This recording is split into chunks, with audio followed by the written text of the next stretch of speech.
students, ladies and gentlemen. What a gift to gather here on this Youth Day. A day that reminds us of extraordinary power, courage, and promise that live within our youth. My heartfelt thanks to Dr. Hawa Ibrahim and her remarkable team for organizing this colloquium and for so graciously inviting me to be part of this meaningful gathering. I would also like to thank my dear sister Khadija for facilitating this connection. And as Ruth said, we need more Eileen, we need more Khadija in this room to facilitate these kind of connections, this type of relationship building. I thank you so much. Dr. Hawa, thank you for your leadership and commitment to create a space where hope can be renewed and the voice of our youth can shine. Throughout history, young people have been the heartbeat of transformation. From the 1976 Soweto uprising in South Africa, the civil rights movements in the United States, to youth-led movement for democracy and climate action around the globe, the audacity of our youth have not waited for change. They initiated. Today, our world faces new complex challenges, but also extraordinary opportunities. In this moment, the leadership and imagination of young people are not simply needed, they are indispensable. The youth are bridging divides, reimagining peace, and breathing life into possibilities. That is often beyond the imagination of the older generation. This year's theme, the phenomenology of mothers' soft power in peace building, beautifully reminds us that mothers, in every sense of the word, carry a quiet strength that nurtures empathy, resilience, and hope. When that soft power is joined with boldness and creativity of youth, it becomes unstoppable force for peace. Mothers Without Borders embodies that bridge between generations, reminding us that peace is built not only in institutions, but in homes, in communities, and hearts. As we celebrate Youth Day, let us recommit to uplifting young people, not just as beneficiaries, but as partners and leaders in shaping a more peaceful, just, and united world. May today fill us with renewed hope and shared opportunities, purpose across generations, across borders, and across every heart that believes in the power of youth. Thank you so much.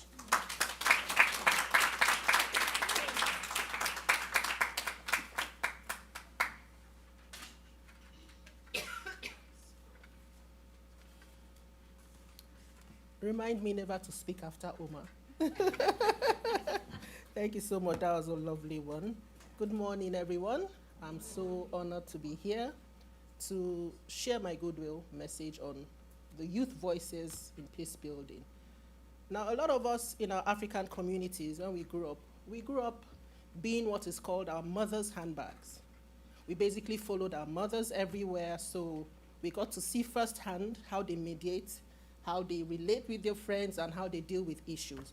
And I think, to a large extent, it's eroding. in our cultures. We have the busy homes and things like that. And so it's part of the things I think we need to start getting back to. Let's start getting our kids called our handbags once more. And because we could predict our mothers, we imbibed what they taught us. And it became easy to become the voices of dialogue in our communities as youth. Okay, so I think now more than ever, pardon my English, I'm trying to speak in Igbo and translate to English. So, so now more than ever, we need that community. I think that was what kept us, the nurturing of the mothers. Because too often, the powers that be are so entrenched in what needs to be done, and the youth are not in the room. Okay, so we need to start making sure the youth are in the rooms where decisions are made. We always call them leaders of tomorrow, but they are not part of the decisions of today. And so I think we need to do more of nurturing to get that to happen. And so I'll leave by saying something, your song. There was something that struck me in your song. It says, a nurtured might, symbol of light. A gentle touch is stronger. With every word, I build a bridge to end the pain in mother's name to honor her. That is so beautiful. Thank you. It resonated with me. So thank you, everyone.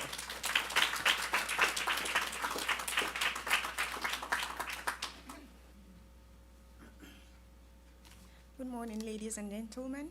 I'm pleased to be here and to be given the opportunity to say a few words. I would like to thank our hosts for creating this unique space to express our voices on a mother's soft power in peace building.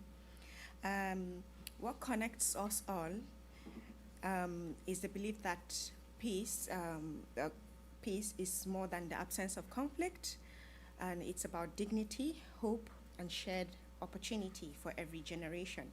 So I'm speaking to you today as a mother and as a development economist. As a mother, I often think of my own child and how much I would want them to grow in a safe environment, free of injustice and the feeling of safety in general. As a development economist, I've seen how fairness, opportunity, and inclusion make peace not only possible, but also sustainable. My favorite slogan is that fulfillment in life is about the impact we make. So as we collectively make our mark on this very important issue, I would like to emphasize the importance of data collection to understand better what works best and what doesn't, and who it best works for. Because I think it's very important we try to not reinvent the wheel as we venture into these kind of issues. So I also want to emphasize the importance of considering intersectionality, because these intersectionalities may affect our mother's soft power when it comes to peace building. I wish this colloquium every success, and may the voices we share here spread as seeds of peace in every community. Thank you.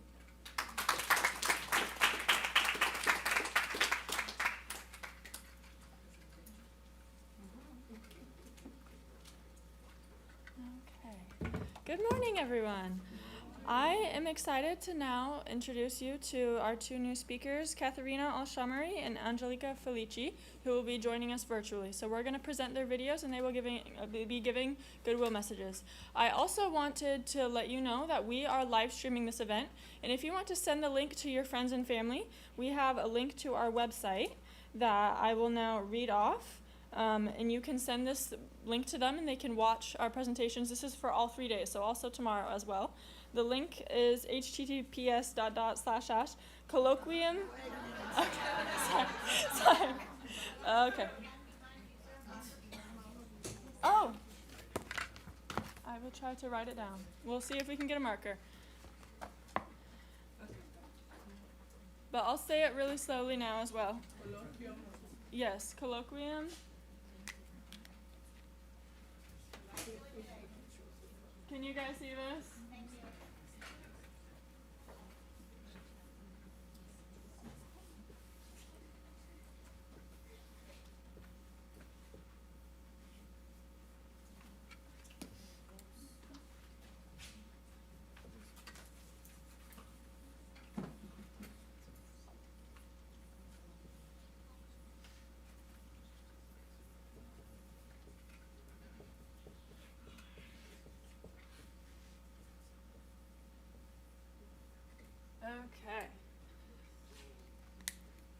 So if you have any friends or family that would like to join the live stream, this is where the website will be. It also has the program and other information about our speakers on this website.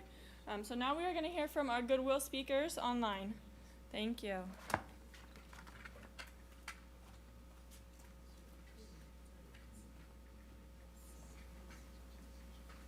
Our world is entering difficult years.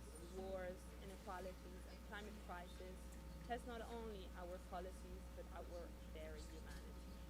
For too long, global leadership has relied on hard power, force, dominance, the logic of control. It has been the language of men, shaping nations through conflict rather than cooperation. But today, a different power is rising. Soft power that does not conquer, but convinces, that does not divide, but unites. It is the power of women, the power of empathy, of dialogue, of care.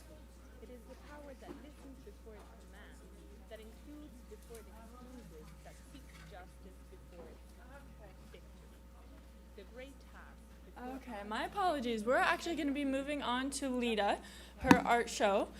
She will be discussing her art and how it relates to the themes of peace, and we'll be presenting some photos and explaining more about her art. So welcome Lita, everyone. Thank you.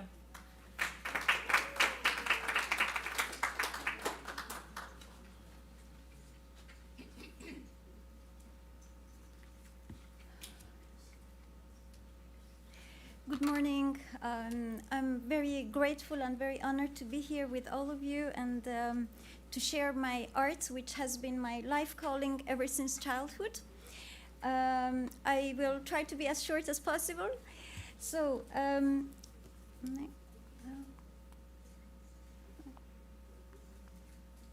the next slide, I'm trying to... Oh, okay. So, when I was 3 years old, my hometown was bombarded. This is during the Iran-Iraq war. So we lost our home, we lost everything. The town was so destroyed that it literally didn't exist anymore. They had to start rebuilding it after the 9-year war finished. And as a 3-year-old, like most children, I connected it to myself. I thought, the war is probably my fault. I have probably done something bad and we have been punished. So one day I was crying and I was looking at the sky. I thought God might pop out from the sky, and I asked, please tell me, what did I do wrong? I promise I'm not going to do it again. And I was waiting for an answer. And while waiting for an answer, this image came to me. The sun suddenly started to play the flute, and the sounds that came out formed angels. They were dancing and sending flowers. So I took my crayons and I drew it. So that's actually my first drawing as a 3-year-old. And I remember I showed the drawing to my mom and I said, I think people misunderstood God. I think he doesn't want them to bomb our houses. He wants them to listen to the sun singing, dance, and take the flowers. So that question remained in my mind, and also that was the time when I started to feel this real urge inside me to use my capacity for drawing to make these images that were coming to me visible also to other people. And later on, as an adult, I understood that actually these images are a space of beauty and of warmth, connection, love, which is available to all of us humans. And I want to make that a space visible for people, and that is why I paint. When I was... sorry about this. I will get... Next.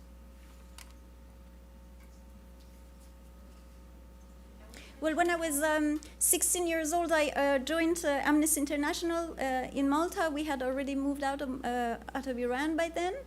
And I discovered the Human Rights Declaration, so I was drawing... if you could put to the next slide, I don't know where this is. Still working on it. Yeah, all right. So I was drawing pictures with messages for human rights education. These are 3 posters that I had done against the abuse of women that later on got archived at the International Institute of Social History. And I started with my exhibitions. And Flowers, I have always been attracted to them. I find them my silent companies, especially during my experience as a teenage refugee. I was blocked very much to communicate with other children due to culture shock, due to language. So with flowers, it was very easy because they don't need you to talk. You just sit silent next to them and you feel connected. That's where my relation with the nature world also started. And I started exhibitions. Then what happened was, in the first years, many people started to call me naive and, oh, you're just a dreamy girl talking about peace. What do you know about the real problems of the world? So then, in order to, of course, many people who would come up with that comment didn't even know the life that I had lived through. Members of family who got killed in the war, other members of family who got executed by the regime.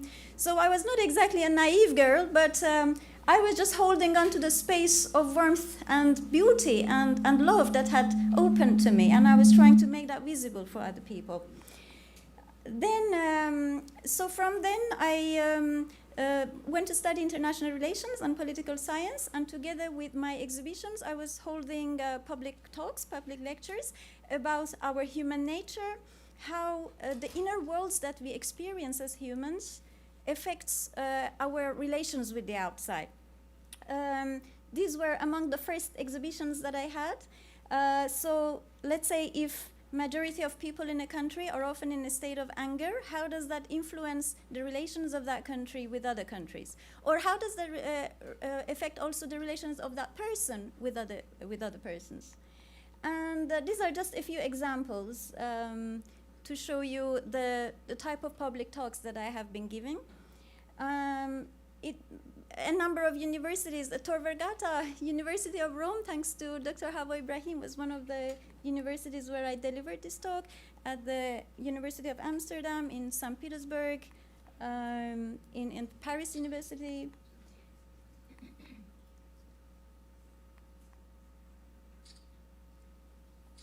So each state, each inner state of being that we experience becomes like a filter, how we perceive the outside and how the outside world perceives us.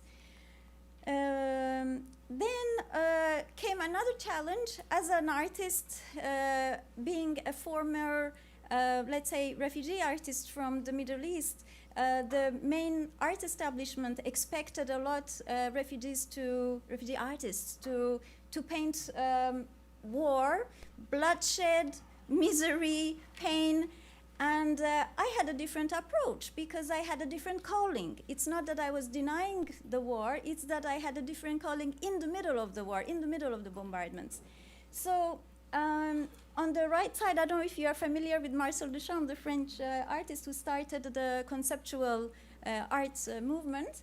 So he put a urinal basically and he wrote 1917, where he wanted to give the message that during the First World War, it was like, you were, not to use the rude word, you are draining people's lives down the bathroom.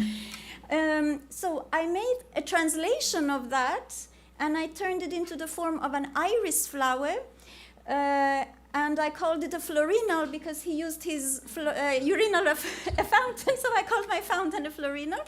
So I am contesting war by calling the inner beauty and the inner fountain to awaken. The other approach is contesting the war by showing how ugly and how cruel it is. So this is the change that I try to create also within the art world and within the art establishment.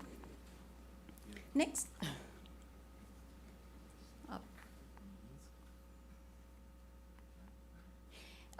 Well, I'll take the chance. You saw the word fluorescentism versus provocation. So much of the activist art today is focused on provoking what they might consider enemy or what they want to contest. And I'm not saying that is a wrong approach, but as I said, I try to bring an approach which is calmer, which is more soft power. And that is what I call fluorescentism, to fluorescence, to flower out of challenges. And then by 2018, luckily my paintings got picked up also by political scientists. So this is a book by a renowned scholar of international relations, Cambridge University Press, that put the painting. There were more publications. Next.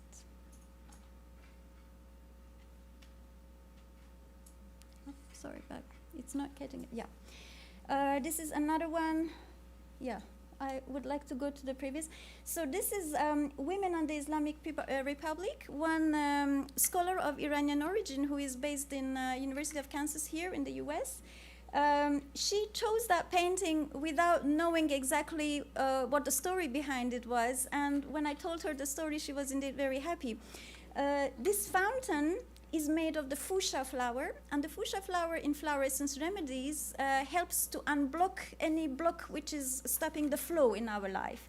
So with this painting, she's also wishing that the flow of life of women's lives in Iran can be more in movement. And I was also very happy because it's the aim of these paintings that they can create a foundational expression for the new movements that we want to create, social, cultural, emotional.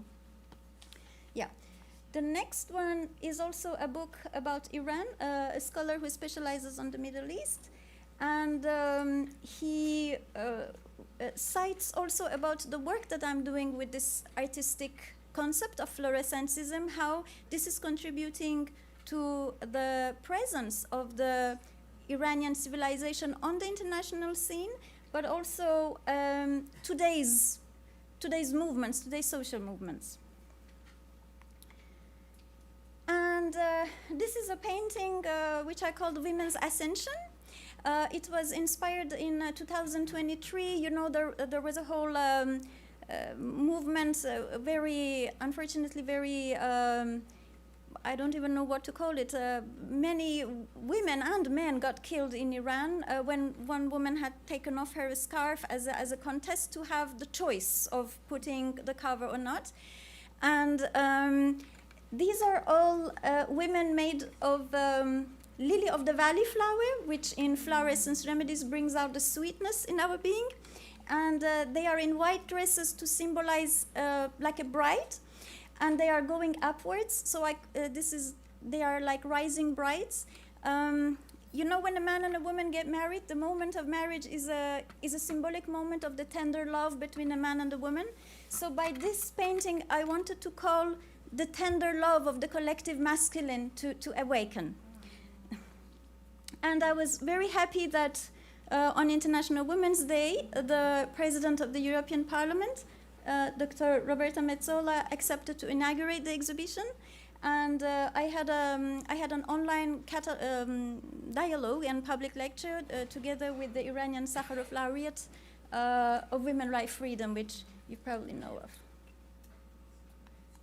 Okay, so I have to round up. I think we're running out of time. Now, just to make sure, this is the mountain of the loving masculine. So not to forget the masculine, this is also to encourage the loving aspect of the males. And the flower here is the red orchid, which in flower essence remedies helps to release the toxic aspects of the masculine. And just to let you know, the artworks have also been used in hospitals, especially for patients who are suffering from cancer. And the nurses have reported that they bring a certain calming presence and more positive mindset to them. And this was the next. This is a cancer wellness magazine in the US, which also gave full coverage. And to finish off, my new collection is paintings which I will send as paper copies to war zones or post-conflict zones in order to link back to that image that I had as a child, because I'm sure all the children in these zones are asking themselves the same question: what did I do wrong? I won't do it again. So I want them to connect to that space and know that it's not the end. Next. This is another one of this collection, Raindrops of Beauty, I called. And I just, my message to the youth, if I may, is to make sure whenever they are faced with fractured identities, like I was in a way, you know, having to move from country to other countries, to try to grow deeper roots in our shared humanity. And once you grow deeper roots, then the changing of the surface identities doesn't create any tension or any fear. That's all. And as you know, art is considered the reflection of our time. And there is a book coming up on feminist art history, and they are going to be writing about this art with placing it as the soft power, as the concept of soft power today. So that links also to our colloquium, and I'm very happy to share that news with you. Thank you so much.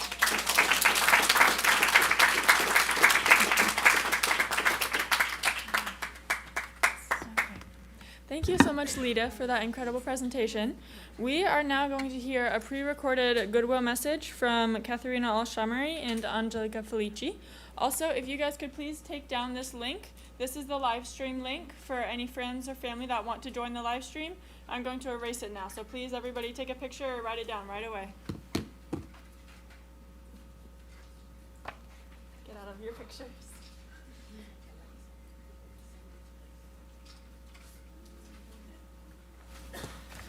Our world is entering. And if anybody needs the live stream link at some point, just ask someone in charge and we'll get it to you. Has not only our policies, but our very humanity. For too long, global leadership has relied on hard power, force, dominance, the logic of control. Our world is entering difficult years. Wars, inequalities, and climate crisis test not only our policies, but our very humanity. For too long, global leadership has relied on hard power, force, dominance, the logic of control. It has been the language of men, shaping nations through conflict rather than cooperation. But today, a different power is rising, a soft power that does not conquer but convinces, that does not divide but unites. It is the power of women, the power of empathy, of dialogue, of care. It is the power that listens before it commands, that includes before it excludes, that seeks justice before it seeks victory.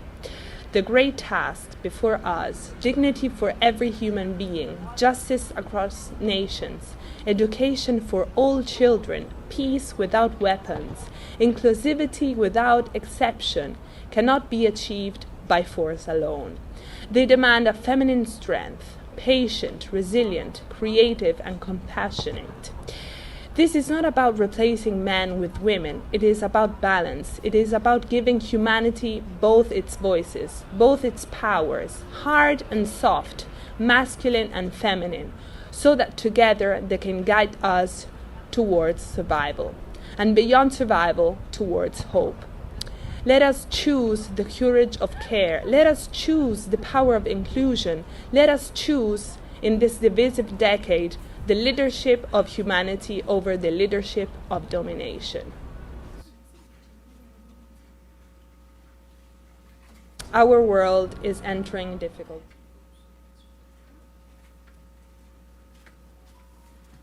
Okay, so now we will start with our keynote speaker of the day. First of all, we have General Fernando Giancotti. So today is my honor to introduce to you Fernando Giancotti. He's a retired lieutenant general of the Italian Air Force, and he currently serves as president of the Center for Defense Higher Studies.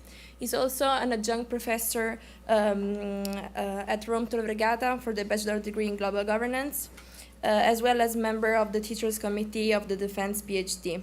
In addition, he chairs the advisory board of the Master in Leadership and Digital Transformation, which brings together CISOs and defense leaders. Please join me in welcoming General Fernando Giancotti.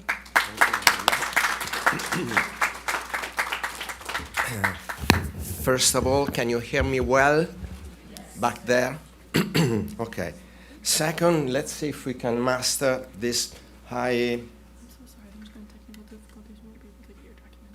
Excuse me? The documents, we can't get them. Is that okay? We cannot get the slides. I see that we have very high-tech, we are deploying high-tech, a PowerPoint presentation, but I cannot show it to you, and we'll go without. It's okay. That's okay, of course, it's okay. So, I will try to make up for the lack of the slides, which were just pictures, pictures trying to underline some concepts. And the first picture was about a faraway place and a tiny little story, and I would like to start with that. It's a very tiny story, but it's a close one. It is how I got here today. In Nigeria, an African country with a huge potential and its share of this messy world's problems, including harsh terrorism, some people are contributing every year to the future of the new generations through education. In a STEAM camp, young kids experience hands-on science, technology, engineering, art, and mathematics, and love it. Among the teachers, there are other students, a little older, from universities, and they are leaders in the project since they lead with initiative toward the missions they share. They are servant leaders because they serve the children and through them a greater good. The leader professor of these servant leaders is here, and it's Hawa Ibrahim. I don't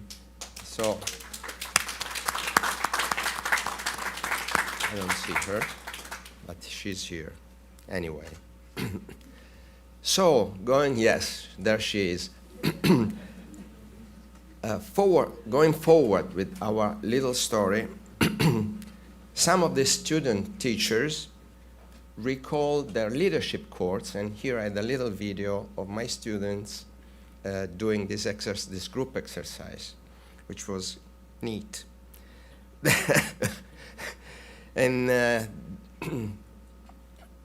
the students, my students, they discussed why and how they can work together effectively and possibly happily in this leadership course and apply ideas through teamwork. They were playing this strategic thinking exercise because the course goes through the 4 dimensions of our leadership model, which are self-leadership, team leadership, organizational leadership, and strategic leadership. So the course goes through the 4 dimensions, and in the final phase, they play this. Is this working? For me? No, I don't need this. Yeah, just for them. I know the picture. They were for them. Thank you very much. So, so actually, what happened is that this year their teamwork were focused on promotion of peace, security, and defense, and what is of value for them in actual case studies. These case studies, these project works are available, by the way, for those who are interested. And these leader students are my students. They talked to Professor Ibrahim about our course, and here I am. So why I'm telling you this little story? Because this shows how totally unforeseen circumstances can connect and bring value, distribute, generate value. And so I'm here talking with you in Boston, Massachusetts, in an unforeseen circumstance linking Nigerian children to Italian and foreign students, because in my course, it's an international course, to a retired general, and to you all. So I had here a nice slide of complex system, colorful complex system dynamics.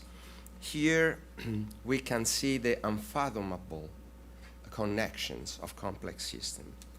And why do we underscore so much this little tiny story? Well, we live in a very messy world. The imperfect order that it has experienced in past decades seems to lean on the edge of chaos, escaping control. And tensions, conflicts, network, and feedback continuously into bad surprises.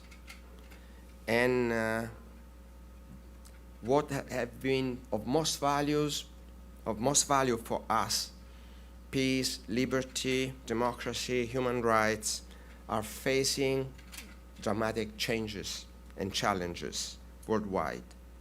Violence is on the rise, especially against whoever thinks different. And these dynamics are so complex, opaque, and driven by diverse and often hidden factors that we sometimes feel helpless, hopeless, and cannot control what happens. But if complex systems cannot be controlled, they can be influenced. We can lead processes and dynamics toward a vision. Yesterday we were discussing about that with Dr. Al-Qassami, Princess Al-Khatami. And so toward a vision, toward a purpose. And if tensions and conflicts connect, driven by dysfunctional factors, so can initiatives and the value generated by hearts and minds. They can connect in many and very often unforeseen ways. As our tiny story shows, but a single story, a tiny story, what influence can be. By the way, in the first slide there was this title of this short address, almost over. And the title was Little Stories and Large Systems. The small subtitle, Can We Change the World? And so, can we change the world with tiny little stories? This is the question. Here I must quote a great scholar, PhD at Harvard, and research fellow at MIT, Donella Meadows, a mother of system thinking, a mother without borders. You can be a mother of ideas that change the world. She says, and I had the quotes here so you didn't have to work too much. We can't impose, quote, Donella Meadows quote, we can't impose our will on a system. We can listen to what the system tells us and discover how its properties and our values can work together to bring forth something much better that then could ever be produced by our will alone, that often cannot impact if you don't understand the system. And more, another quote, remember, and this is very important nowadays of the very divisive world, remember always that everything you know and everything everyone knows, it's only a model. Get your model out there where it can be viewed. Invite others to challenge your assumptions and add your own. And this means that we build models thinking that these are realities, but they're only models to interpret realities. And we identify with this model, and we can fight and kill if somebody threatens this model. But the model is a tool to understand reality. And it's not us. We could talk more on this, but we don't have time. So, final quote, very important, very simple. a system consists of three kinds of things: the elements, interconnections, and a function or purpose. Purpose is a key word. So we must understand, we must learn to listen and to understand the system we live in beyond our preformed convictions, beyond our model that we think is the reality. And this explains a lot of the failures that we have if we exchange our assumptions with reality, and reality hits back. So we have to focus what is really of value for us, what is the purpose, what is the shared purpose that we can agree upon in a system, in a community, and then bring forth with full conviction the best we can achieve. So we need a new thinking, since the one we used so far, it evidently has not worked very well. A thinking that is a product of a deeply critical, systemic, and creative mindsets, supported by well-managed digital tools. We cannot renounce this new dimension, whether we like it or not. We must dominate it. And we must remember that what we know is a model of reality to be improved continuously through a quest for knowledge and wisdom. We must listen carefully to those who we do not like, and this is something we are not good at, toward a better understanding, not only ethical consideration, a functional consideration. Then we must choose our common purpose, what is of value, our shared values, and use leadership and work hard to get there. Back to our tiny story, it shows students teaching students, children, inspired by professors and eventually inspiring me. I wasn't thinking to come just to do a connection, but then I talked to Hauva and the students, and I said, okay, let's go. So inspiring. The purpose has been shared across generations in a cross-generation teamwork. And it is rewarding, therefore sustainable, and much richer in this way. I have experienced such richness many times in my previous work in the Italian Air Force, today with my students who teach me much more than I could ever teach them, also because there are so many, and they feed a lot. With my young co-authors, I like to write together with other people, and often young ones, and with my children, who keep showing me amazing things. The younger generations bring the most creative mindsets, precious new perspectives, and an amazing energy. The new thinking we need cannot be without young generations, without you.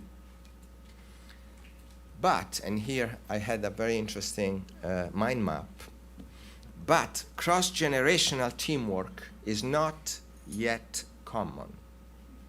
There are many good practices around, but there is no general, systemic, structural, conceptually sound and comprehensive approach and process to optimize cross-generation teamwork. Culture, power, and interests largely prevent that. We need to change that. We need to change culture and processes to make sure that each generation brings the best to the table with mutual respect and appreciation because of the challenges that we face. we cannot renounce the women's contribution, the full women's contribution to the challenge, to the common purpose. And we cannot renounce the young people contribution in a cross-generation teamwork. But we must agree again on the purpose. You remember Donella Meadows? 3 things, the purpose. These three words are very deep. And the purpose is really fundamental, and we must share the purpose, agree on a common purpose. The Constitution usually is this kind of pact, social compact. Sometimes it is threatened, and that means that we must do even more for that respect. So, but our tiny story tells us something more. Just a few weeks ago, terrorists of Boko Haram massacred 60 people in a Nigerian village. And here I had a picture of, describing that. Once again, after many years and many thousands of deaths, injuries, kidnappings, sometimes building what we think is building a better future for the people can attract hate and ferocious violence. You need courage to build a better future. And you need protection. And here we get to a touchy topic. I asked Professor Ibrahim about it, and the STEAM camp had strong security, including armed forces. You just cannot allow children, people to be killed. And this is a metaphor. So protection, this is why I'm a military officer, because sometimes protection is a necessary function. So, but what she also said is that what really made her feel safe was the deep appreciation of the community for their work and its purpose, and the informal network made of people's intelligence and distributed attention and a perceived responsibility to protect. Investing in that education did not erase the terrorist threat, but created a new affection, a relationship between cultures and people that were willing to protect lives and prevent radicalizations. So this is another tiny story, but these are seeds of peace in a complex system. Wars are systemic phenomena continuously emerging in human systems. But there can also be peace for long periods of time when historical conditions develop or are built for that purpose. Europeans are an astonishing examples. We have been the worst ones, slaughtering each other for millennia. And now, through the construction of the European Union, that is not even thinkable anymore. My father was bombed by the British, and Italy waged war to France and Greece. Today, this is unthinkable. So peace can be. War, it's not a inevitable outcome of human interaction. But we must understand how to build it with the new thinking. There are no easy recipes. Distension, dissuasion, deterrence can be good or bad depending on the system's dynamics. And we need a very good thinking to understand what to do to build a sustainable peace.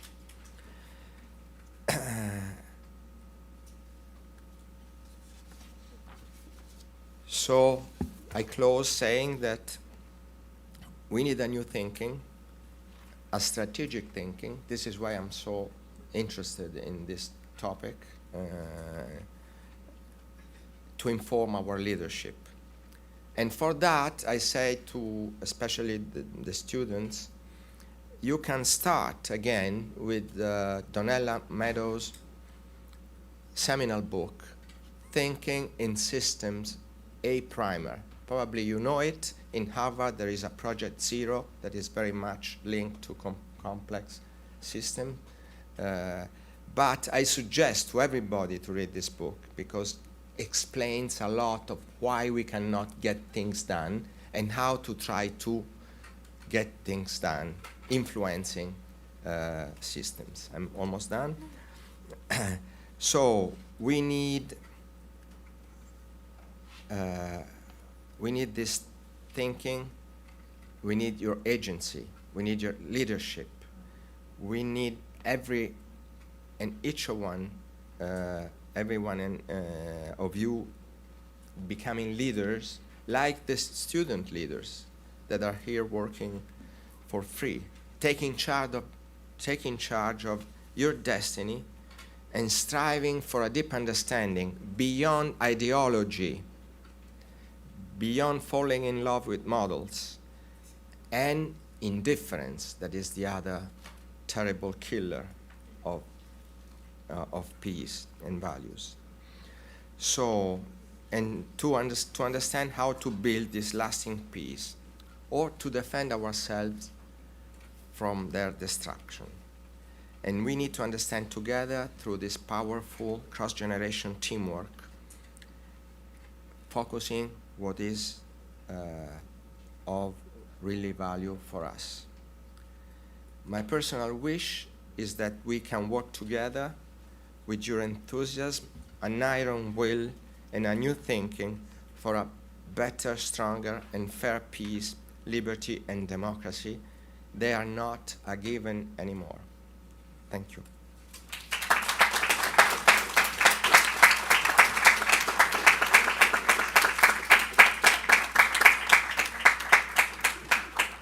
Okay, so thank for the speech, General Giancotti. And now for our second keynote speaker of this section, let me introduce to you Dr. Sanjeev Chopra. Dr. Chopra is Professor of Medicine at Harvard Medical School and former Faculty Dean for Continuing Medical Education.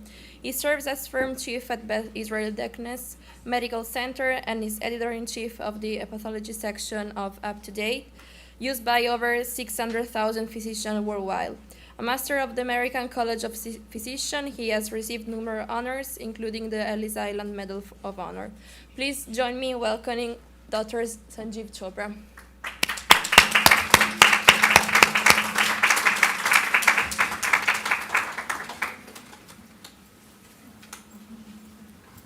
My slides here. Do you have it? Huh? Do you have it? I sent it to you. Okay. Do you have it? Yes, yes. Okay. This is And the- could I get that bar stool to sit on? course. Yeah. The one that's it? That.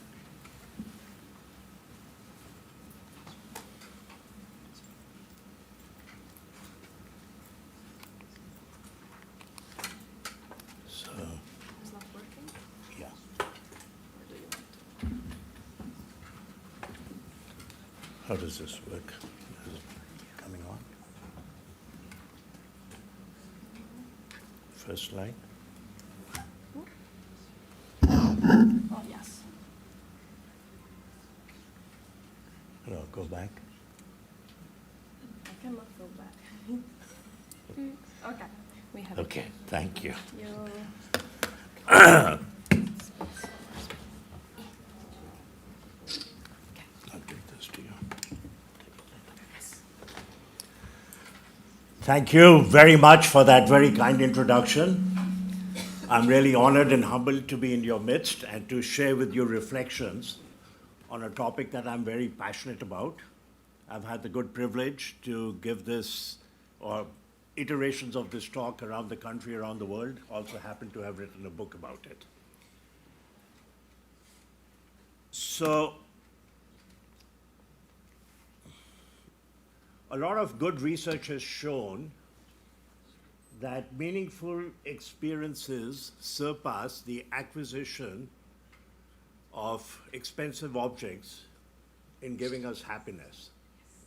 So here on this slide you see a charity event, a beautiful scene that happens to be Milford Sound in New Zealand, one of the most scenic spots on this planet. Can you hear me? Okay. For the live stream, sorry. That will give you much more enduring happiness. You travel, you break bread with friends, you take part in philanthropy, a charity event. I'm defining philanthropy as love for humanity. And it's one of 3 T's. Many of us equate philanthropy with going to a fundraiser, an auction, bidding, writing a check. That's one of the 3 T's, treasure. But if you give of your time, if you give of your talent, that is also philanthropy. That will give you much more enduring happiness. You get a brand new luxury car, you move into a mansion, you'll be happy. It's true, maybe for 6 months, a year. What happens at the end of the year? You get back to your baseline level of happiness. This phenomenon is called hedonic adaptation. You know the term hedonism. We're often on the hedonic treadmill.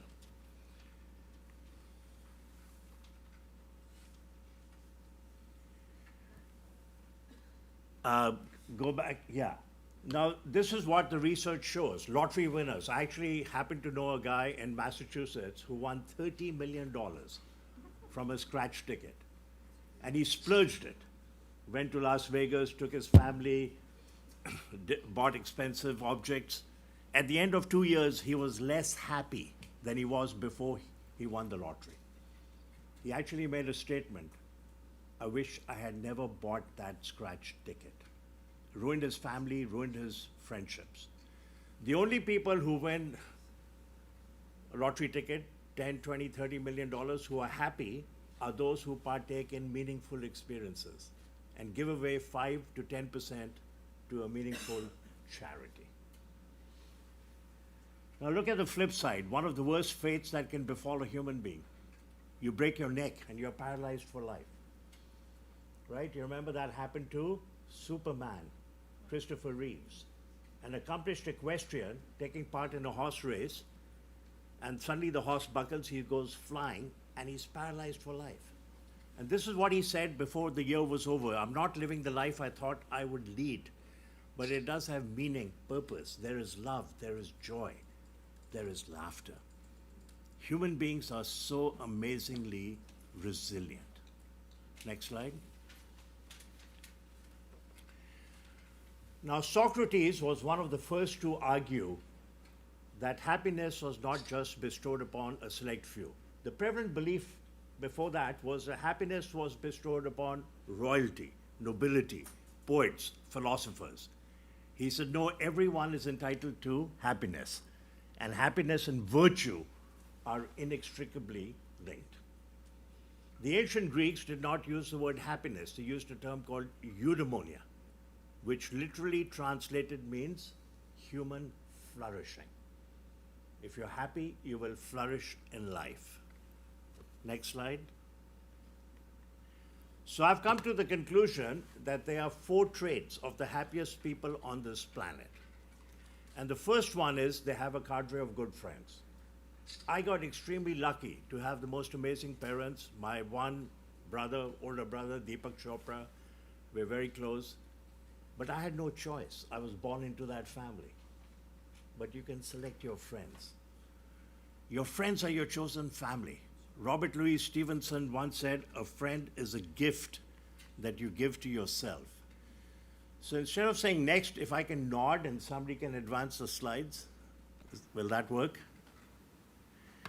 Okay, your friends are your chosen family. Robert Louis Stevenson, friend is a gift you give to yourself.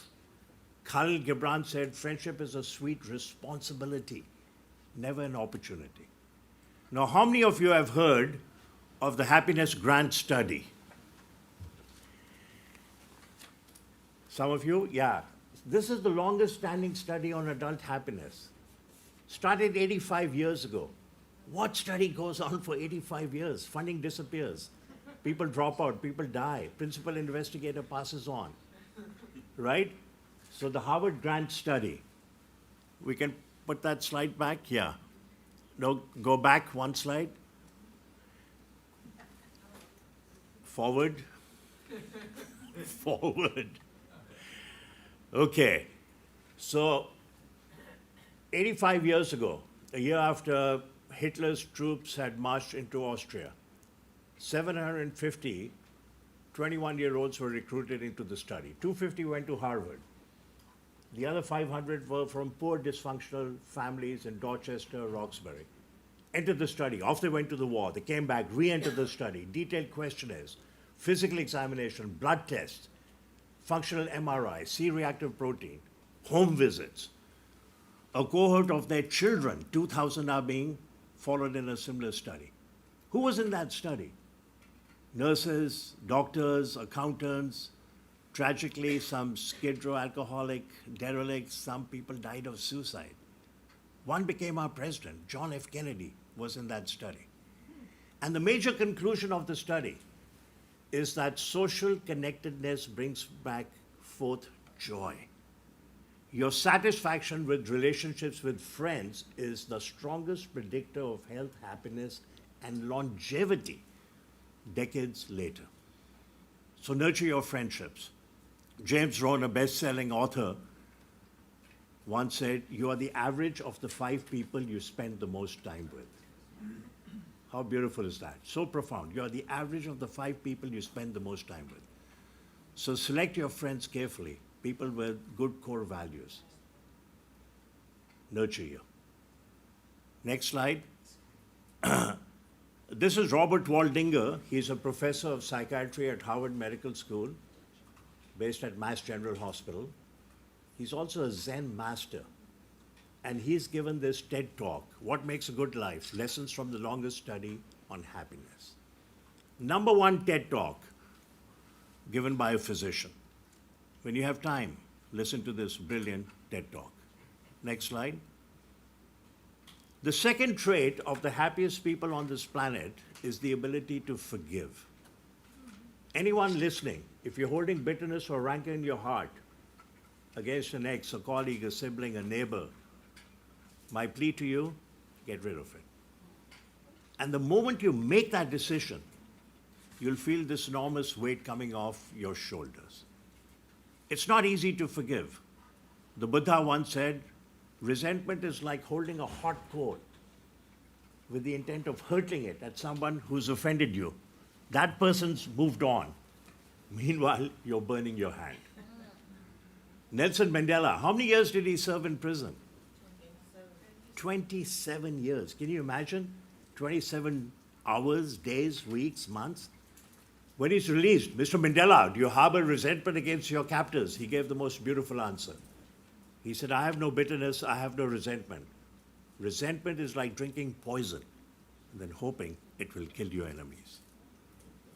He said, as I walked out the gate to freedom, I looked back at my cell and I said to myself, if I still harbor resentment, I'll still be in prison, right? The prison of the mind. Louis Mediz, a theologian, once said, to forgive is to set a prisoner free and discover the prisoner was you. How good is that? To forgive is to set a prisoner free and discover the prisoner was you. You're only holding yourself back. Next slide. We've talked about that. Next slide. Now, the third trait I've derived from a quote by Albert Schweitzer. Albert Schweitzer was a physician, theologian, humanitarian, Nobel laureate. 1952, he gets the Nobel Peace Prize.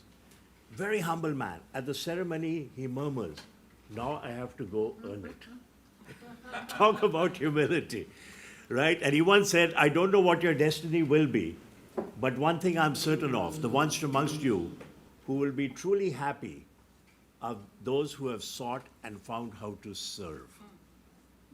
So I've distilled it, next slide, into the 3 F's, friends, forgiveness, and for others.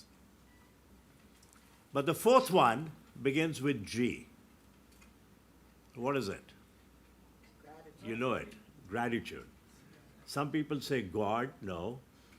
You can be an atheist and agnostic and do God's work. You know, Warren Buffett doesn't believe in God. With Bill Gates, amazing philanthropy all over the world. So 3 F's and gratitude. And gratitude, next slide, I'm defining as, it's a Latin root from gratia, meaning grace, graciousness, highly prized in all the major religions. I'm defining gratitude as something positive gained, coupled with the realization somebody else was responsible for that gain.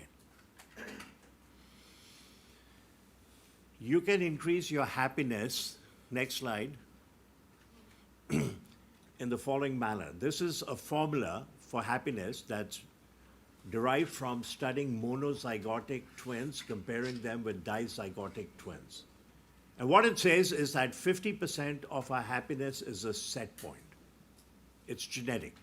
You probably know families, there are 3 kids, and 2 of the kids are happy, and the 3rd one is not. Same parents, same house, same school, same neighborhood. That's genetic. But it's like the thermostat in the room. We can adjust it. We can modulate it. How do we do that? How do we improve that set point? Go back to that slide, please. So by exercise, by behavioral cognitive therapy, by meditation, and very importantly, by living with gratitude. I'll come back to that. Amazingly, 10% is living conditions. Whether you live in a mansion in Beverly Hills or the slum towns of Calcutta, shanty towns of Joburg.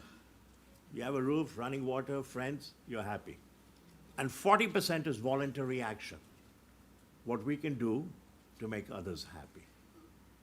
Next slide. Robert Emmons is considered one of the fathers of modern positive psychology.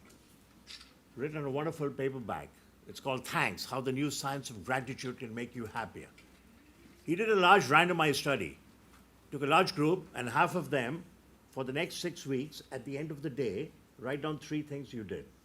The other half, at the end of the day, write down 3 things you're grateful for. What happened? At the end of 6 weeks, the group that expressed gratitude, their happiness quotient went through the roof. They were so much happier. So a very simple thing we can all do. Once a week, have a gratitude journal, put your name on it. On Sundays, you're reflecting, looking at what's in store for you in the next 7 days. Look back at the last 7 days. Write down what you're grateful for. Your happiness will go through the roof. Very low tech, right? Not expensive. Pretty amazing. You've all heard of IQ and EQ, emotional quotient. You know what's more important? HQ, your happiness quotient. You increase your happiness quotient, you'll flourish in life. Next slide. There's another wonderful book by Martin Seligman, considered also one of the pioneers in positive psychology. He's at UPenn, runs a center. I was very privileged to speak with him just last week at the United Nations General Assembly. He's in his mid-80s now. Amazing individual. He came out with a model called PERMA. He came up with the happiness formula together with colleagues. A brilliant person. Next slide. Now, Viktor Frankl, Holocaust survivor, once said, happiness cannot be pursued. It must ensue as the unintended side effect of dedication to a cause greater than oneself. You know, he wrote Man's Search for Meaning in 9 days. How many of you have read that book? I read that book every year to continue to be inspired. Brilliant, absolutely brilliant. And Albert Schweitzer once said, success is not the key to happiness. Happiness is the key to success. Next slide. Now, you know John Lennon, the Beatle, age 5, he goes to school, and the teacher gives the kids an assignment. Piece of paper, write on what you want to be. He writes, happy, and he hands it to the teacher. And the teacher says, John, you did not understand the assignment. And he looks up at the teacher and he says, and you don't understand life. 5 years of age. His mother, every night when she tucked him into bed, said, John, when you grow up, I want you to be happy. How brilliant. What a wonderful mother. Next slide. You don't understand life. Next slide. Now, amongst the happiest countries in the world, this is year after year after year. Recently, it's been Iceland, Finland, but Denmark very often. Norway, Australia, Bhutan, the country, small country Bhutan in the foothills of the Himalayas. 40 years ago, the leader said, we don't care about GDP. We care about gross happiness product. They track everyone's happiness level every year with the aim of improving it. They have a ministry of happiness. I happen to have visited 105 countries. Amazing experience. You learn so much. You find people have the same core values. One of my favorites is Denmark, Copenhagen. And I came back and I discovered a year later they opened the first museum of happiness. So now I have to go back. But why is Denmark? Next slide, one of the happiest countries. They work 30 hours a week. They have free education, free healthcare. They partake in a social phenomenon called hygge. If I'm in Arlene's neighborhood, I don't pick up the phone and call her, said, Arlene, are you home? Can I drop by? I simply ring the doorbell. And if she's home, she says, Sanjeev, come on in. Sit by the fireplace, have hot chocolate, hot cocoa, and talk about life. 2 rules, no politics and no religion. It's also a phenomenon in Norway. But I discovered something 3 years ago, pretty amazing. Children, when they go to school in Denmark, 6 to 16 years of age, that's about 11 years, every week there's an interactive mandatory class. Guess on what topic? Compassion. They're teaching tolerance to young people. They have amongst the lowest rates of bullying in Denmark. It should be mandatory in every school all over the world. 1 hour a week, compassion, empathy. Compassion is a verb. In the Talmud, it says compassion is the highest form of wisdom. Next slide. So that's the first, next slide. First, happiness. Yeah, no, we're going backwards, forwards. Next one. Yeah, the first happiness museum in the world opened in 2020. Next slide.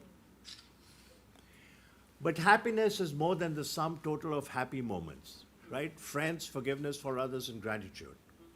If you and I want to have enduring happiness, we have to find our purpose in life and live it. You heard about purpose by the general in the previous talk. Ibrahim Hua has found her purpose. And you see many people in the audience who have found their calling and purpose in life. You can see the bliss in the eyes. They're amongst the happiest people on this planet. Mark Twain, next slide, famously said, the 2 most important days in your life are the day you're born and the day you find out why. Now, how do you find your purpose in life? Sometimes it'll come to you by reflecting on it. Or sometimes you witness something horrific, and the person witnessing it has the fortitude, the grit, the compassion, and the love say, this is unacceptable. I'm going to make a small dent in it. And before you know it, 50 years later, they're still doing it. They found their purpose in life. Next slide. The Buddha, it can come by being jolted, but you have the compassion, the great fortitude, and say, I'm going to make a change. Next slide. Most of us will experience sorrow. When you experience the abyss of sorrow and emerge stronger and with a clear purpose, you will have triumphed. Next slide. The Buddha once said, every life has a measure of sorrow. Sometimes it is this that awakens us. Every life has a measure of sorrow. Sometimes it is this that awakens us. Now, how many of you recognize Paul Farmer and Jim Kim? Amazing. Paul Farmer and Jim Kim were students at Harvard Medical School. And I got to know them very well.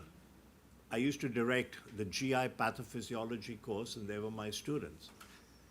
And in 1991, and I'm not bragging, saying it matter-of-factly, when they graduated, they bestowed upon me the Excellence in Teaching Award for being their best teacher at Harvard Med School for 4 years. But I learned so much from them. They were so inspirational. They started Partners in Healthcare as students.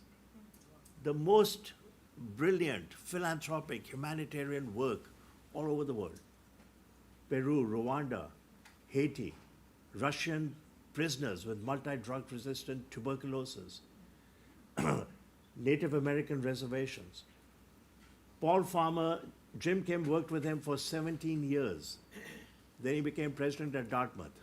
Then he was tapped by President Obama to lead the World Bank. Paul Farmer sees patients in Rwanda February 21st, 2022, all day. He's 62, he goes to sleep at night, he has a fatal heart attack.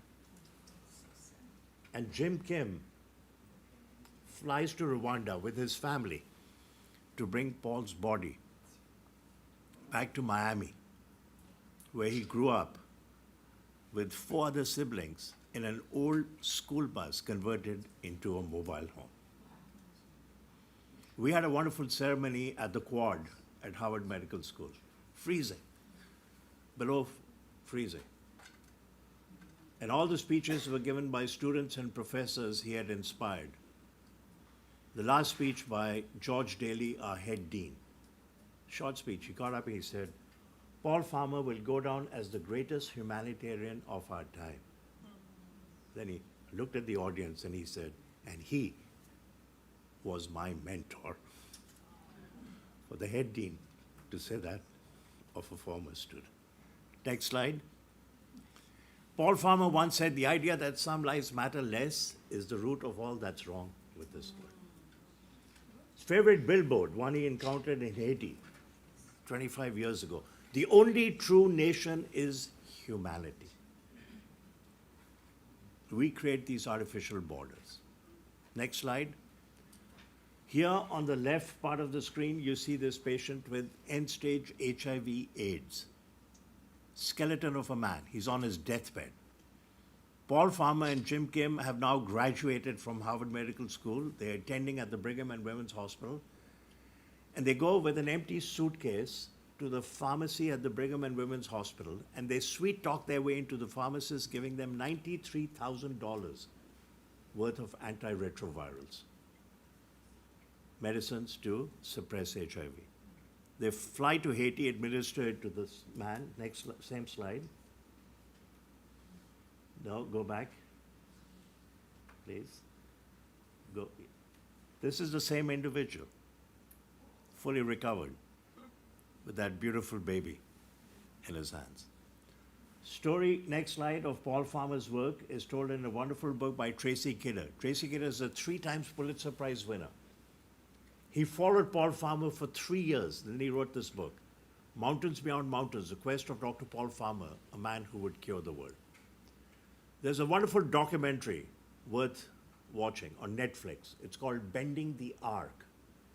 It's based on a quote by the late Martin Luther King Jr., who once said, the arc of the moral universe is long, but it bends towards justice.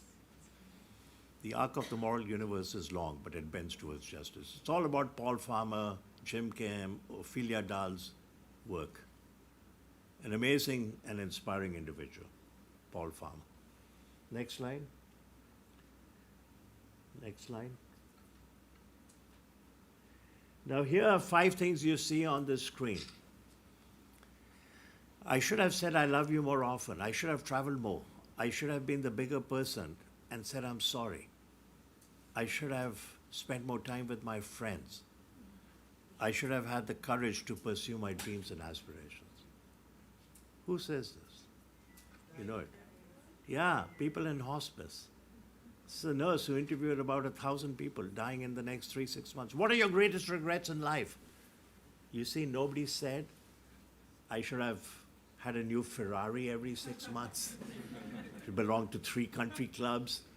You lived in a bigger palace or mansion. The point of it is, all of us should not have a single of these regrets on our deathbed. Next slide. This is an angel amongst us. Mariah Smith, when she was born, abandoned outside an orphanage as a newborn. 2 years later, adopted by a family in Virginia. Age 16, she is with her mother, goes to do takeout food. She's about to sit in the car with the food. She sees a homeless man sitting on the street shivering. Mom, I'm going to give him the food. Mother says, yeah. They go back home. She says, we got to go back. He was freezing. I have 2 blankets. Why do I need 2 blankets? So she goes, gives him the blanket. Merchants in the area are helping her. She's now in her 20s. She goes in a van at 11 o'clock at night. The van is full of boxes, blanket, water, nutrition bar, insect repellent, vitamin D3. Unconditional love. These people have been ostracized by their families. They can go into a homeless shelter. They don't want to. Merchants are helping her. Chapters are opening up all over the country now. As of last year, she had donated 180,000 blankets. She's known as the blanket girl. Found her purpose in life at age 17, 16. She was asked, what was the reaction of the first guy you gave the blanket to? She said, oh my God, he looked at me. It was a combination of shock and gratitude. It haunts me to this day, but it keeps me going. Next slide. I mentioned this earlier, every life has a measure of sorrow. Sometimes it is this that awakens us. Next slide. I'm going to conclude in the next 2 minutes. This is somebody I met about 25 years ago at a leadership course at Kellogg School of Management. He's from the country Colombia. His name is Jaime Aramillo. But he's a national hero, so he's called Papa Jaime. He's about 70 years of age. At age 20, he's standing at a street corner in Bogota, and across the street there's a sewer. And these kids live in the sewer, these orphans, with dirt and muck and human excrement. 7-year-old beautiful girl emerges, smiling at him. He's now more convinced, I'm going to help these kids. As they're having this interchange, a car comes around the corner, stops in the middle of the street, a window rolls down, somebody tosses a toy. The car recedes. Yellow school bus, Fisher-Price toy. This girl has never possessed a toy. She comes running to the middle of the street, picks up the toy. She's looking at Jaime Aramillo and beaming with joy.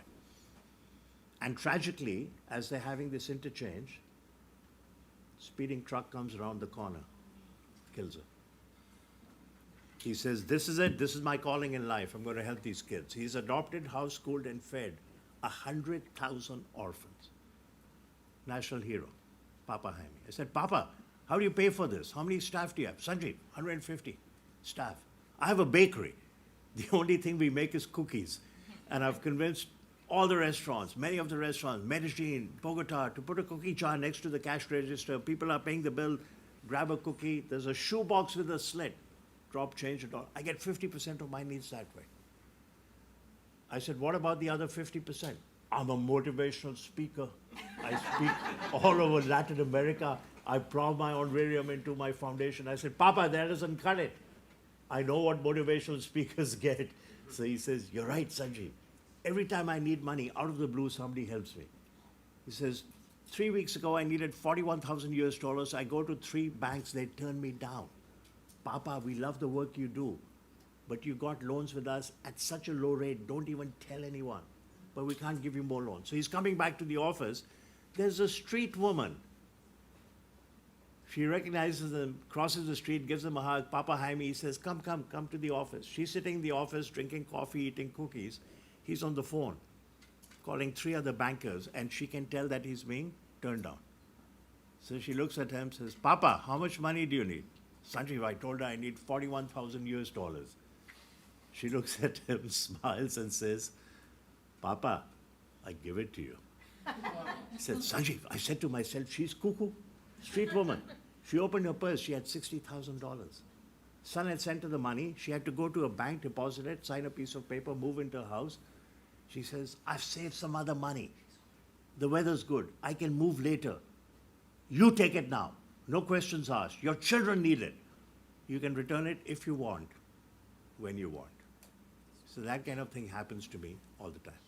I said, what's happened to your children? You've been doing this for 50 years. Oh, Sanjeev. Then he showed me the photograph of a young girl with third-degree burns on the entire left side of her body. I said, oh my God, what happened? She's a new orphan. They're told, don't go begging. She crept outside, was begging outside a fancy restaurant. The restaurant owner called the police. It was not the police, but a death squad that showed up, put her in the gutter and torched her. He rescued her, 17 reconstructive surgeries. She then comes to our country on a scholarship, computer sciences, back home, married, has a 3-year-old. Shows me the photograph of that 3-year-old. He says, Sanjay, that's my grandchild. Plays with my biological grandchildren. Next moment, he showed me the photograph of a young man, handsome young guy, dressed in impeccable white with a tennis racket, flanked by Pete Sampras and Agassi, junior national champion of tennis, country Columbia, one of his orphans. Become computer scientists, professional athletes, doctors, surgeons, teachers, lawyers, philanthropists, and many of them are giving back to his foundation. He found his purpose in life 50 years ago, witnessing the tragic death of that 7-year-old beautiful girl. Next slide. Now I'm going to finish with this starfish parable. Your and my purpose in life doesn't have to be on the scale of a Mariah Smith, Papa Jaime, Jennifer Staple, Hawa, so many other brilliant people here. We can all make a difference. So this young girl is walking on a beach. There are 10,000 starfish stranded. She picks one, twirls it, throws it into the water, ocean, it darts off, picks another one, throws it, swims off. There's an old man sitting in a rocking chair, smoking a pipe, reading a book. He says, young lady, come here. What are you doing? What a waste of time. Do you think you're helping anyone? Look across. You think you're making a difference? There's another beach, 15,000 starfish stranded. She picks a starfish, twirls it, throws it into the ocean, it swims off. She looks at the old man, smiles and says, it made a difference to that one. Wow, we can all make a difference. And then it can transcend generations. Not only that one person, their family, their friends, their neighbors, their kids, their grandkids, their great-grandkids. Next slide. And I think this will be likely my last slide, because I often get asked, what is your purpose in life? My purpose in life is to fulfill my dharma. Dharma is a Sanskrit word that incorporates vocation, moral compass, authenticity, and truth. If you find your dharma and live it, you're happy, happiest. To teach medicine about leadership and happiness, to do it grounded in humility with an ardent desire to learn every single day, to celebrate with gratitude my family, my friends, my colleagues, my students, and patients who inspire me in countless ways, and in some small measure, inspire and be inspired by everyone that I meet on this amazing life journey. Next slide. I hope you have found your purpose in life or will find it. And when you do that, you will have unbridled joy, and it will light up every single day of your life. Thank you very much.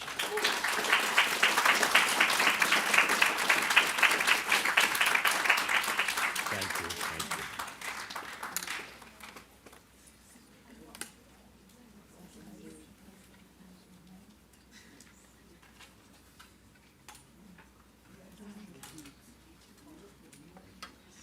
Thank you very much, Dr. Chopra and Dr. Jankati, for an incredible presentation. It was amazing to hear from both of you. We now have the incredible honor of hearing from MEP Moretti, who's a member of the European Parliament. So she has joined on Zoom, and we will take a second to get her set up. And then we will have a question and answer session with all three of our incredible speakers. So give us a minute, and then we will hear from MEP Moretti. Due to this schedule change, we will have our coffee break a little bit later. If any of you would like to go out and grab a coffee and come back in really quickly, you may. Otherwise, we'll have a coffee break after the Q&A. Thank you. It's okay. Yes. She can go, huh? She can go. Okay, so hi everybody. It is my honor to introduce our keynote speaker, Alessandra Moretti. She's a member of the European Parliament, a lawyer, a mother, and a long-serving Italian politician with the Democratic Party. So, please join me in welcoming Alessandra Moretti. Thank you. Thank you to everybody and good afternoon. First of all, I would like to thank our Herein for inviting me to participate in this very stimulating colloquium, and the Wellesley College, Harvard University, and Massachusetts Institute of Technology for hosting me via video conference. It's an honor to speak at such an important event alongside so many distinguished guests and to present the European position and voice on the role of women in conflict resolution and peace building. It's my daily commitment to emphasize this unique and all too often underestimated capacity to act as agents of political, social, and economic change. Several studies demonstrate that achieving gender equality brings many benefits. For example, last Women, Peace and Security Index explains that countries with higher female parliamentary representation and stronger measures supporting women are also those that perform in a more peaceful and democratic way. This widely shared belief is reflected in global frameworks such as the BIN Platform Action, the 23rd Agenda, and the Pact for the Future, all of which demand the full participation of women at all levels of decision-making, including in conflict resolution and peace building. However, practical implementation is lacking, and many international instruments and declarations of intent are still far from reality. At the end of last year, only 26 out of the 193 UN member states had a woman as head of state of government. At the beginning of 2024, females accounted for just 23% of ministers with cabinet portfolios, a figure that was even lower in conflict zones. Only 22% of foreign ministers and 12% of defense ministers were women, while they exceeded 15% in traditionally female-dominated ministries, such as those responsible for family affairs, social inclusion, and development. These percentages were confirmed in March 2025 across the 27 EU countries. The dynamic is evident in the diplomatic sphere. Globally, 21% of ambassadors and permanent representatives are women. Nevertheless, my country, Italy, is even below the global average, and there are states such as Belarus and North Korea where the percentage is 0. Let us now move on to the more specific topic of the colloquium, because in conflict prevention, peace negotiations and peace building, progress has been minimal. Between 1992 and 2019, 7 out of 10 peace processes didn't involve any women, either as mediators or as signatories.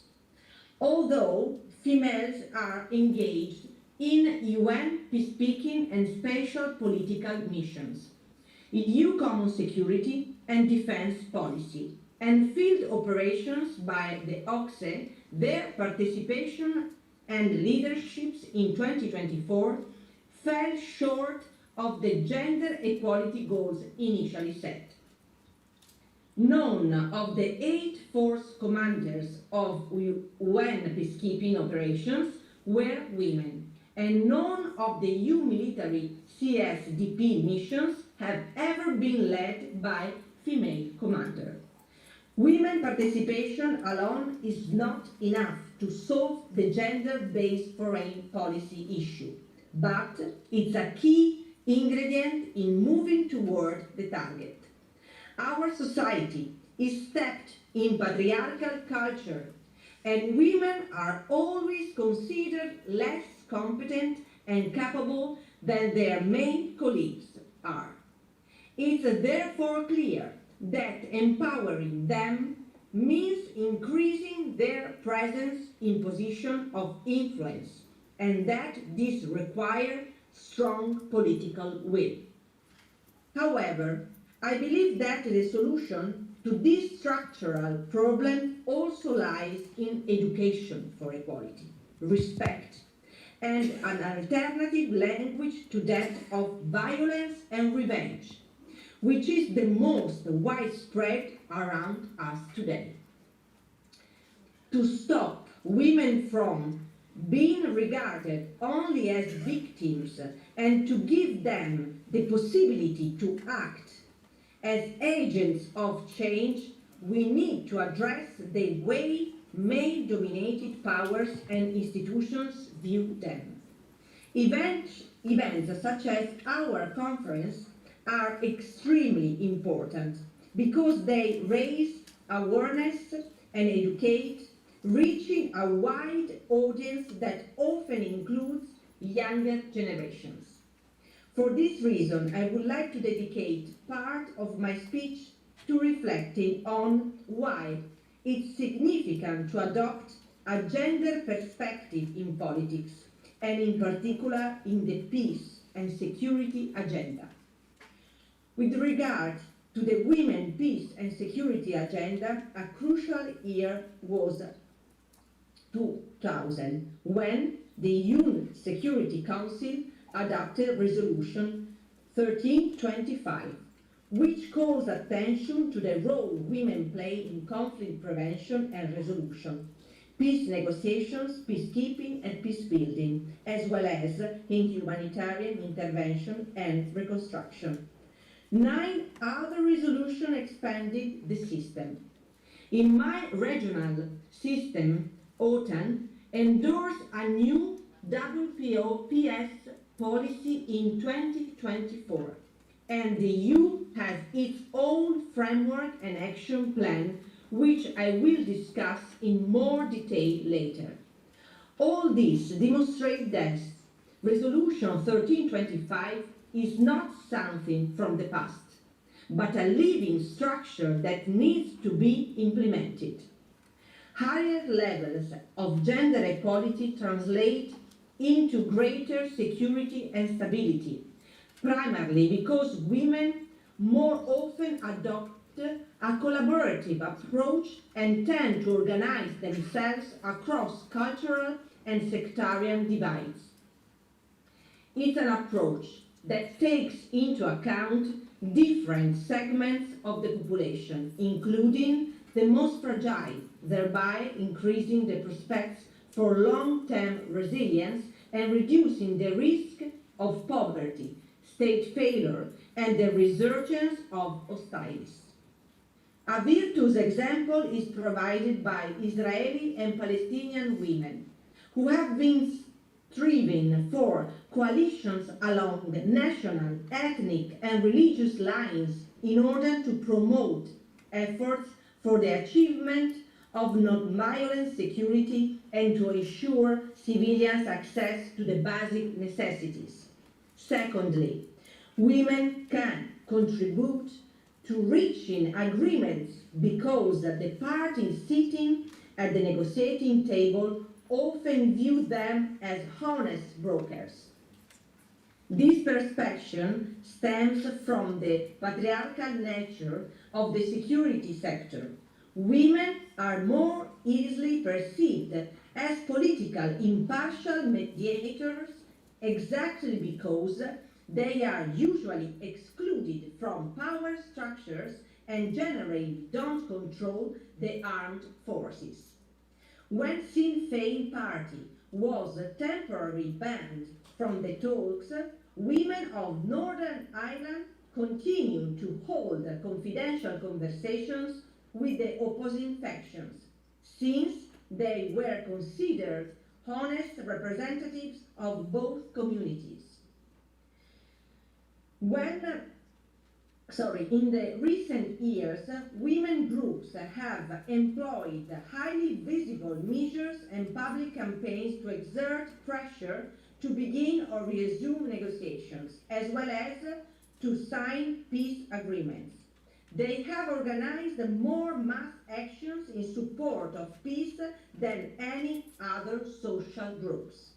In fact, some estimates suggest that females made up 70% of the protesters who took to the streets in Sudan in 2019, contributing to the overthrow of former President Omar al-Bashir. They mobilized again in 2021 when a second coup by the military leadership disrupted the ongoing democratic process. Once again, women tend to have different social roles and responsibilities than men. This gives them an advantage in accessing information and community networks, which can help inform negotiating positions and identify common ground. In Northern Ireland, the previously mentioned female negotiator regularly convene meetings in order to be aware of the needs and concerns of the Catholic and Protestant communities. Additionally, the involvement of women in peace processes is necessary because it would allow us to move beyond the notion of security as purely military. Various pieces of evidence show that females raise issues that transcended martial action, power sharing, agreements, and territorial gains. They introduce a concept of security that is political, social, and economic based on legal reforms, social and economic recovery priorities, and traditional justice. For example, women of Israeli and Palestinian committees were the ones who provided a precious know-how on water access and human rights. Finally, women in post-conflict scenarios are more likely to devote resources to rebuilding public institutions and services that are essential for long-term stability, such as school, healthcare facilities, clean water, and judicial system. In Guatemala, females organize campaigns for disarmament and work to integrate former combatants into new productive paths. After presenting 6 reasons to continue and strengthen the human peace and security agenda, it's unnatural to ask, what is doing the EU on the issue? More specifically, what action in the European Parliament taking? The European Parliament has been an ardent supporter of the WYPS agenda. During the previous legislature, in 2020, we passed a specific resolution calling on the EU as a whole and each of its member states to move towards a foreign and security policy that adopted a gender transformative vision. The 2024 annual resolution on the CSDP highlighted how women and girls are affected during conflicts and how they are underrepresented in missions and operations. Other resolutions have commended gender-based violence in specific situations, such as Afghanistan, Ukraine, and Iraq. It's enough? Absolutely not. The EU doesn't have a fully fledged feminist foreign policies, but since 2010, it has adopted 3 successive gender action plans aimed at promoting gender equality and women's empowerment, including through its external action. The 2024 midterm review of GAP Third, the one currently underway, clearly states that for this purpose, more resources are needed. However, when a couple of weeks ago we tried to move forward into a parliamentary foreign affairs committee, a debate arose simply on whether or not to include the word feminist. The current situation is not encouraging, especially in light of last year's elections, which shift the European Parliament further to the right compared to the previous legislature. The one we were present worked actively and passed the resolution I have just referred to. I'm also aware that the global context is not more promising. International aid is in decline, and the backlash against women's rights in the EU Security Council is making it increasingly difficult to adopt new WPS declarations. I would like to conclude by addressing the states, particularly since over 70 of them are represented at this event. Most European members have adopted national plans to implement the WPO PSS agenda. The same is true at the international level. In March 2025, 112 out of the 193 UN states had done so. In a context of reduced resources and growing geopolitical tensions, each nation carries the crucial responsibility of translating commitment into concrete action in order to ensure women's participation at all levels of decision making, including conflict resolution and peace building. Sweden was the first country to adopt a feminist foreign policy in 2014, built on 4 pillars: rights, representation, resources, and realities. As I said at the beginning, female representation alone is only a starting point. Rights must be turned into realities, and for that, adequate funding is essential, a space where supranational organizations like the EU have a decisive role to play.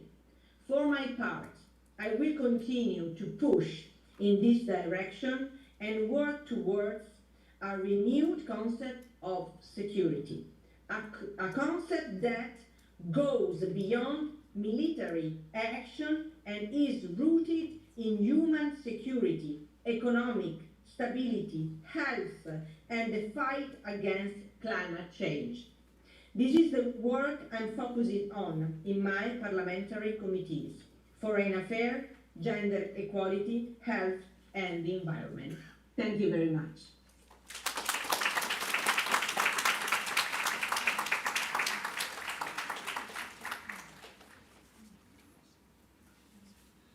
Thank you very much, Honorable Member of European Parliament, Moretti. We really appreciated hearing your presentation. We wanted to ask if there was a possibility of maybe doing a little bit of a Q&A. Do you have a few minutes? We're aware of your very busy schedule, and if you don't have any time, that's totally okay. Would you be able to maybe answer a few questions?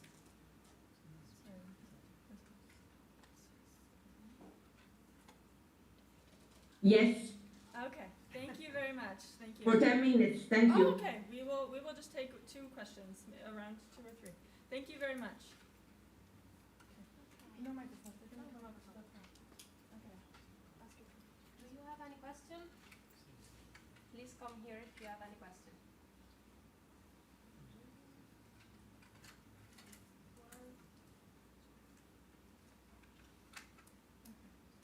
Professor.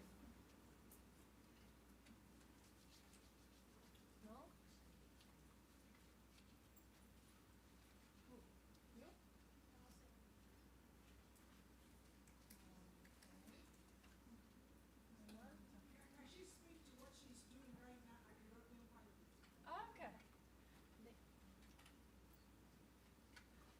question. We were wondering if you could speak as to what you're doing right now with the European Parliament, if there's any current legislation you're able to inform us about or that we can learn more about, if there's anything you're really working on and passionate about. Thank you. Thank you for this question, and thanks to want to know what the European Parliament is doing. Now, as you know very well, the geopolitical situation is terrible. It's terrible for everyone.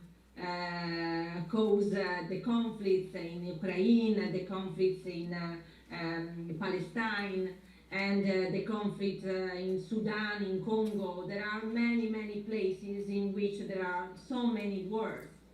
And in that conflicts, women pay the price, the higher price, because the body of women is used as an arm of conflict, as a ground in which men do their battles to eliminate the population, to eliminate ethnia. So in this very, very sad moment, and it's really frustrating for me, because I think that Europe is not doing enough,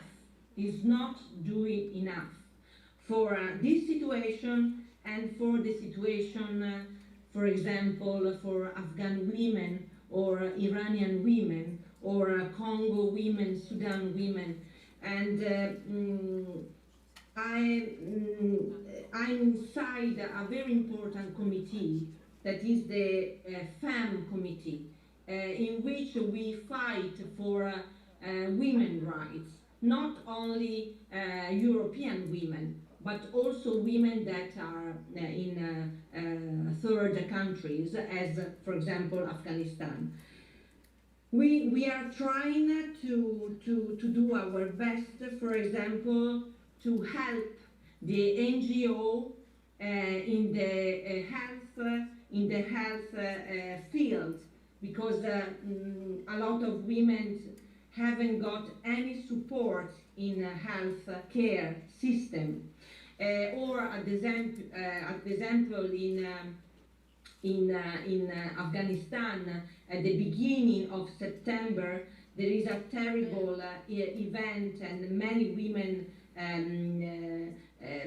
didn't survive because no man can touch them, because you know, in Afghanistan, for example, women cannot go to school, go to studies, go to work as a doctor, for example. So there are many things that we are doing to help in the field of healthcare system, and also now we are involved in the reconstruction of Ukraine.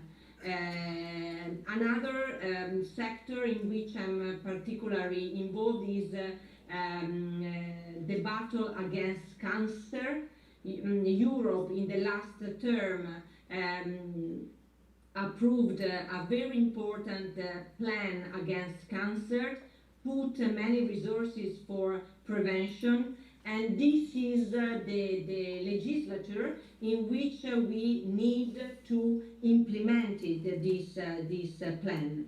Another sector in which I'm working on is climate change, and so there are many directive and regulatories that we are implemented also to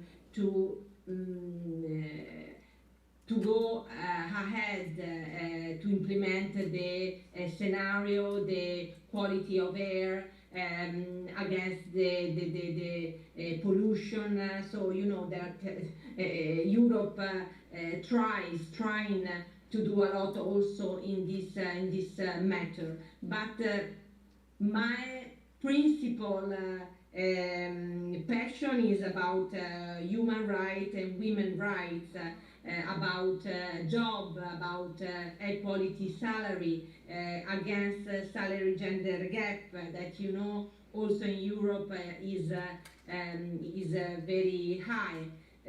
So yes, this is are my competencies, and so that's it.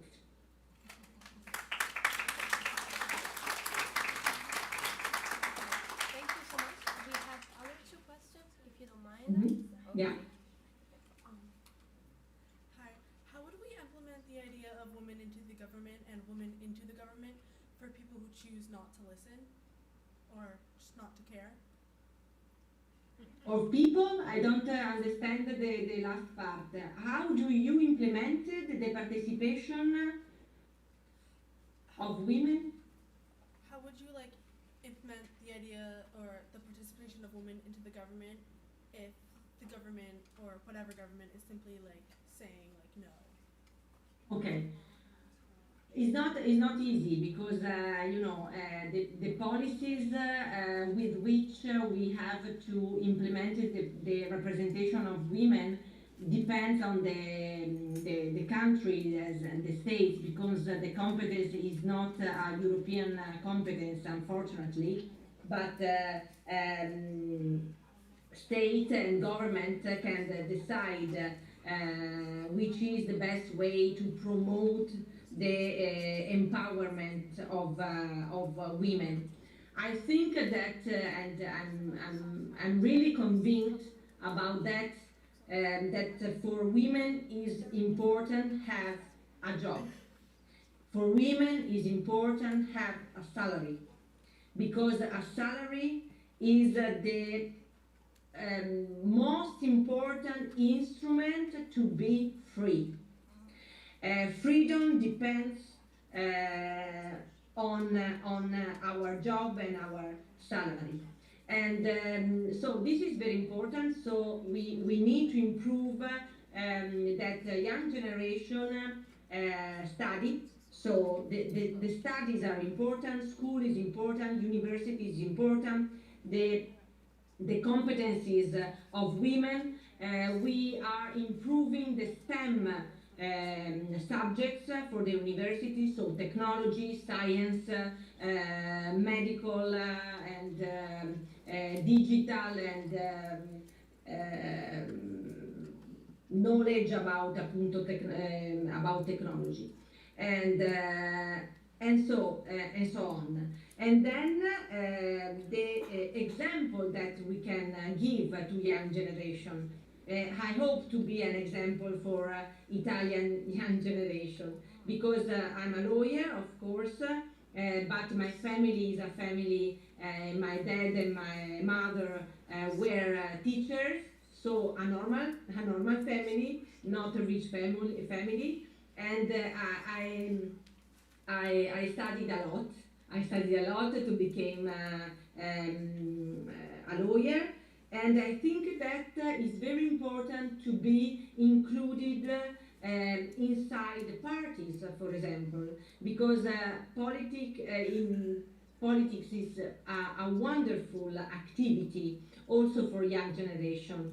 Young generation has to be strong to promote their rights, and they have to be courageous to go in the street to protest for their rights. I think, for example, I would like to share to you, with you, the fact that in these days, a huge numbers of students and young generation in Italy are protesting for the peace in Palestine, for Palestine people, against genocide. And there are a huge, marea is a wonderful, huge imagine that in 100 cities of Italy, in Rome in particular, but in Milan, in Florence, in Bologna, everywhere, students and and people and normal people are protesting for peace, are protesting for human rights, are protesting for international law that Netanyahu is not respecting. So, you know, I think that, yes, this is the instruments and the way in which young generation and women in particular can become a very important players also in the field of politics, also in the field of everywhere to reach a high level of responsibilities.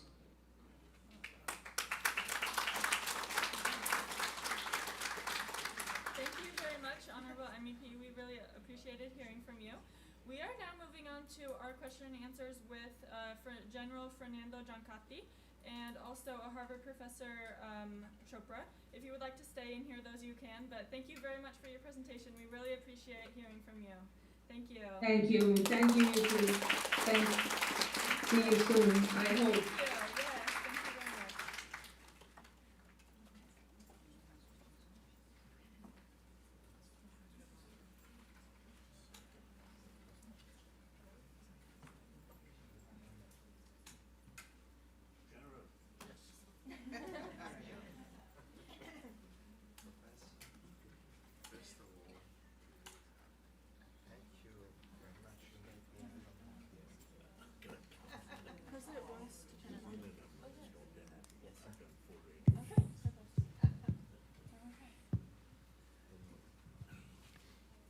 Okay. One to them, and then one for the questions. Give them the microphone. Me first? Okay. Talat Rahman from University of Central Florida. Well, first of all, thank you so much for both your talks. It's very inspiring. And I almost started to cry with what you had to say. My question is actually just now in terms of the present situation where it is so important, particularly in the US, to reach out to the other side. I mean, basically to find out what is it that's making people make the kind of decisions that they're making. So how do we approach the other side? They're not going to come to us if we are, when I say the other side, I'm talking about people who are at least openly, they are against diversity, they're against, they have a certain other frame of mind. And part of it is, of course, that they're feeling left out of the equation, right? I mean, they're really feeling deprived. And so is it that we show up at their programs, or how do you extend the hand so that this dialogue can go on? I know Bernie Sanders is doing it. He's going to places, and lots of people are coming, and they are at places where they're traditionally not on the side of Democrats. But, more people like us, how do we make that possible?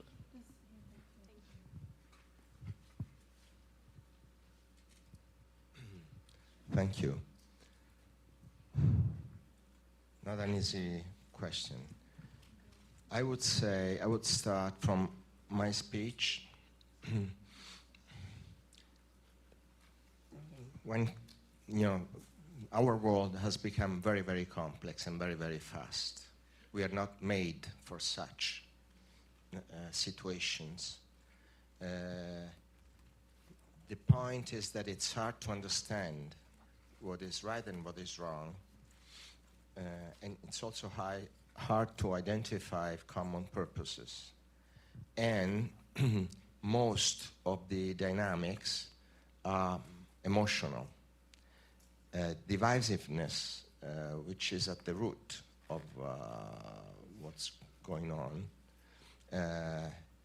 has been promoted, has been engineered in a sense, even though it is, let's say, a built-in feature that can pop up if you leverage. So I think that there can be two strategies. One is bottom-up, systems change regardless of what the leadership wants. They change because of their internal dynamics. Seeding continuously a proposal for understanding, for calming down. I think it's let's say, a long-term strategy that we cannot renounce. So what you're doing here is good. The point is, these little stories, when they get to the critical mass and change things, I think we need some strategies. We need to that can be, let's say, shared. I know that people, I have the feeling, I may be wrong, that there is some anxiety about all this polarization and all this divisiveness, which then translates in being so aggressive toward who you perceive as an enemy. We are divided into tribes, and it is not relevant what it is true. It is relevant what we think is right for us. So these kind of dynamics are emotional, are leveraged, and must be countered with this kind of initiatives, but with much more. And I think the most important thing is, again, promoting a new way of thinking, and that should be done since the early age. So this is also a long-term issue, But if you want sustainability, you have to think long-term. Now, short-term, I think, first of all of us, let's say, that think, that share these values and give priority to these values, because that we discussed, should think, if we have understood beyond our prejudices, but beyond our models, what the real problems were. I think there was a huge failure on our side to understand that. And we are paying the price for that. And understanding this, I think it's important, because you can devise rational strategies to cope. So there was some anxiety I've seen in the States, bipartisan, about the killing of Mr. Kirk, and that went beyond, let's say, the ideologies. Was just saying, are we killing each other because of, and this is a good thing, that there was this kind of anxiety. So we should leverage now a bridge. We should build bridges, which is hard to do when you're attacked. Hard to do when you're attacked. But what is the alternative? To reproduce conflict on one side. On the other side, and this is the issue of the metaphor that I use for the protection of the kids in Nigeria. Whatever the reasons of the other side, let's say, you cannot allow children to be killed. And taking the metaphor to the situation that we're living, we should, on one side, seed, opportunities for peace and understanding, try to understand where we failed when we stuck to our model and thought that it was the reality, which was not, evidently. But as a last resort, we must protect with any means, what is really of value. So this is, the best answer that I can think of to our very difficult question. So I totally agree with what the General has said. I think we have to be optimistic. We have to be hopeful. Courage is rightly esteemed the first of human qualities because it guarantees all others.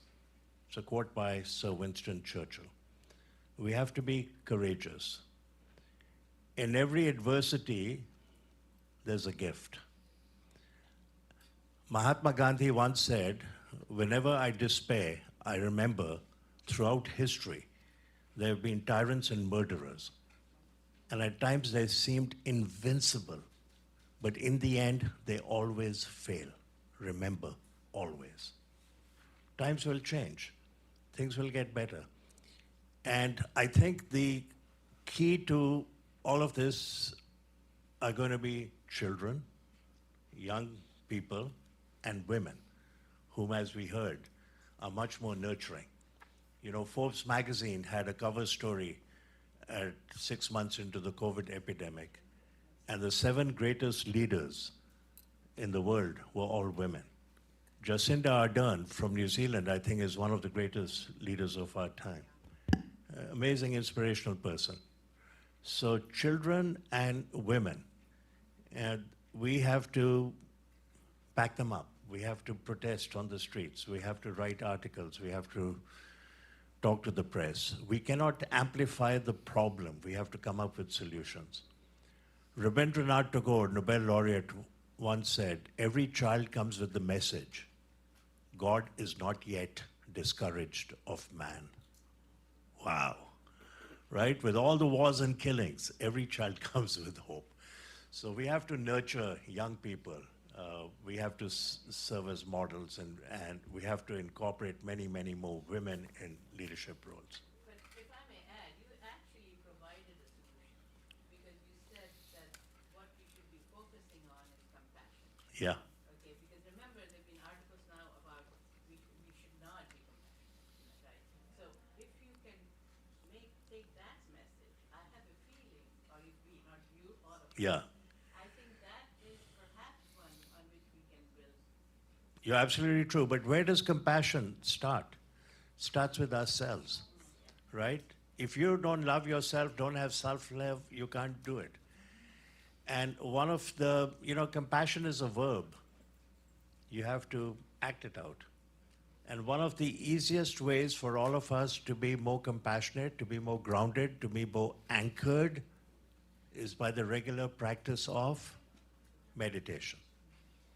Not a religion. Many different kinds of meditation. They all work. What's the difference between prayer and meditation? In prayer, we speak to God. In meditation, God speaks to us. You should meditate once a day. And if you don't have time to do that, you should meditate twice a day.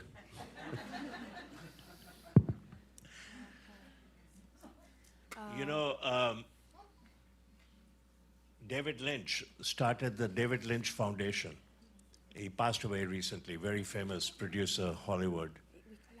And his goal was to teach every single child in our country transcendental meditation if the parents and the teachers were willing. And there's a wonderful individual in New York who heads the David Lynch Foundation. He's been teaching meditation for 45 years. And somebody interviewed him and said, what is your greatest thrill? You taught Katy Perry and Oprah Winfrey? He said, no. Veterans with PTSD, prisoners of war, where he teaches them for free. Changes people's lives. You've heard about telomeres?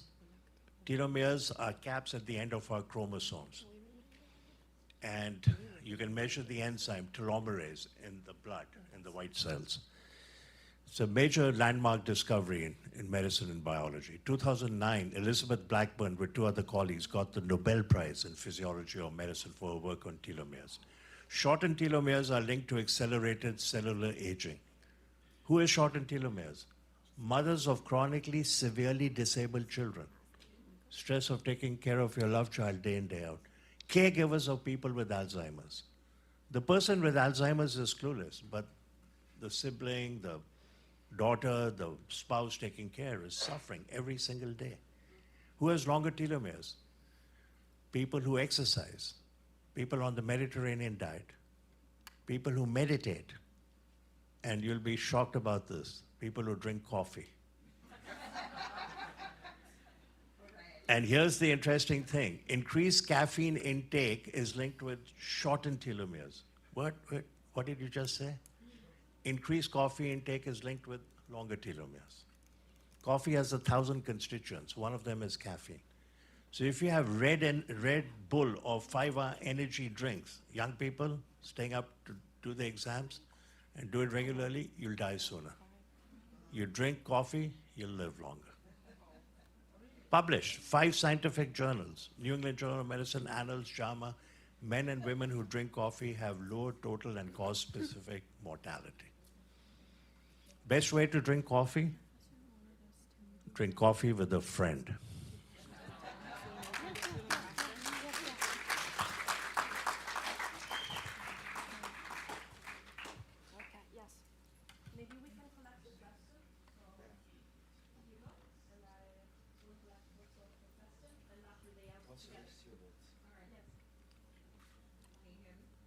Looks like it's off. Okay. Do I need to stand up? Yes. Please. All right. Good morning, everybody. And thank you so much, you both, for the knowledge you just impacted on us.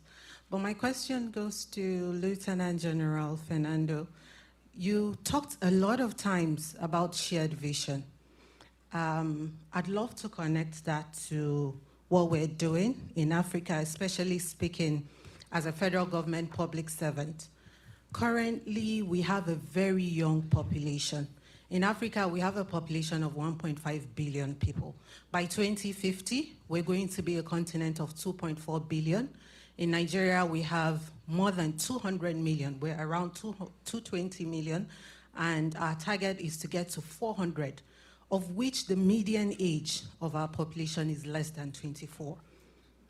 I believe we need, it's like a two-side of the coin, and I believe we need to all collaborate depending on the demographic of the population. So for me as a person, I think that older people bring in experience to the table. Young people bring in vibrancy, energy. And we need to work together, especially to solve a lot of social issues that we have. In a country like ours, we do not see that happening a lot. Although we have this huge population of young people, they're not being carried along a lot. You talked about Boko Haram, and you talked about peace building as well.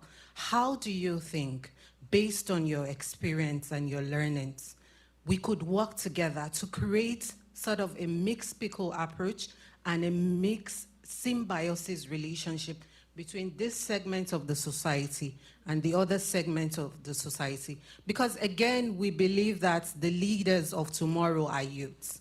If we do not gain that connectivity between us, I don't think we will get to where we want to get to. Thank you. Sorry, the question is quite long. Does someone else have a question for the general? For the general. You? Some other people, students?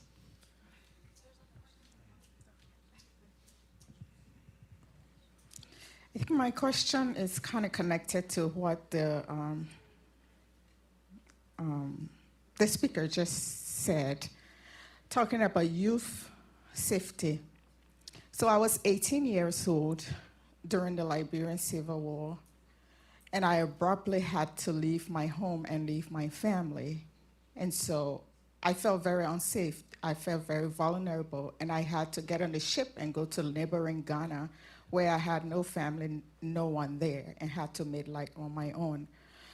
And I'm just thinking, like, from your experience, Lieutenant General, what advice would you give to families or to communities or to countries in on how to keep youth safe, especially when they face like abrupt situations where they just don't know what to do? What would you advise to start to put in place so that they can feel a little bit sheltered and they can feel a little bit ready to move forward?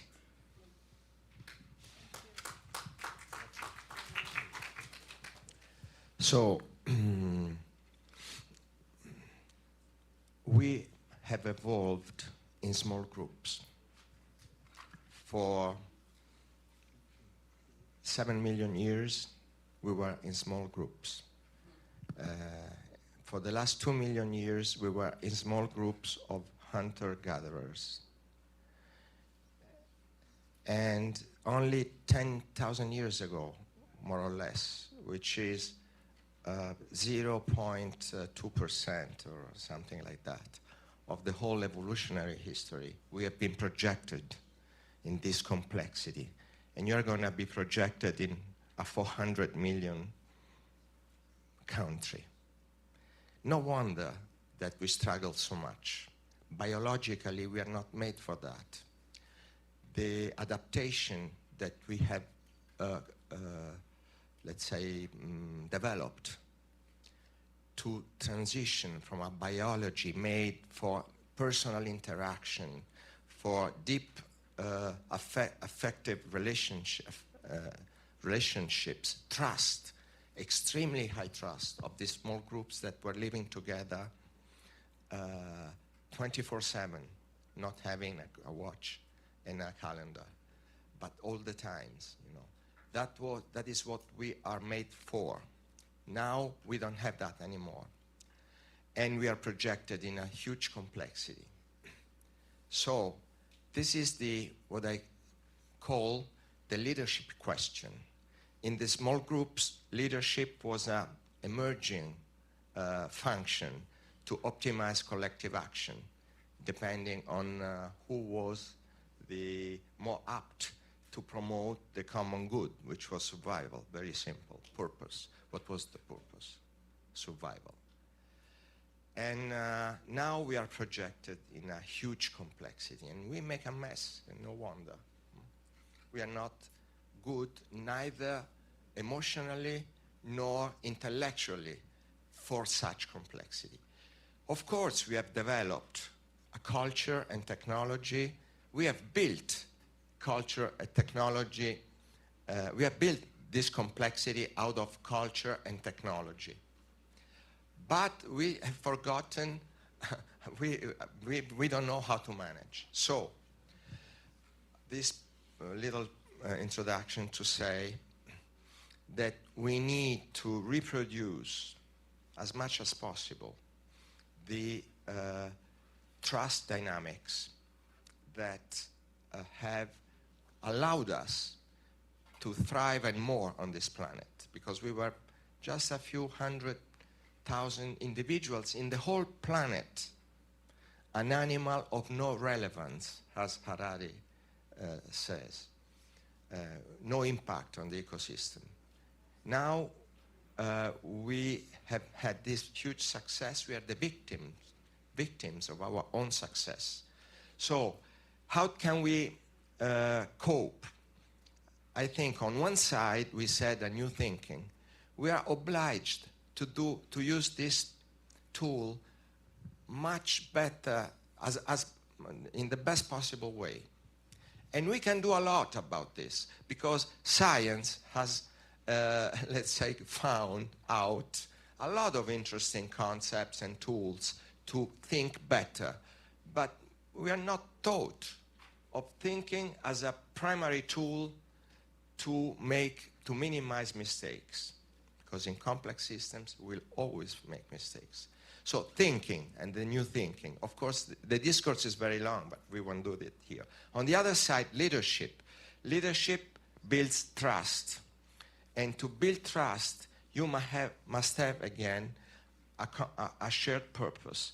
And to promote a purpose, you need a narration, a narrative that is tied to reality, that the people understand that it's true, it's not fake, it's not manipulation. These are the real things that matter to most people. So a narrative that is bound to reality, that goes beyond the single person, and we connect to our esteemed speaker speech, and that you can identify on. Now, we have built these human systems, I'm cutting that short otherwise. We have built these human systems through fictional, imagined orders, which mean fictional narrations. The the US Constitution is a narrative. It doesn't really exist, you know. It's only words on papers. But it's a strong narrative that can convince people. So we need to, but this is a piece of paper. You must act on that. So basically, what I would say, which is the leadership then paradigm, build excellent leadership, a shared vision, which is a narration of the future, of who we are, identity, and who we want to be, vision.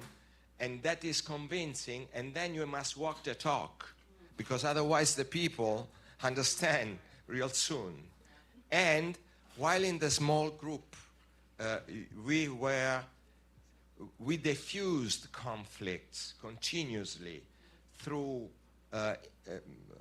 trust and affection. In the large communities, we don't have this luxury. You don't know the other people, how can you trust them?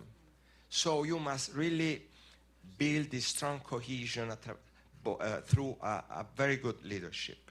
And this is also the reason why I'm teaching a leadership course, so I have some purpose in life.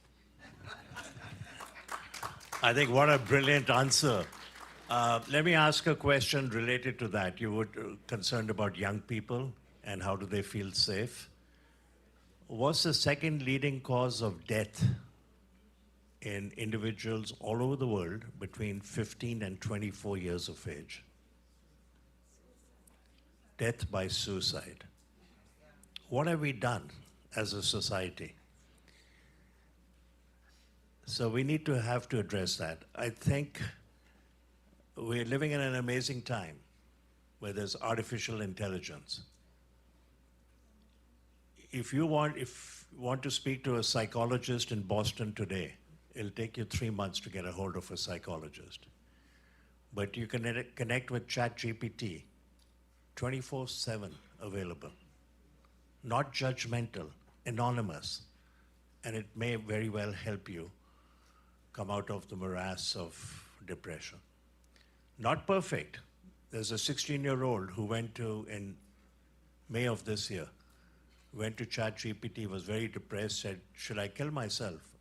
And it said yes. Not only did it say yes, it told him how to do it.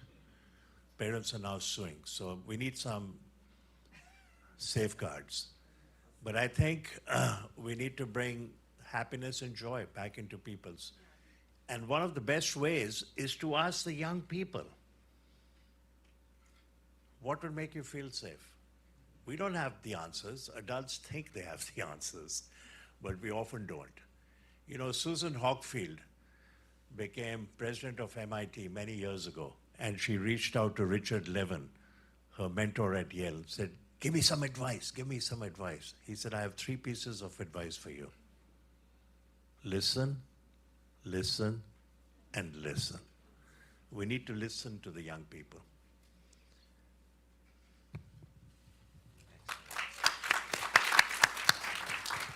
And now we have some young people back there that wanted to. Thank you so much for both of your amazing presentations. Yes? Okay. I'm sorry, what?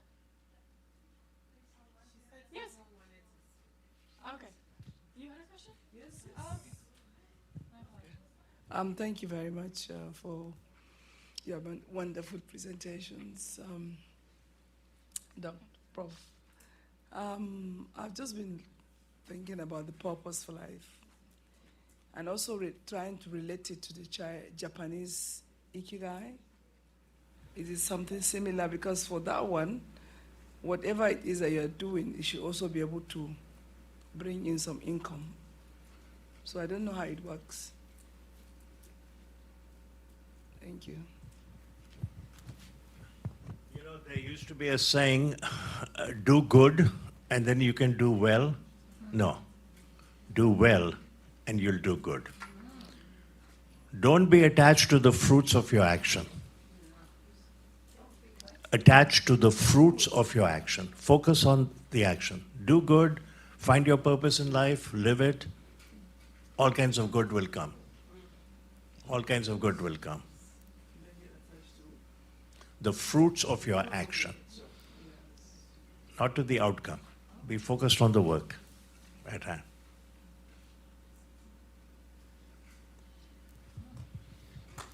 Okay. We will have 2 more quick questions from these 2 students, and then we'll be done. I have a question for the professor. I was just wondering, what are your thoughts on social media use and screen time and how it affects happiness? Yeah. And then we'll do 1 more from this student right here.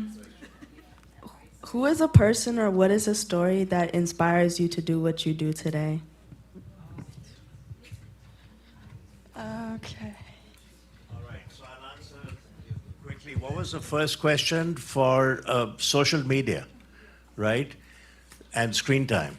We're obviously spending too much time, and social media is responsible for bullying.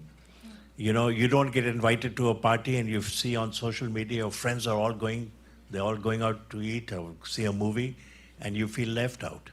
We need to change that. And parents and teachers have to play an important role here in limiting screen time. I know of a family where the kids, 3 kids, were always looking at their computers and talking to their friends, social media. And one weekend, the parents said, we're going to go to a farm and spend the entire weekend at the farm, looking at animals, petting the goats, plucking fruit. And they did that. And then they were asked, the 3 kids, they were like 8, 10, and 12 years of age, what happened? How did you find this? They said, oh, we loved it. You know, you're in nature. You're getting vitamin D from the sun, happy molecule. And they had the undivided attention of their parents. So he coined the term, the father coined the term green time. Green time is better than digital time. That's what we need to promote more. That's what we need to promote more. What was the second question or comment? What's that? Oh yeah, the adults have to limit their screen time as well. Absolutely. You know, you have to lead by example. There's a story of Gandhiji sitting in his ashram, and this mother walks 8 miles in the dust and heat with her 12-year-old son. Says, Gandhiji, look at my son. He's gained a lot of weight. He eats a lot of sugar. Would you please tell him not to eat sugar? He adores you. He worships you. He'll do anything for you. He doesn't listen to me. Gandhi looks at the boy and the mother and says, come back in a week. Off they go. A week later, they trudge 8 miles in the dust and the heat. Gandhiji looks at the boy and says, son, don't eat sugar. It's not good for your health. The boy says, Gandhiji, from this moment onwards, I have given up sugar. He leaves the room. The mother stays behind. She says, Gandhiji, thank you for saying that to my son. Can I ask you a question? He says, yes. We were here a week ago. You could have said the same thing to my son then. Gandhi whispers into her ear, at that time, I had not given up sugar. That's leadership by example. My question was, who is a person or what is a story that inspires you to do what you do today? I'll answer it very quickly. I was 12 years of age. This is a very personal story for me. I'm studying at St. Columbus High School in New Delhi with my brother, staying at my uncle and aunt's home. Our father, brilliant physician, cardiologist, posted 300 miles away. On a long, sultry weekend, I play a cricket match. And on Sunday evening, 7 o'clock, I'm not feeling that well. I'm reading a book. I put it down. I take a 40-minute nap. I wake up, and I'm terrified. I open my eyes. I'm blind. I can't see. I blink. open, blind. I nudged my brother, Deepak, I can't see. And he must have done visual thread and reckoned I wasn't faking it. So he started to cry. I have one brother, he's turned blind. My uncle takes me to the military hospital. The doctors, I can hear them, I'm 12 years of age, talking, saying, maybe it's hysterical. I'm a happy kid, I'm a good student, good athlete. If you're faking it, you come from the side with a pencil or your finger and pretend to poke the eye and you'll see it, you'll blink. Finally, they get a hold of my father, 1961, Army Jeep. And he very calmly says, tell me everything that's happened to Sanjeev in the last 2 months. He said, nothing. No. Any injuries, any meds? Oh, yeah. He had a laceration to his right leg with a sharp object, taken to the casualty ward, emergency room, got stitches. Did he get an antibiotic? They looked, said yes. Did he get a tetanus shot?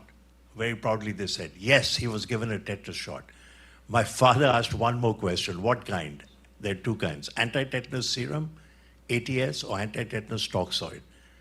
And they looked and they said anti-tetanus serum. I don't know how my father divined it. He said, Sanjeev is having a rare idiosyncratic reaction to the anti-tetanus serum. It occurs 1 in 250,000. He has severe bilateral optic neuritis, localized form of serum sickness. His two optic nerves are ready to burst. Start an intravenous and give him massive doses of corticosteroids. And that was done, and 14 hours later, my vision returned. All the army hospitals in India, the walls inside are painted green. So I saw the green walls. I said, my sight is back. And I've told this story to professors of ophthalmology at Mass Eye, Hopkins, Stanford, UCLA, Stanford. And they say, what? How did your father know it? He saved your vision. You would have been permanently impaired or blind for the rest of your life. The next day I said to myself, my story, my dharma, my purpose in life is to be a healer like my father.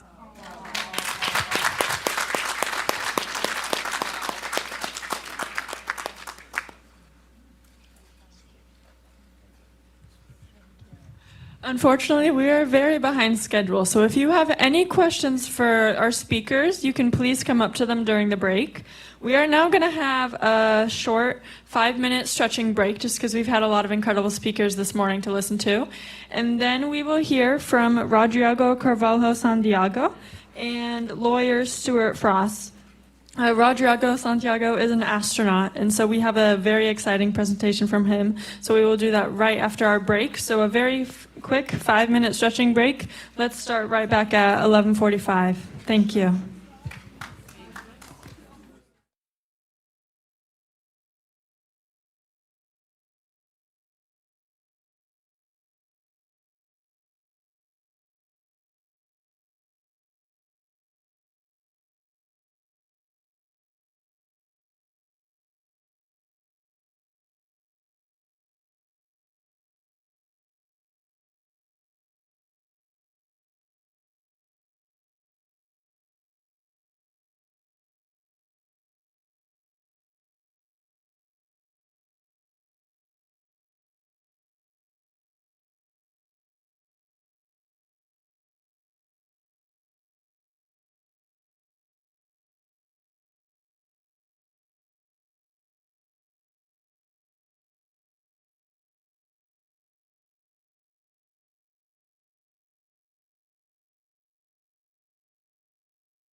We are about to start.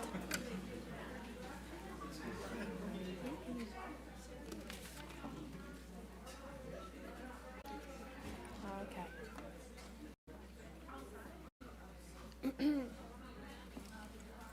Let me go.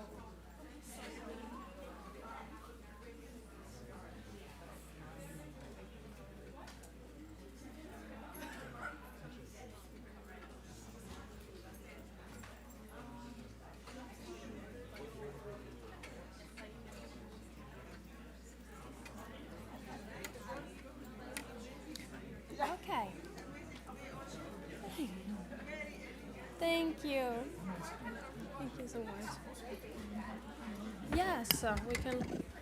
If you prefer, we also have the other one, so you can sit and as you want. Okay.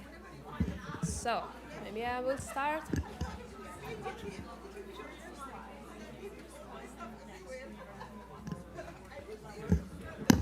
Okay, I will start.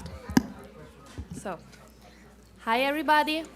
It is my great pleasure to introduce Rodrigo Carvalho Santiago, a scientist astronaut with the International Institute for Astronautical Science and Project Possum.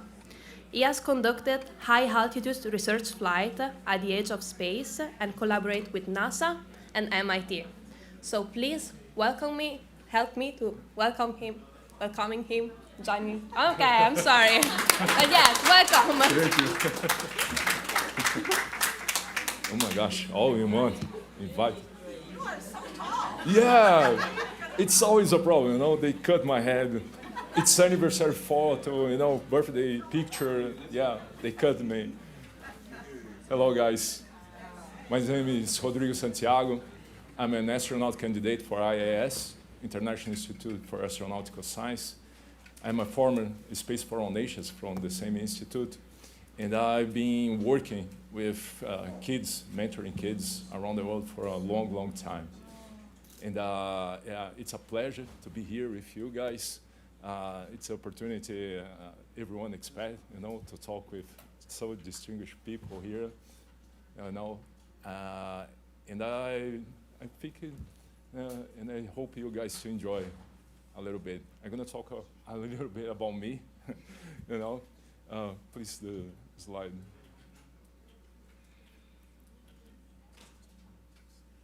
I don't know if there's someone that.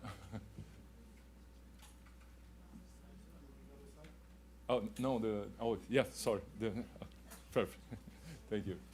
So I'm a bioastronaut research in space flights for the IAS.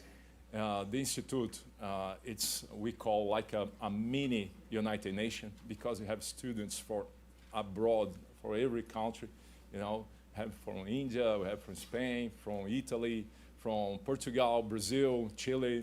So we call among us a mini United Nations. Nowadays, space is not like 10 years ago or 15 years ago. Only space agents in the Cold War, you know, manage all the space flights.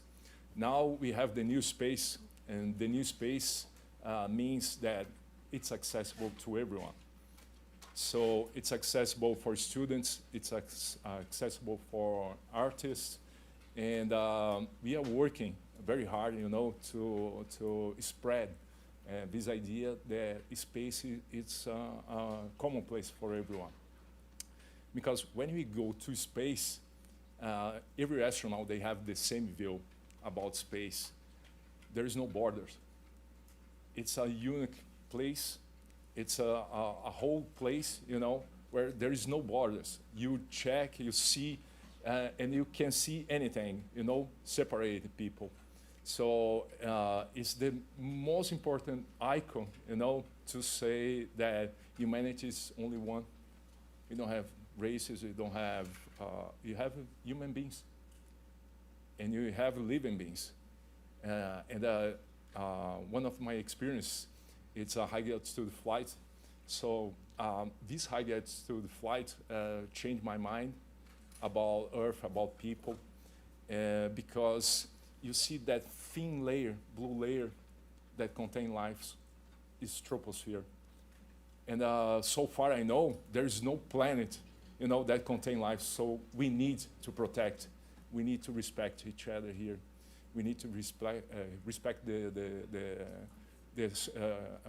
material here, everything, on Earth. And it's so beautiful because everyone shares the same view in aerospace, and everyone involved in space exploration. So it's beautiful to understand that our planet is unique. Our planet it's simple. It's simple to manage. It's simple. We just need to respect each other. We just need to respect, the boundaries, the limits of our resource, because it's a beautiful place to live. I don't know about you guys, but I've been traveling around the world, traveling to many countries, and I see everyone is equal, but everyone is different too. We have the grandpa uncle, we have the father provider. Everyone is equal.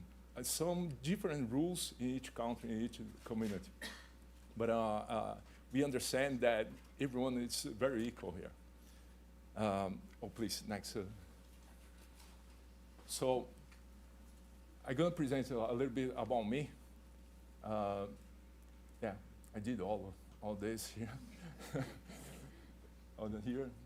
I work with the guys from MIT, the TESS.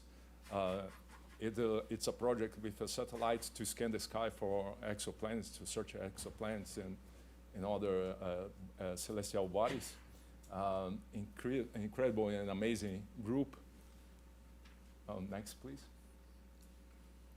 I volunteered too during COVID to create teams to improve the computational system to get the model for the vaccine. So we did some groups and some teams to accelerate all these models using peer-to-peer network. So if you had your cell phone or your computer, you just download an app, and this app, help to use the processing of your computer or your phone, to improve the data to get these models. It was very incredible to create these teams, because everyone start to think at the same time, the same idea. We need to do something. Because during the shutdown, they cut communications, only cell phones couldn't go to labs, nothing. And everyone was, my gosh, I have some abilities, I have some resources, what are we gonna do? And these teams just united, on video calls. And we just managed all of this, did all the logistics to start to work with this app. It was an incredible experience during quarantine to see how humans are good for nature. They are really good for nature. They have their bad sides too, but it's only when you give a chance for these bad sides, raising and go out. Next, please. I joined NASA. Was a contest to provide the new toilet for the International Space Station. It was a challenge because it was during COVID too, during the lockdown. And during the lockdown, we were always talking, and for the models, we use some like boxes. So we need to do the position. Oh, how are we gonna see it? How are we gonna work?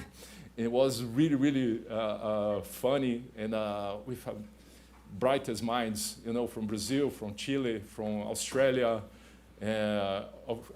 Our project didn't go to the finals, but almost there, almost there. It was a very, very good project.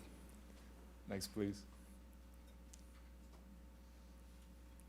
So, unit meta, I was approaching that we could teach everyone, every kid, a homeless, truck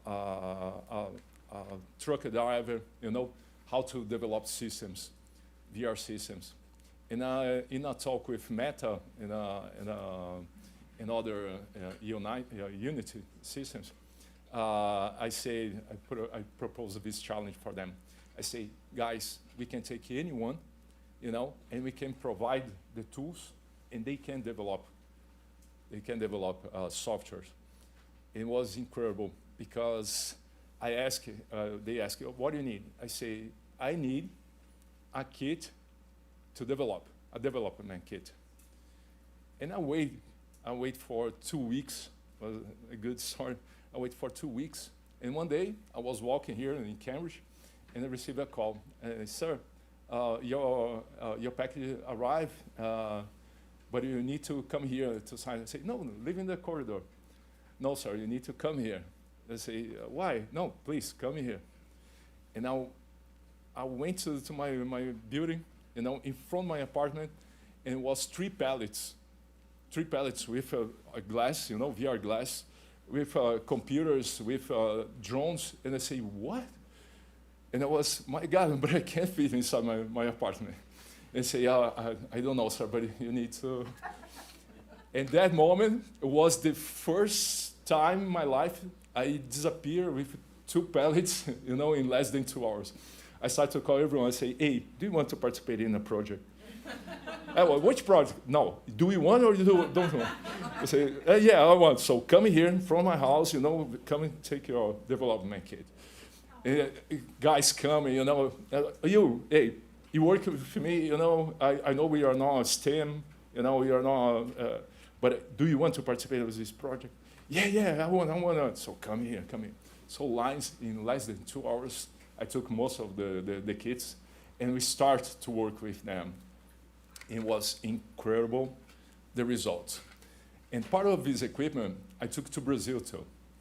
In Brazil, we work with Space Apps Challenge, and we use this resource to education. And we create a school and a university in VR in a very, very poor region in Brazil, in Salvador, interior of Brazil. It's very poor. And the government always saying and give the excuse that they don't have money for infrastructure to create schools, to build schools, to give material, tools. And we create a school and a university in VR with labs, multi-physics labs. You can use like a normal lab with all the data sharing, online with other universities. And this project, this pilot, we brought to Herein, and people watching classes and participating with cell phones, with normal connections. And these connections, they always say, the government say, bring the idea that, oh no, this is not working because we need a huge infrastructure, but it's not true. Instead, to use your cell phone, to open your Instagram, to see your Facebook, watch a lot of TikTok, you could teach, you could be in class, and learn. So they use the same resource. It was just the phone. Everyone has a phone. Even poor people, they have a phone, poor communities, and the connection. So instead to use the connection for other purposes, other goals, they use for class. And the first class, we had the first class for all this experiment.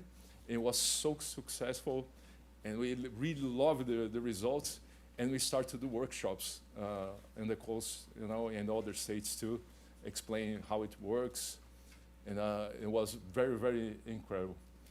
And one day, after this, a friend of mine from the institute, he's from Army, and he say, hey, that pilot you did, I want to do that in Jordan, in the middle of the Jordan desert, to refugees, because the refugees are there and they don't have any access. We need to manage, because United States force, they are there, just to manage and control the area. But the kids are not doing anything. The young people are just doing nothing. So I want to use the resource and implement the same thing. And it was incredible. I can't tell you how was the logistics because I'm gonna die with this information. But we start this project in the first class. I graduated May 24 last year. Was incredible, you know, using a little bit of resource, private resource, not government. We did all of this, you know, to help the refugees there. Please. Well, I studied in a university called University of the People too. It's the first university, no tuition in the United States with accreditation here. And I bought the idea. I say, if I can be a student there and I can work with them, you know, this is the first step to accessibility to education. And the University of the People gave me so many resources online, and we did so many projects with the university that brought me ideas and that brought me a gateway to bring people from other countries to study here in the United States too. So it was because the accreditation, American accreditation, is very strong around the world. So when you are graduate here, other countries, you know, they have a good eyes from the institutions here. And I brought many people, like students from Africa. They didn't have a resource, and they say, guys, let's do online, you know, business administration, computer science, and that was one of the projects I took in parallel with my main work. And I see again that we just need goodwill to do things. We just need to have the good ideas and the good intentions to make the difference in the world. Many kids around the United States, Brazil, Chile, Japan, you know, having access to higher education, it was something that changed their lives. I have some testimonials, kids saying, "Oh, my life, I'm the first graduate, you know, in the university in my family." Of course, we heard a lot of these stories, you know, but for who took someone from the first step unto the diploma, you know, to receive the diploma was like, oh my gosh, I know it can work. It can work. If I have the ability, you know, have the skills to help these people, so I can do this. I can do this. Won't harm me. No, I won't do any harm to me. And you know, don't be any harm to them too. You know, just gonna bring some improvements in their lives. Please. In 2022, LinkedIn nominated me one of the 100 men in aerospace and aviation. It was grateful news, but it was a little bit scary because 3 a.m. I received calls from around the world saying, "Hey, you know," and I thought someone died, my dad or my mom or some relative, you know, and the guy said, "Hey, did you see the LinkedIn?" I said, "No," and I went there. It was a beautiful pleasure, you know, to be nominated here, and this project a little bit more, you know, and gave me more credential, you know, to keep my work and do something beyond what my capacities. So I mentoring, using all of these resources. I mentor kids, and especially I have this case of Nicolinha.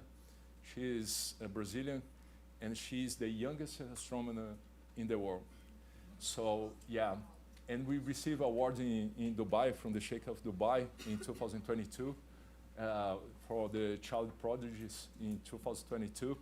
It was amazing to see not only her, but other kids, you know, from Pakistan, from Iran, from Vietnam, receiving these awards, and the shining, you know, the bright eyes, you know, to receive that, and they go straight to their homes, you know, and say, hey, you know, oh, you can do this. It's not ostentate the prize, you know, it's to say, hey, if I'm here, you guys can come with me too.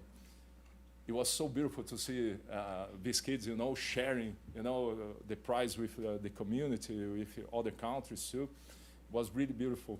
And you can understand that the kids are the most important in the world, you know, the most important living beings in the world, because we really can teach them. We can shape them, you know, for a better world. Normally, people don't give attention for kids, you know. They try to fix it, the adults or the youngest. But we need to focus, in my opinion, we need to focus much more in kids than adult people or young people in general.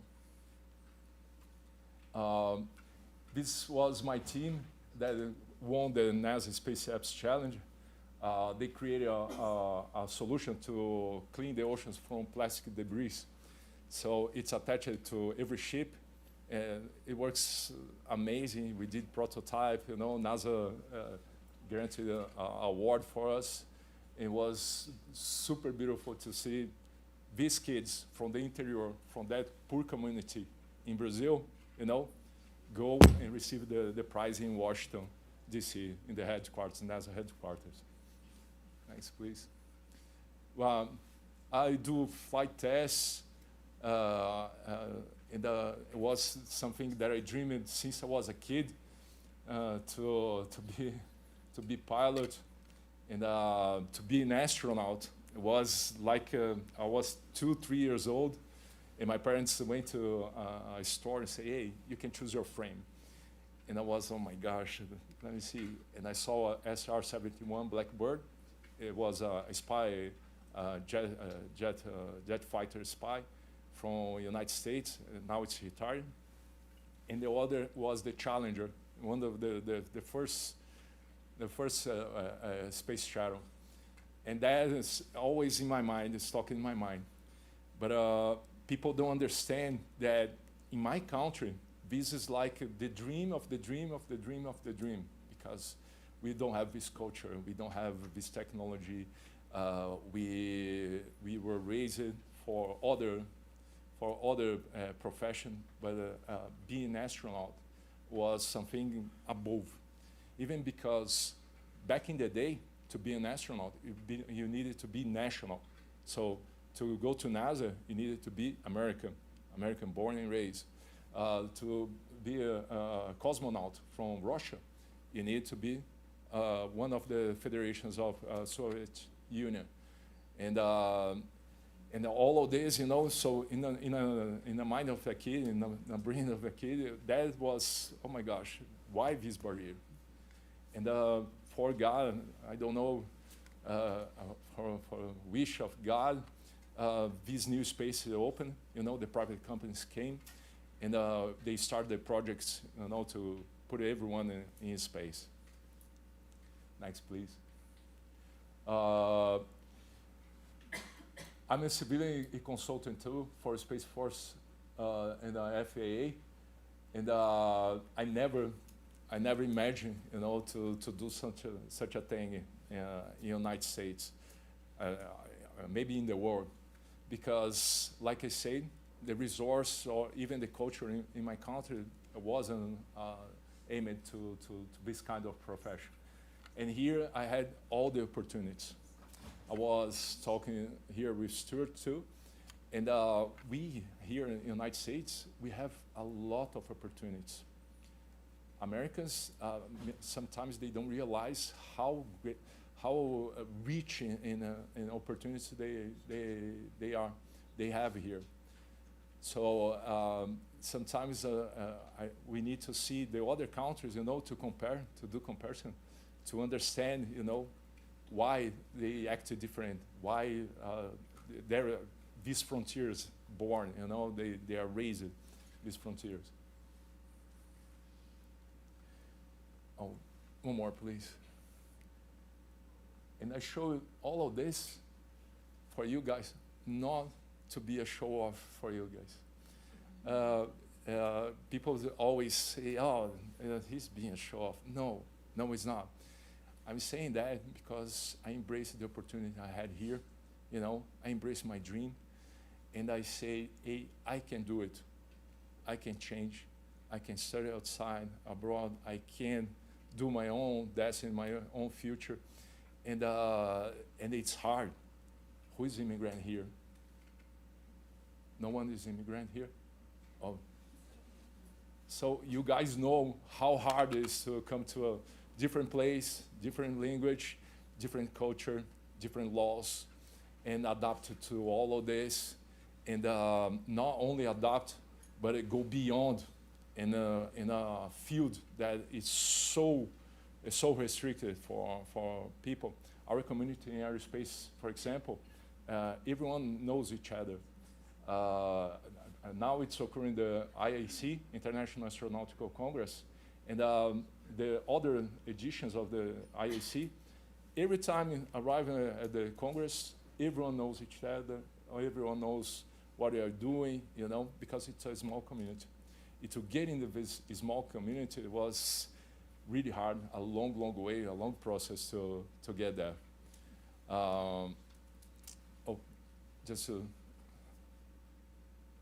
Yep. So when I get there, IIS was my gateway for all of this, the International Institute for Astronautical Science. So I learned there, with all respect to all professors, I learned everything I could apply here in the United States, because the International Institute for Astronautical Science is really based, you know, and this welcome, this see the future of all the youth and the kids around the world, to really challenge to make a better world, you know, with our experiments. And nowadays, our researchers are going to space from the institute. So we had Kelly Girard, was our first researcher to go to space. And now we have Shauna Pandya and Nora Pattern. Ireland, India, and Canada, and America. So we have all of these women going to space, and recently too, like Kate Perry and the other girls, I trained with some of the astronauts went to this flight too.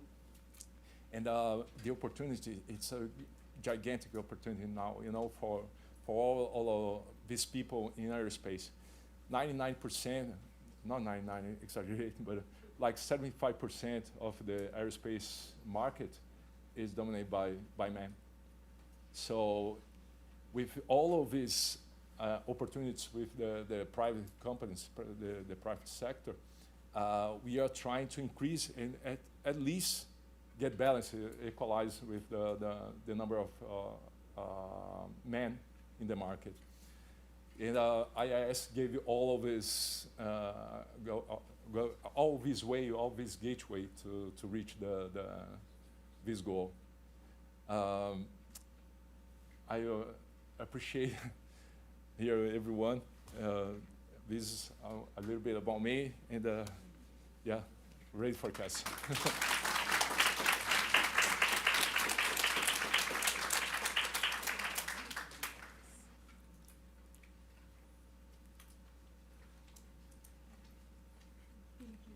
Welcome.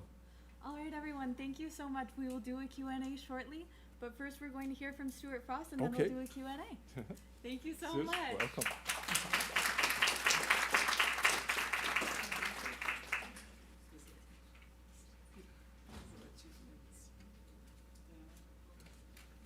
So Rodrigo's a little bit of a hard act to follow, in fairness. I'm not quite as tall, handsome, or brave. But I have some good news for you, because the message I bring is that every one of you here, particularly the young people, you can become a starfish. You can do it. You can become a starfish. And I'm going to tell you the story of how I became a starfish. So, just a few words about me. I am a lawyer, but the important thing here is that I am a baby Catholic. That is to say, I became a Catholic at Easter Vigil 2024. So I've been at this business of being a Catholic for a little bit over a year. And just before I became a Catholic, moments before, I became an asylum lawyer. I'd never done any asylum work, but it happened all at once. So at Easter Vigil, I watched an Iranian man, Muslim, become baptized. And by becoming baptized, he imposed upon himself a death penalty. I hadn't really given any thought to this as just turning up for church service, but I saw a dead man walking, and I heard a voice that said to me, "You are an asylum lawyer." This caught me by complete surprise. It was not a concept I had ever had for myself. And as we say in my faith, it was not my idea. I didn't think it up. It came to me, and I really didn't have any choice. So when I interviewed him along the way, he told me a story. And the story he told me was the story that turned me into a starfish. And the story goes like this. He, on a Sunday, was curious because he's an architectural engineer, and he went into a big old stone building, and he sat down, and it filled up with other people. And at a moment in time, everyone stood up, so he did too, to be polite, and someone said to him, "Peace be with you." In fact, everybody said, "Peace be with you." And he thought, why would people say that to me? And then the pastor preached from the Bible and said, "Love thy enemies." This was such a radical idea to him that he risked his life, can never go home again, and turned me into a starfish. Because my service to him is not a gift to him. It's a gift to me. Through taking on just one person's cause, by caring for one person's heart, you will be transformed. I couldn't have possibly been more indifferent as a lawyer to the poor or to those who needed help. But I got a blessing, and a blessing I'd like to try to share with you as best I can. You can, through small things that are within your gifts, St. Paul says that we all have our own gifts. You as students, everybody has a gift, and you can use it to help the poor. You can use it to help a neighbor. And through that, you will be set free, like the starfish. Become a starfish. Lend a hand. That's my testimony.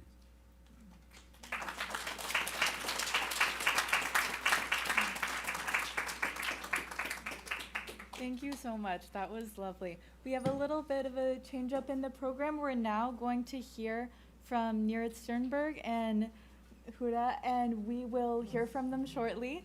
And they will be joining us on Zoom, and then that will be followed by the Q&A. Thanks so much.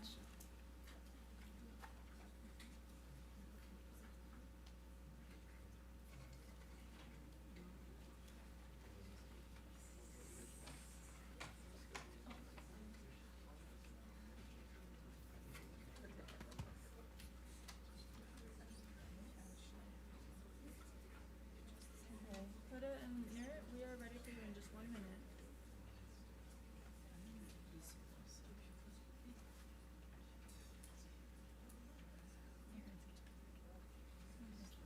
Are you guys able to maybe turn your video on so we could see you? And lower your camera?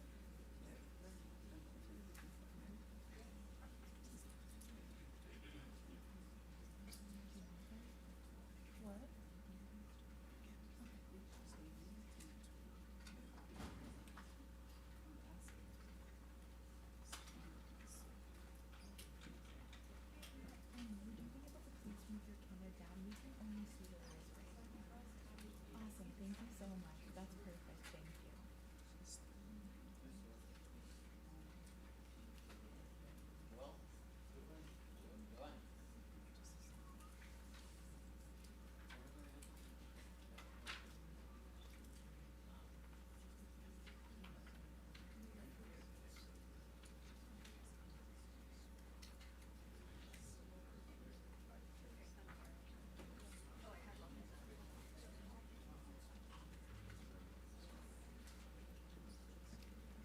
Okay, so next up we have speaking is Huda Abuarakub.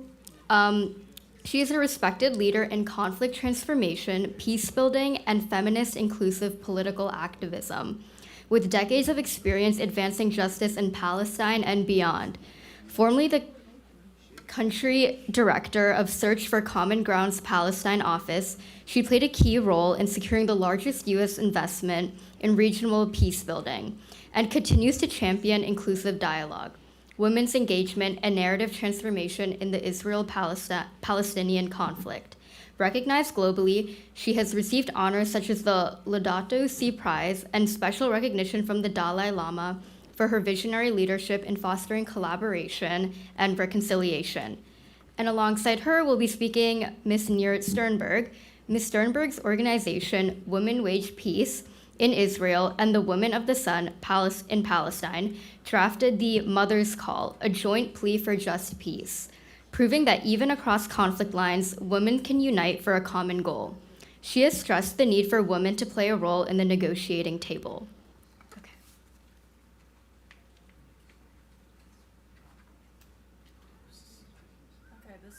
the floor is yours. Whenever you're ready, you can begin. Thank you.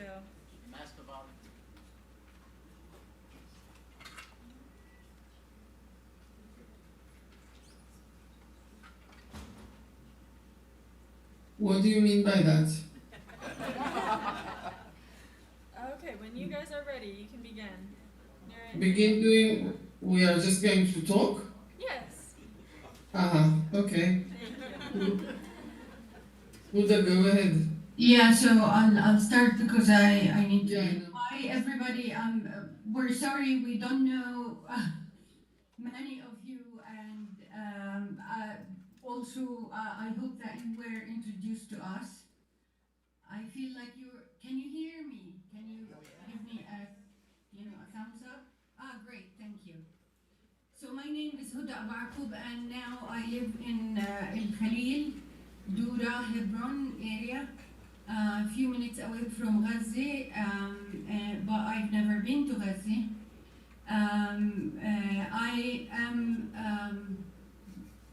I have experience in Middle East conflicts in general, in women, gender, in women and peace, and in peace building in general. In the past 15 years, I spent my time trying to help many women in Palestine and Israel reclaim a space in the peace building field. But after October 2023, I have been pushing for more women in the policy advocacy worlds, and in hope that one day the UN Resolution 1325 will be implemented fully, or will have a mechanism of implementation in conflict zones. I want to start by saying that aside from the fact that women and children are normally the major numbers of losses, I would like to think of people who lose their lives in conflict as people rather than numbers. But I also know what it means for a woman to lose everything in the middle of an existential war, when women are not even allowed to speak or say their opinion about things. And I'm speaking about Palestinian and Israeli women, but also speaking about women in general in the world, women in leadership. We look at the world now and see, women in positions where they literally wear the hats of women in politics and in power positions. And I'm afraid this is something that we need to work on. We need to provide models of leadership that are rooted in Eastern feminist values that speaks to societies in conflict zones, refrain from bringing Western models to worlds where collective thought processes are there. We need also to think of women's protection before participation. And this is what I'm bringing to you from Palestine tonight. It's 7:37 p.m. here, and I still can hear in the background some of the planes, the fighter jets going over. Although there was news about ceasefire, we're hoping that it will stand, and we're hoping that Gaza women will be finally able to have a chance to heal alongside other women all over the world, but in particular in Israel. So this is what I have to say about myself in this introduction and what I want to communicate with you today. And I'll give the floor to my friend Nurit. Hi everyone, my name is Nurit. I'm a peace activist and a member of Women Wage Peace. And I'm actually in a very strange mindset because until this morning everything was so depressing, so frightening. We've been through the worst war ever, and it's taken 2 years of violence and destruction. And as an Israeli, I feel responsible for the devastation of Gaza, for the death of so many thousands of women, children, and other people, men. And it breaks my heart to see the destruction and to take in the fact that my people are responsible for all of that. As a woman and a mother, I believe that life is the most important thing, and a good life is even more important. And what is happening in Gaza and in Israel right now is unbearable, especially in Gaza. I'm not comparing pain, and I'm not comparing suffering, because there is no comparison. And even though we have gone through such a horrific period, I feel that we have to think as women of how to change the future and how to create a better life for Palestinians and Israelis, how we can join together to create trust and think of things that we can help one another and have solidarity and find ways to work together on education, on health, on transportation, on climate problems, on water problems, and learn to share what nature gives us in a fair way and free all people from suffering and bring peace.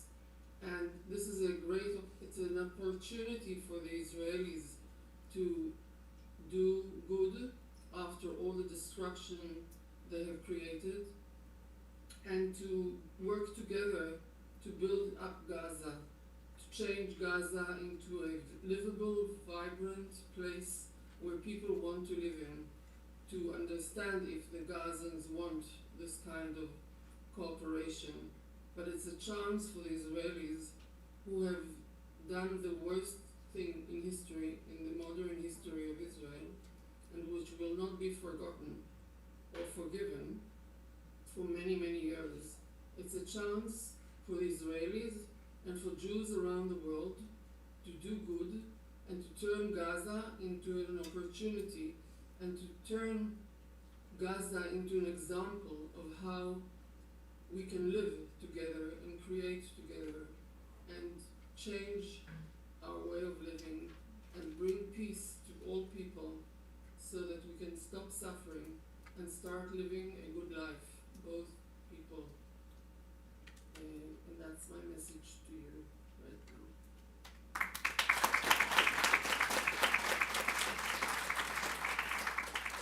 Thank you both for your messages.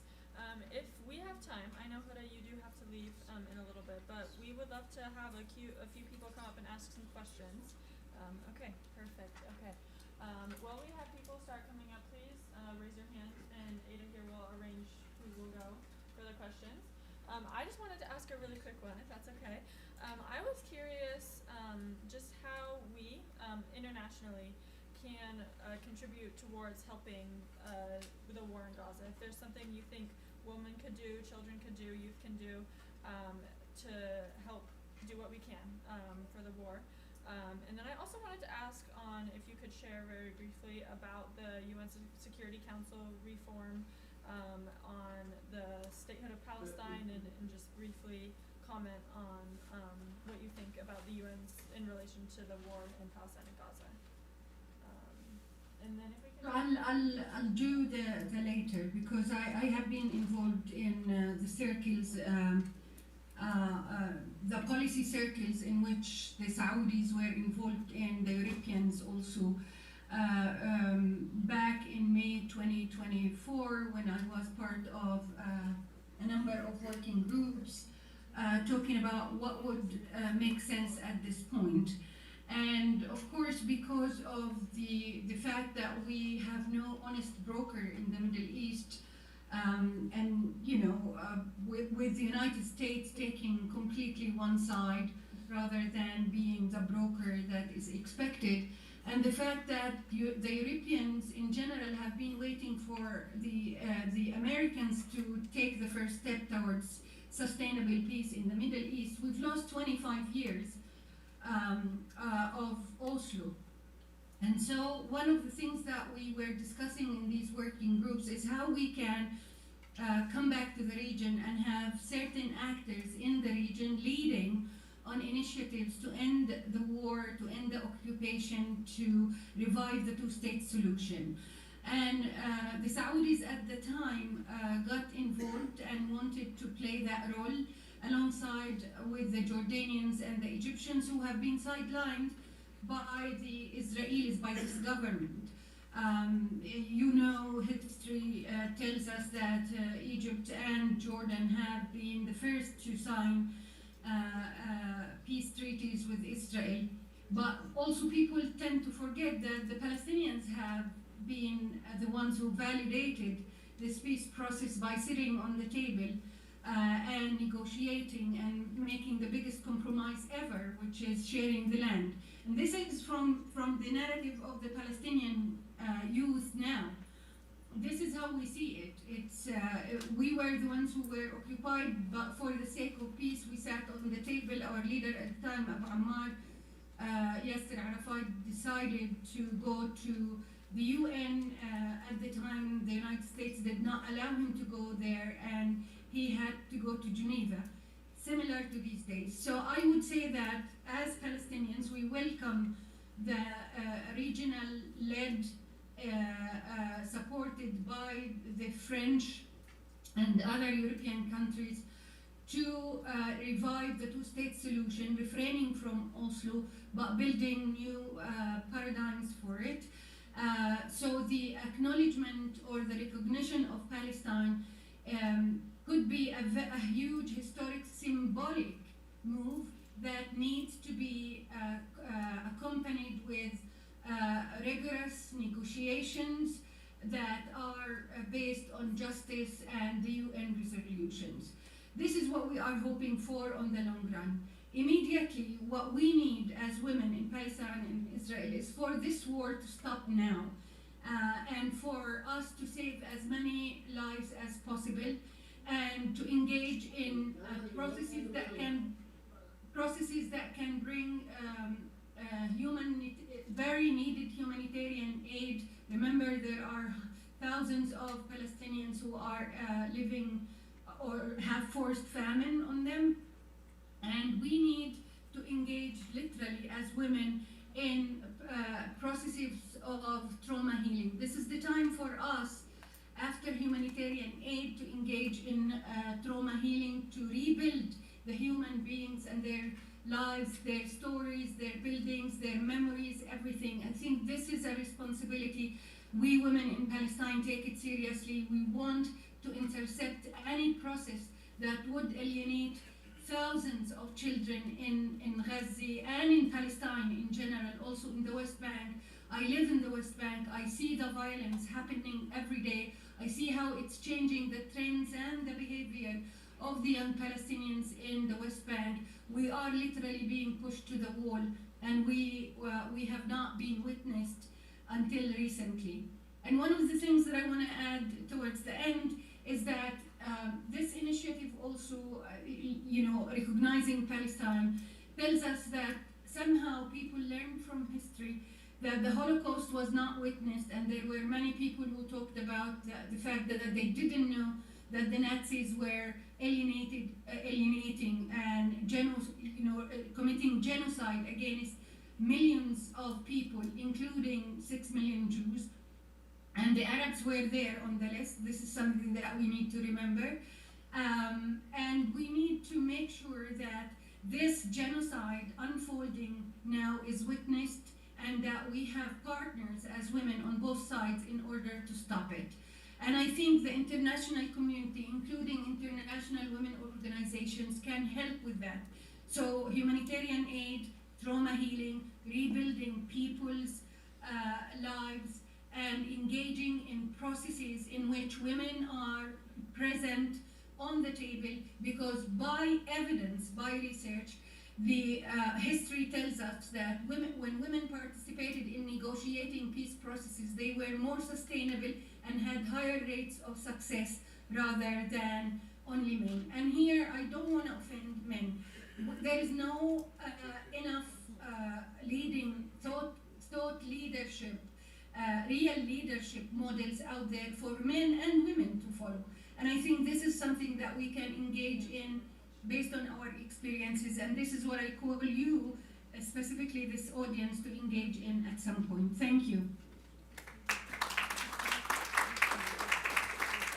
Thank you. I agree with everything you said, and I would like to just add that I think that living in a patriarchal society means that we young women to this day are educated by the patriarch, and women have to find a way of exploring their inner self and creating peace from within and taking responsibility for their lives and finding out why it is so difficult for women to take part in public work, and is it a women's problem that is not enabling them to be more effective, or is it a problem of men not wanting to give them the stage, not realizing that there are 51% of society in the world and that they should be heard and they have a lot to contribute to a better life.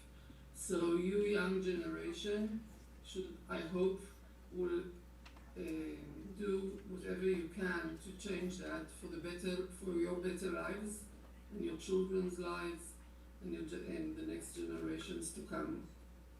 I'd also like to mention that we have a relationship with a group of women who created a movement in Palestine called Women of the Sun, and together we created the Mother's Call. The Mother's Call in the sense of the political sense of being mothers, not just mothers. And that call is being used and heard around the world, and we call upon all leaders in Israel, Palestine, and the world to sit down and find a way to live in peace. It would be amazing, for instance, if Americans and Russians would sit down and find a way of living in peace instead of creating fear and destruction and selling ammunitions and selling ammunitions and creating destruction all over the world, including in Ukraine. And altogether, I have to mention that since 1945, 800 million people were killed in genocides and in wars. The only problem is they are not really taken into consideration because it happened in South America, in Africa, in the Far East. And we sadly enough find that Western privileged people are more involved with their own lives and with Europe, and care a little less about people of color and people who live in countries that go through war and destruction. And it's time that the world use the money for peace and for good living instead of war and death. And that's what I wanted to add. So I just want to leave you with one data point that I found in a research I looked at when I was writing an article about women's involvement. The research conducted by the UN Women in 2012, and it sheds light on the low percentage of representation of women in peace processes, revealing that in 31 peace negotiations between the years 1992 and 2011, women's participation was under 9%. This stark underrepresentation underscores the urgent need for women to play an active role in conflict prevention. Historically, women sought a place in politics. There was a prevailing belief that they need to conform to a system designed by men. And also research indicates that men and women exhibit different conflict management styles. Women tend to employ cooperation, collaboration, and compromise, while men often resort to competition and avoidance. So these are some of the data points that I want to leave with you, and there are successful examples like the Liberian example. We've always go back to Africa, and we learn a lot from women in this amazing continent that have been plagued with wars and poverty. It led ages ago on how women can actually, through cooperation and collaboration, and they can actually take down one of the worst warlords in the Liberian example, in Bosnia and Herzegovina, in Ireland, in Tunisia. We can see these examples also manifesting themselves in when women were involved. There was higher possibility for the negotiations to not only succeed but also to be sustainable. Again, this is not against men and in favor of women. Not all women have the same capacity as men, and not all men have the same capacity as women when it comes to conflict resolution and conflict prevention and conflict transformation. I think it's a matter of models of leadership and behavior, and the way we experience loss as men and women. Thank you.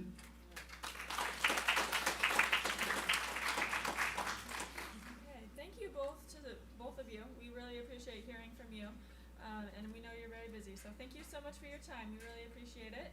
That was all of our questions. So I think we will let you go. But thank you very much. It was very inspirational and very amazing to hear from you. We are now going to move on to the question and answer with Rodrigo Santiago. So if you could take a seat up here, any chair that you would like. We will do a quick question and answer since we had our very important international guests that we had to do at this time. So here is a microphone for you if you'd like to Thank you. wherever you want. And then we'll have a microphone to ask him your questions. And then we will have our brief serial testimonies, and then we'll get to more questions. We'll start with our first question over here.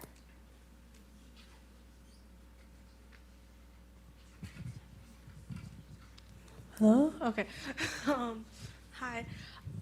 Earlier, while you were talking, you had mentioned kind of the mentality while you were in space of like, there are no borders, and also when you came down of how kids can really make an impact on the world and on astronomy and whatnot.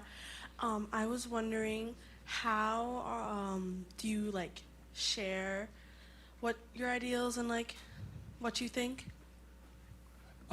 Good question.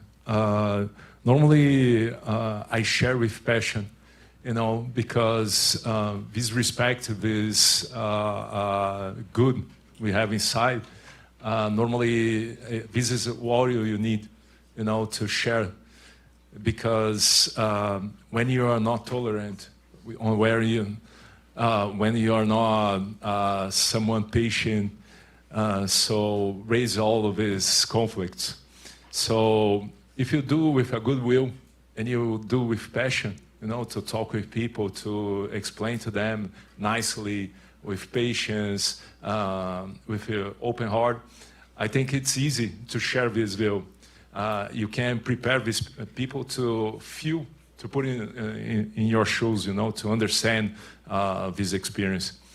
But normally, what I can see in general is we need to incentivize these people to have this experience.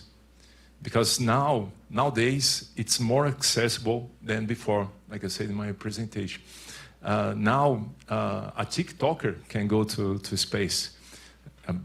Probably, the probability is bigger than a PhD nowadays. But it's accessible.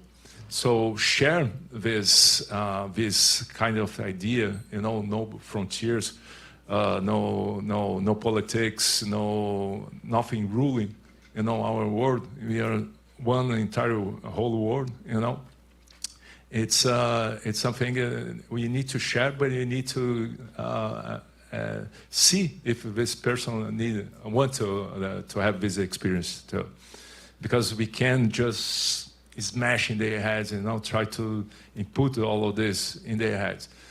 They need. What we can do is just to create a safe space to these people start to think about this, you know, have a dialectic thoughts about everything around, you know, think like life is not only their community or only their neighborhood. Life, it's an entire world we have and a space to explore too.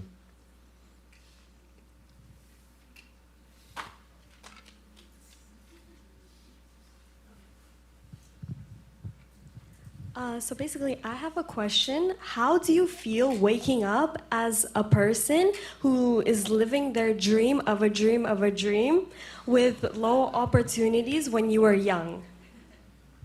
My gosh. I like the dream of the dream of the dream, yeah. It makes me, you know, humble here, but yeah, it's the best feeling ever. Because in some situations in my life, sometimes in my life, I stopped to believe in myself.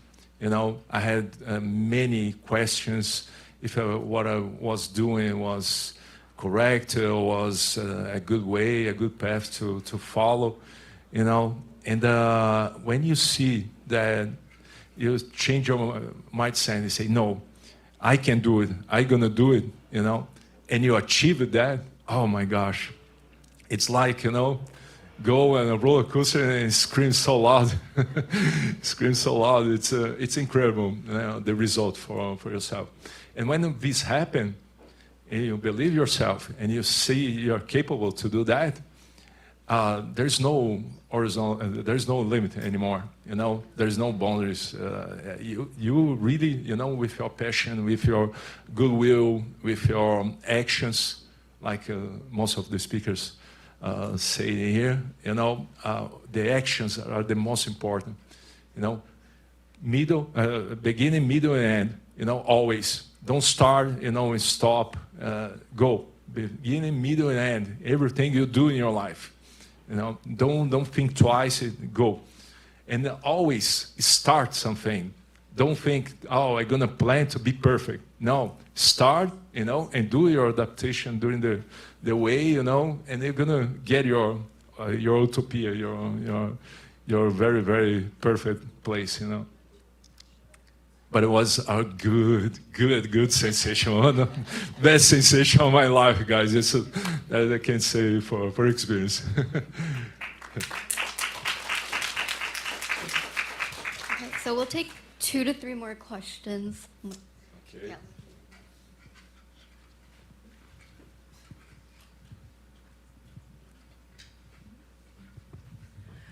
Since you're such a forward thinker, that's very obvious.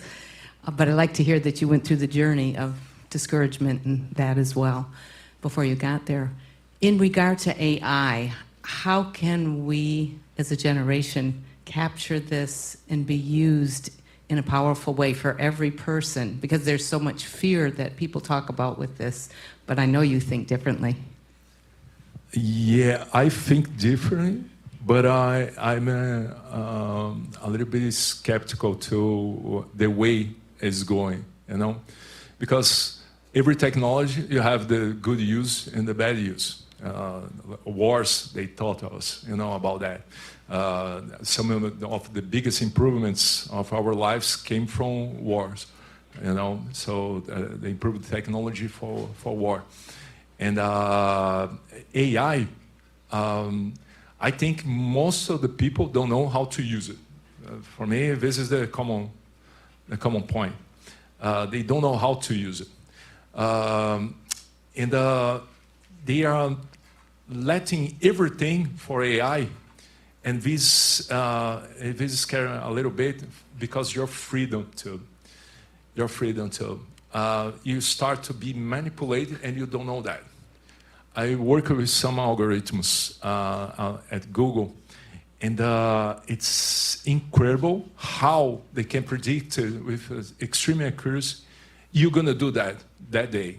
You know, in the end of the day, you're going to search for, I don't know, like an iPad, or you're going to search for a travel, because it's all this data, all these cookies, all this information, you know, they are, it's not only one algorithm. It exists like 30,000 works at the same time, you know, to reach that information. And I think the AI nowadays, they are predicting very well, like hours or maybe days, your actions, what you're going to do. And you can use this information for the good or for the bad too. You can, for example, see or check and predict that someone's going to try to take their lives.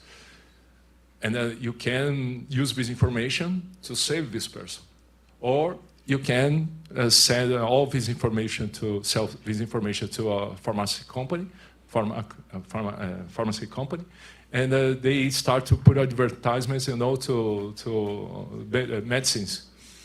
So it depends the use. But AI in general, in the area of technology, the AI, it's improving medicines, treatments, solutions for engineering. So they are really bringing a lot of good results. But there's the other side, the dark side. That's extreme. We are extremely dependent of AI today.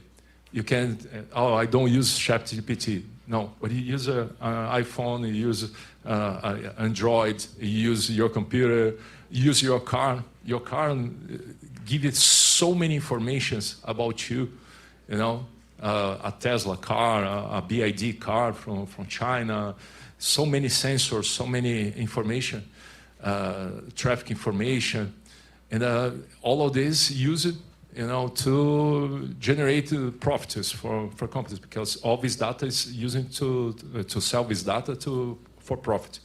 But you can use this data too to save people, to improve our lives too, you know, to don't have traffic. This is one of the most important things here, for example, in Boston. They have all the information, the time, the same side of the way, you know, get the traffic. So they can use that information to solve that problem. They can use, but I think in our world, if it's not profitable, it's something. Stay aside a little bit.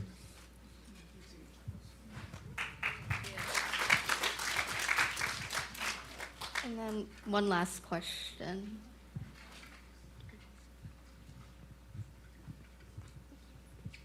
Hi, I'm Evian.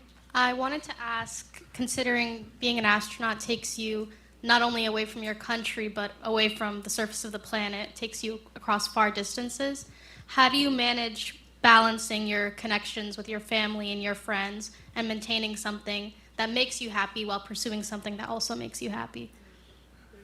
Good question. I'm gonna tell you that I started all this life around 12 years ago, and I was old. 12 years ago, I was old, and I had to learn other languages. I had to come to a place, that I don't know the rules, all of this, and plus to be successful in follow my dream. And I didn't have vacations for 12 years, like 30 days, 20 days vacation for 12 years, because everything here, all the opportunities I had here, I embrace. Oh, let's make a robot to play soccer. Oh, I'm done. I'm down. I'm in the project.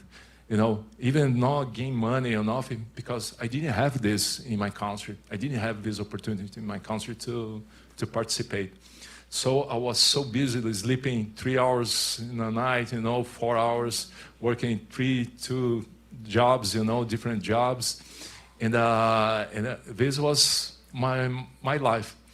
And in a certain point last year, I say, no, I'm going to reduce all of this, and I'm going to just apply, just going to focus in the things, it's more important, and start to live too. Because this profession, to be an astronaut, to be scientist, is something unstoppable. You never sleep, it's a lot of achievements, a lot of travels in my case, or travel, so you don't see family, friends, other friends of your job. But I promised myself I'm gonna reconnect with everyone. This end of 2024, I went to Brazil and I stayed for 35 days, and I say, I'm gonna enjoy everything. My phone, I just put in a glass of water and let the phone, joke of course, it wasn't there. Sometimes, just checking if you have some information, something to do. But I reconnect with my family.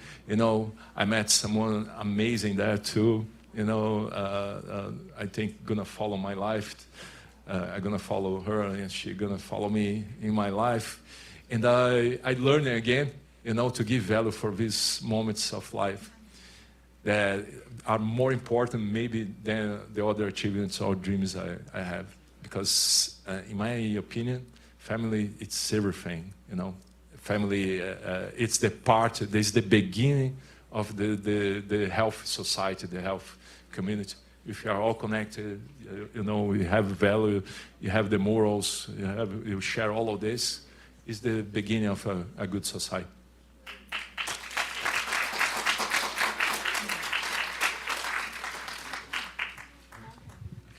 Thank you very much. We are now going to move on to some serial testimonies from just a few people, then we'll get going to lunch. So we have first Ama Akabibo, I'm sorry, I don't know how to, and then Reverend Kit Novotny, Javier Raja, and then Her Highness Dr. Nahala Al-Kasami. And then we will proceed to lunch. Our lunches are outside on the table, bagged, prepackaged lunch.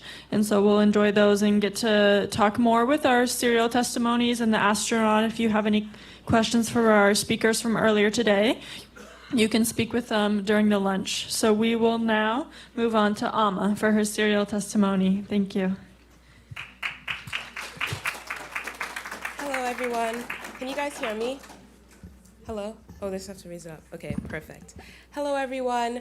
My name is Ama Okibo. I'm a first year at Wellesley College, and I'm from Nigeria. And I'm just really honored to be here. among so many passionate people. Yes, so my serial testimony. When I think about peace, I think peace is more than just the absence of violence or conflict.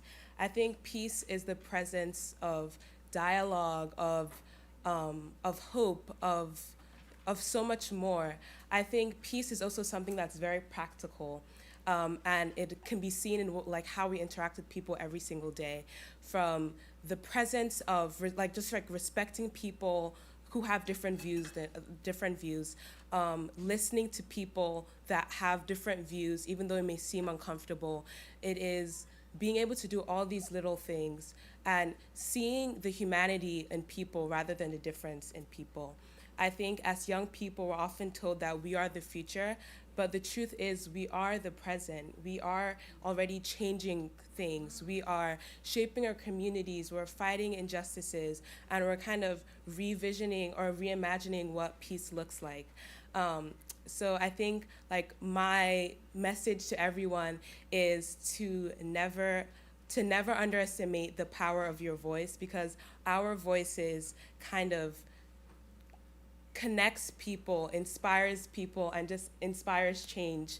And I think we shouldn't forget that peace is not built on institutions alone, but human connections, and it's from that one connection. Yes, thank you.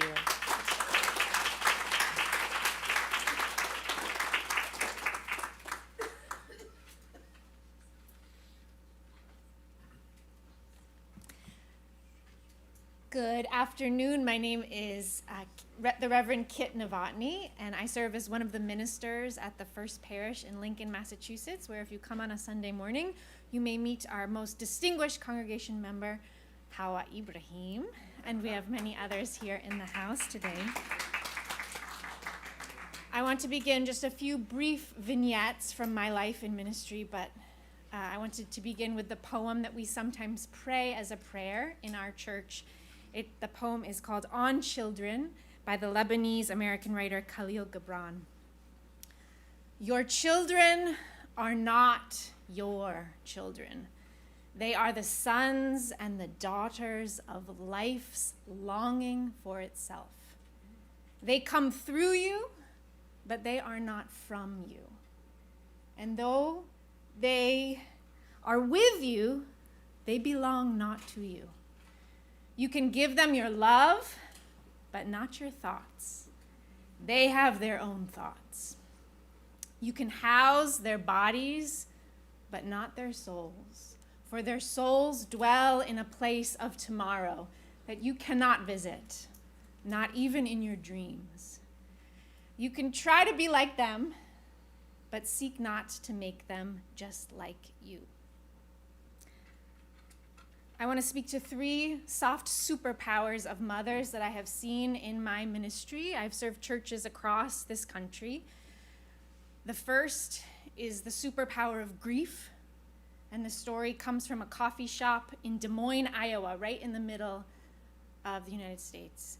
The second is a story of witness, just a few miles from here, outside the ice field office in Burlington, Massachusetts, just last week. And the third is a story of joy. These are just brief vignettes. I know we're hungry. The third is a story of joy from Mission Dolores Park in the city of San Francisco, California. So here are my little vignettes of mother superpowers. Grief.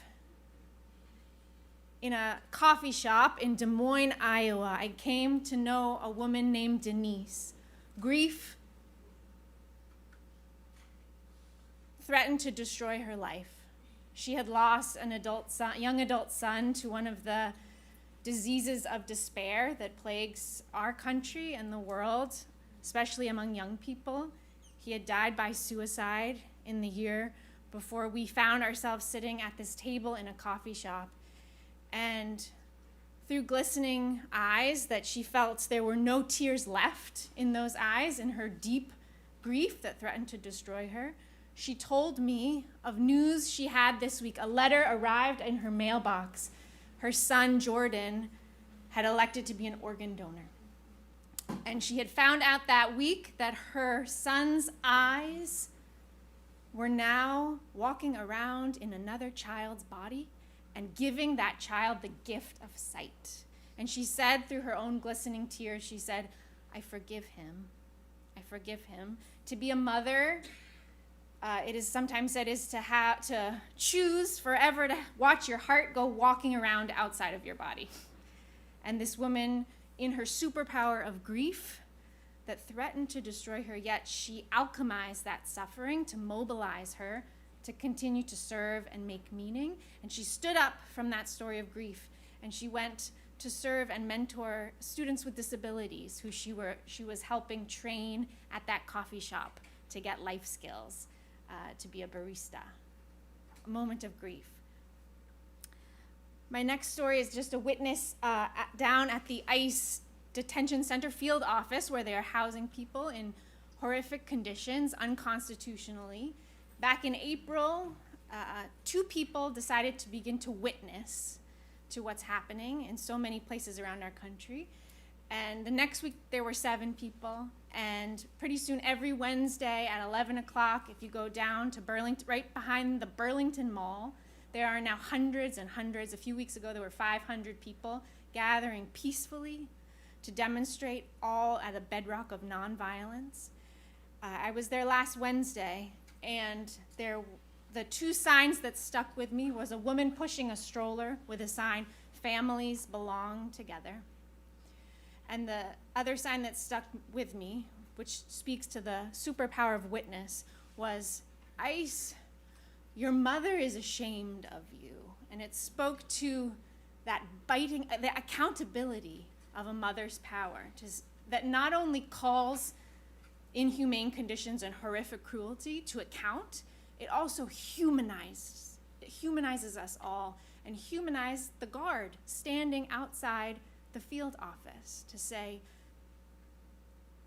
calling you to something better that says, your mother is watching and you are someone's son. And my final story from grief and witness is one of joy. If you find yourself in Mission Dolores Park in the city of San Francisco, California, during their Pride festivities every June, which celebrate the belonging of the LGBTQ community, you may find a group of women who call themselves Free Mom Hugs. And they have mobilized to give simple embrace, physical presence, and love to people who may not have had their own acceptance from their own mothers. And so I have witnessed these unlikely activists with a sign that simply says Free Mom Hugs. And the simple human-to-human embrace of someone who maybe has been rejected from their own family and finds that joy and the healing power of a mother's embrace. Thank you.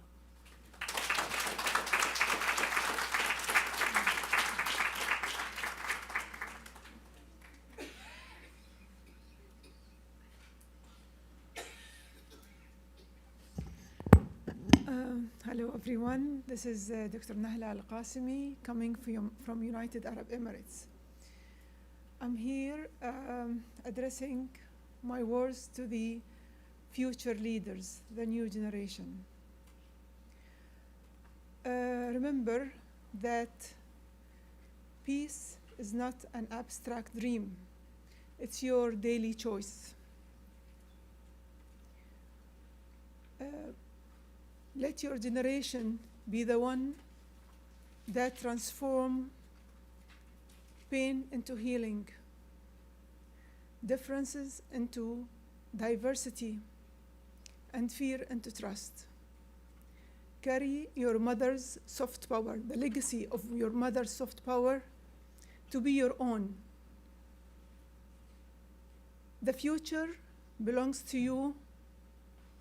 Let it be the future of peace. Thank you.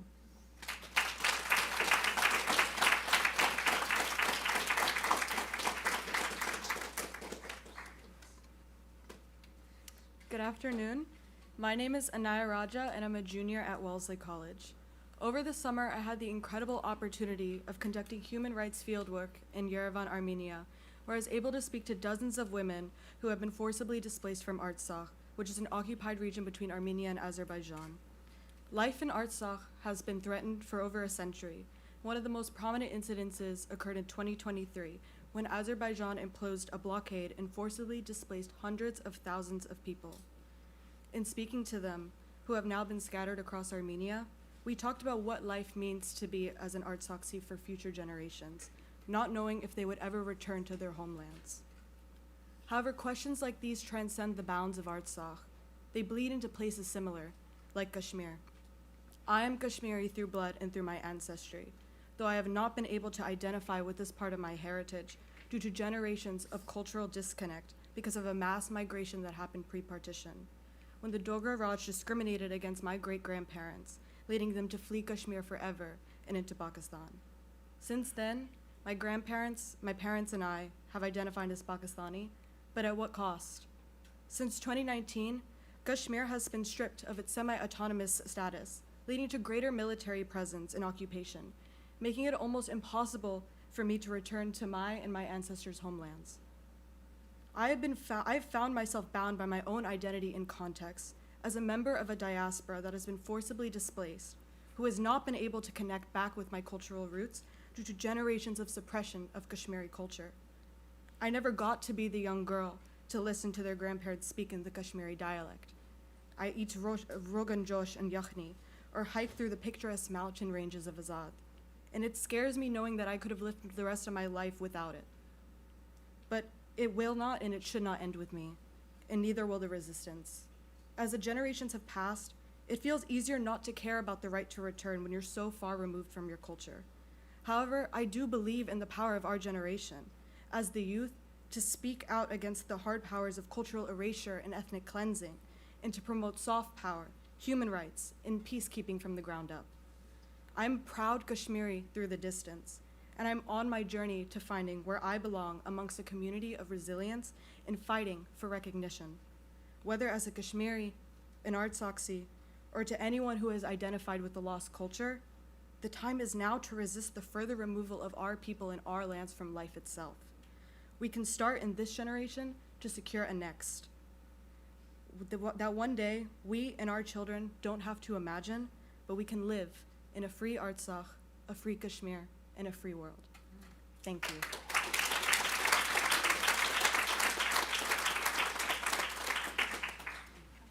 Thank you to all of our incredible speakers today. It was really incredible to hear from all of you. We are now going to proceed to lunch, but I would just like to send a special thanks to all of our serial testimonies and our keynote speakers, especially to Princess Dr. Nala Al-Qasimi. So thank you very much for all of our speeches. If you can proceed out and go take our lunches. No, sorry. Please be seated. We have an announcement from Wendy. I will get to that in 1 second. Yes. For lunch, we have a variety of food. We have sandwiches, and we also have Nigerian food. We have hot and cold, vegetarian, not vegetarian, halal, not halal. We have a variety of drinks, water, juice, soda. So what I would like you to do is don't mob the table, but on this side, closest to me, are the sandwiches. There's 60 sandwiches, 12 of 6 different kinds. Look at the bag so you know what you're getting. On that side of the table are the hot lunches or the cold salads that come with bread, and it's going to be delicious. But how much time do we have for lunch? We will be beginning at 2:30, so we're shifting the schedule back a little bit, so please be back at 2:30. Thank you.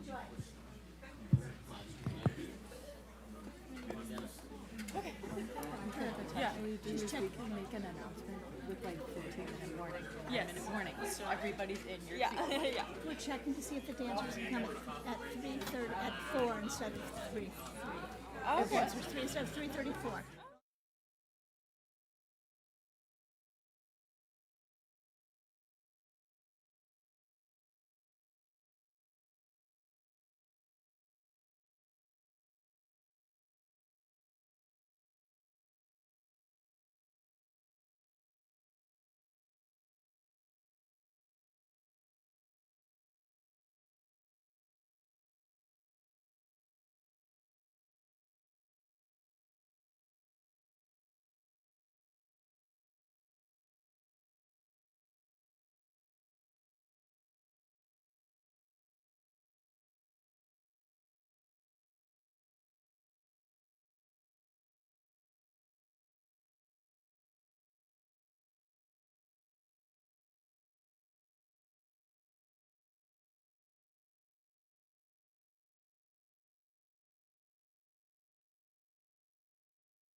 Right on the Esplanade. There you go. I have a card too. Oh, great. I would love it. Yeah, absolutely. We'll get you sailing in 45 minutes. So we're running the boat by yourself.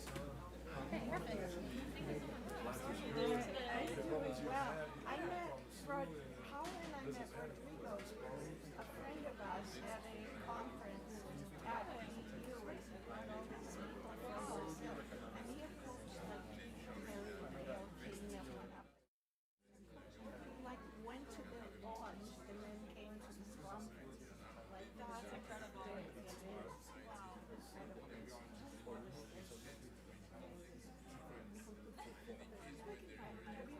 Have you met Paula? No.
Okay, my people, one last time.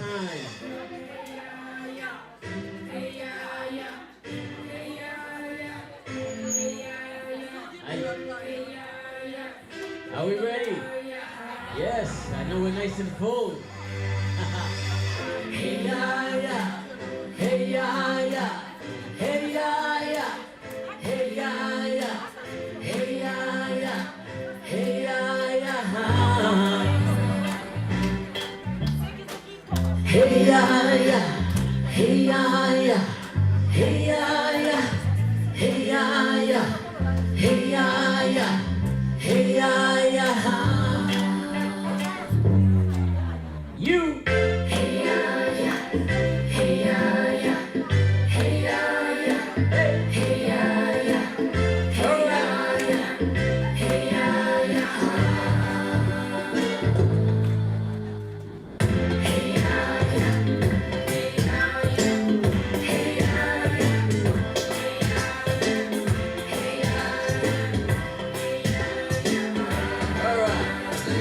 Here we go. War upon the earth, such a wicked thing. Children dying young like the leaves in spring. In these wars we wage, in the lives we take, let's not lose ourselves to hate. Just be present in the essence of the innocent, innocent. Embrace the lessons and be given to forgive your sins. And in the silence of the violence, all of peace will be crowned. A peaceful warrior leading with love, come on, it's in the numbers. A nurture might symbol of light, a gentle touch is stronger. With every word I build the bridge to end the pain in mother's name to honor. A peaceful warrior leading with love, a nurture light, a gentle touch is stronger. The power we need is deep, and it resides in us. Yeah, yeah. A peaceful warrior leading with love, a nurtured light, a gentle touch is stronger. The power we need is deep, and it resides in us. Nice and loud. Hey, hey, ya, ya. Hey, ya, ya. Hey, ya, ya. Hey, ya, ya. Hey, ya, ya. Hey, ya, ya. Silvio. Hey ya ya, yeah. Hey ya ya, hey ya ya, hey ya ya, hey ya ya, hey ya ya. Now let's build a bridge of hands across the lines we've gone. In the heart of the war, we will rise from the storm, building peace where the fire was once born. Now all we gotta do, be present in the essence of the innocent, innocent. Embrace the blessings you've been given to forgive your sins. And in the silence of the violence, a call of peace will be crowned. A peaceful warrior leading with love, come on, it's in the numbers. A nurture might symbol of light, a gentle touch is stronger. With every word I build the bridge to end the pain in mother's name to honor her. I want to hear the conference nice and loud now. Hey! What? What? What? Oh, the young people got it. They got it nice and loud on this side. I don't hear this side at all. Come on, you ready? All right, this side.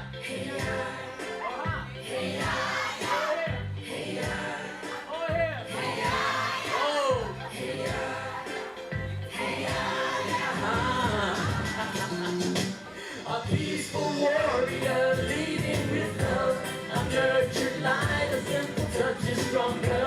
The power we need is deep, and it resides in us. Yeah, yeah. A peaceful warrior leading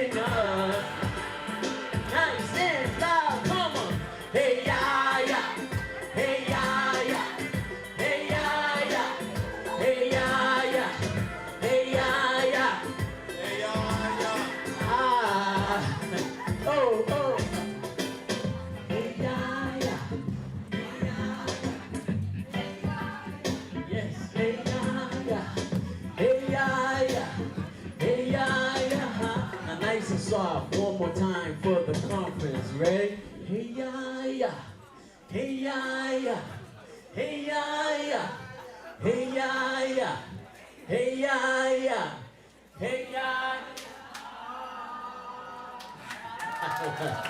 Thank you so much. Now, I just want to announce one last thing before I go. We're talking about mothers. I brought mine today.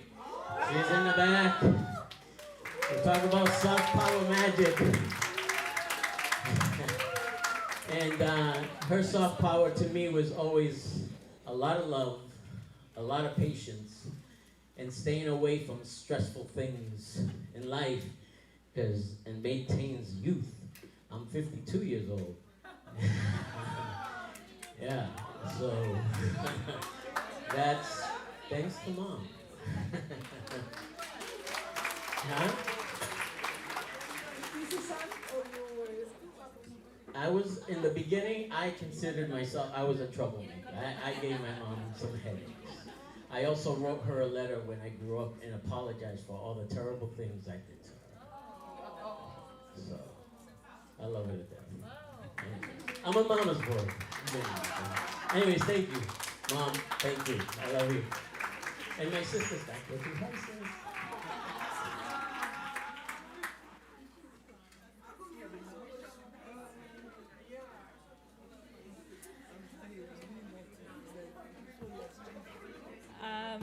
If I could have your attention, please. Thank you for that. I'm going to be introducing our next keynote speaker, whose name is Giovanni Crisanti. He works as a policy advisor at the European Parliament in the Foreign Affairs and Defense Committees, and he's a contract university teacher at Rome Tor Vergata University. He has previously worked for the Public Affairs and Institutional Communication of the Vice President of the House of Parliament in Italy, and he is the founder of La Sociata, a youth organization that collects the commitment of hundreds of young students and experts to build proposals to influence politics with innovative projects, the result of a constructive and plural confrontation. He is the author of 2 books, Batiti, The Harmony of Change, and Virtual Politic, Elections and Consensus in the Realm of the Internet. So join me in giving him a warm welcome.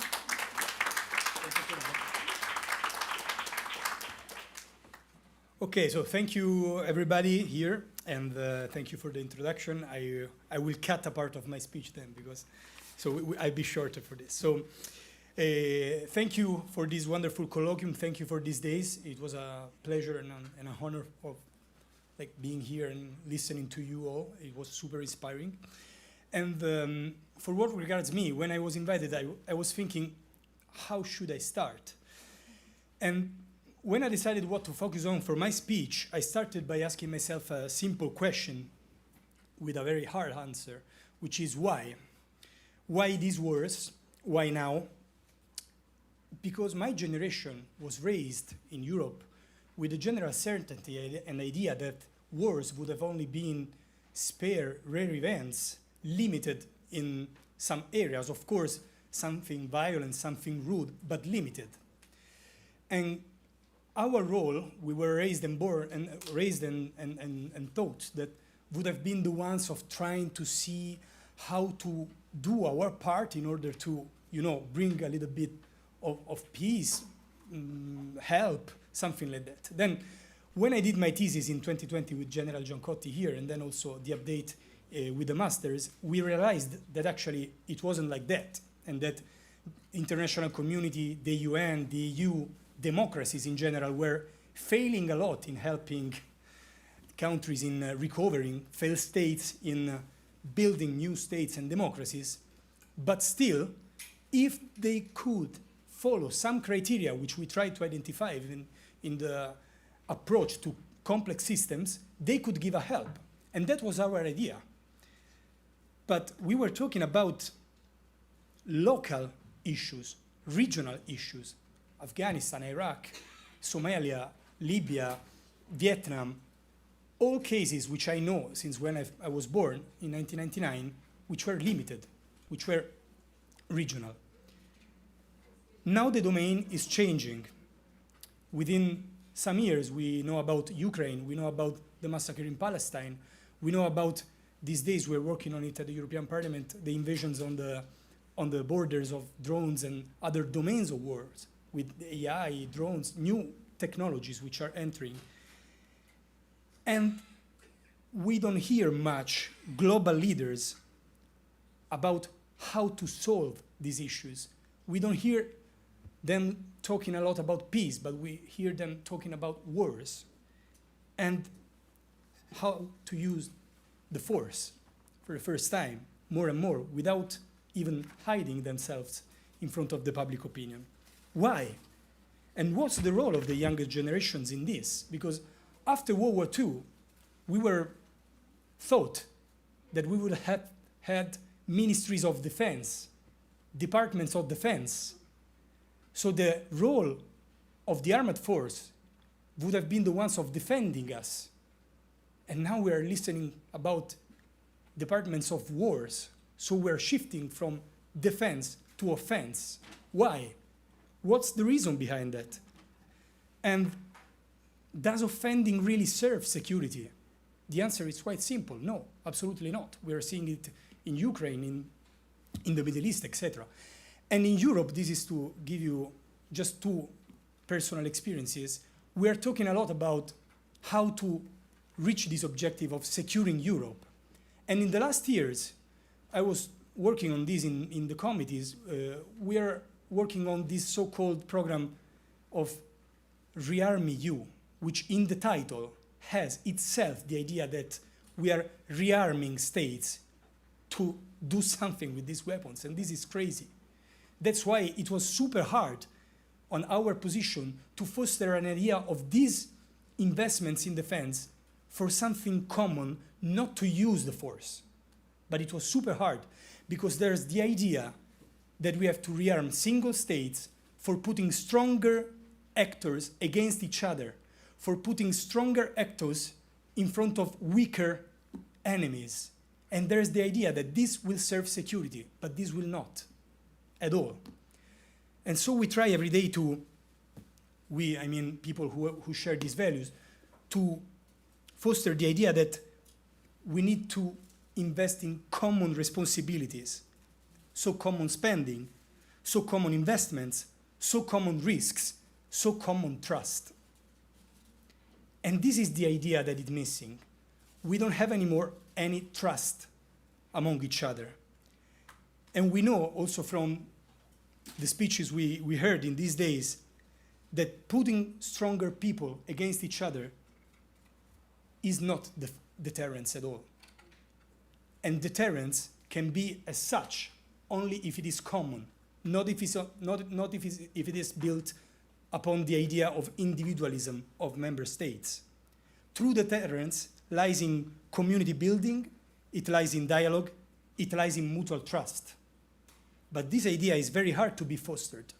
And here I bring my second experience, which is with the La Sociata organization, which I understand it's quite hard to be pronounced in English because it means something like associating people together. It was born in 2018, sorry. I was at my second year of the bachelor, where I met Professor Ibrahim and General Giancotti, etc.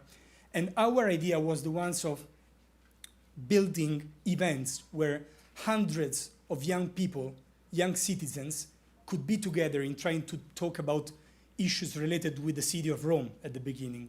We made different tables with experts and young people, talking about transport system, trash cycle, how to give room and spaces to young generations.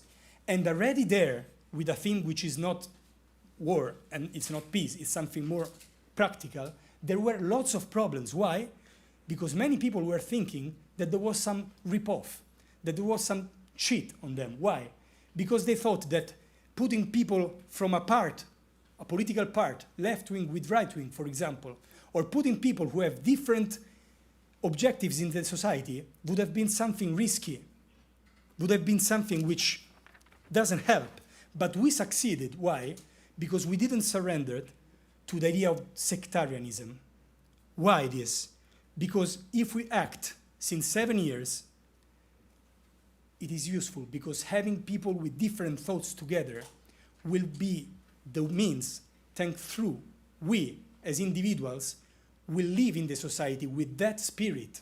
And now there's people like me who work in the EU, there's people who serve the institutions in other ways, there's people who teach at university, there's people who do their jobs normally, there's people who, I don't know, research, there's a lot of different professionalities which have a common spirit, which is the ones of dialogue, of common trust. And I believe that soft power should be focusing on that, on building dialogues among people from different perspectives, sharing ideas, spaces, building up trusts, talking about peace and how to build this. This is the only way we have to strengthen multilateral institutions. Multilateral institutions are failing because what's failing is trust. And actually, how can we do that? Tying together, binding our interests together. It's hard, of course. We can start with people with whom we share values, and then we are large. Slowly, we open up to other people, like we're doing here. This is a perfect example of how to do that. Gathering people from all over the world. Somebody works in the business, somebody works in the institution, somebody's in the university, somebody's in the armed force, somebody's in politics, but everybody can share a common value. And we can maybe try to shift the use of the force to something which offends, from something which offends, to something which really defends and ensures not to use it, which is kind of hard, I understand. But it's what democracies are based on. And how do we start? With projects like this. Somebody may say, oh, it's only talks, oh, it's only people talking, then we forget about it. Oh, no, it's useless. No, it will be disappearing. That's not true, because everybody will go back to its own country, his own country or her own country, with this spirit, and will act on every field and every sector with this idea. We will all remember this. And let me close with an example which provokes you, but which I find very, very, very clear in this. When talking about projects like this, you never know if it will be working, no? You look for money, you look for people helping you, you look for places, you look for the proper objective for which to work with, but you never know if it works. But when you want to innovate, you have two roads. There is a crossroad.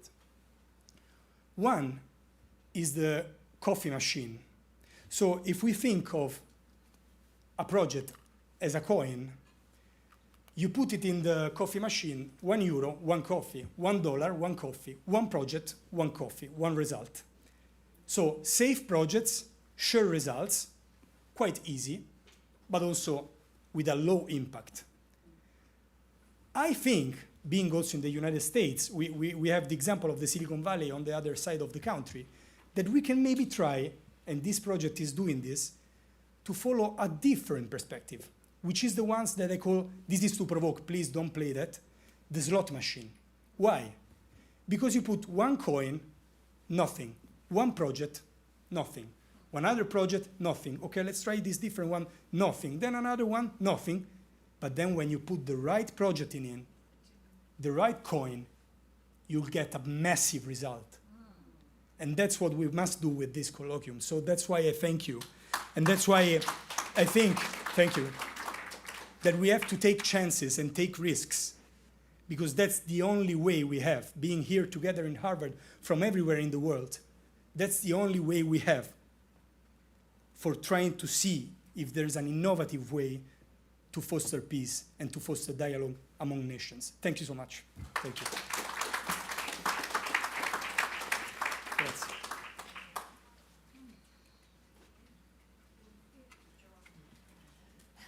Thank you so much.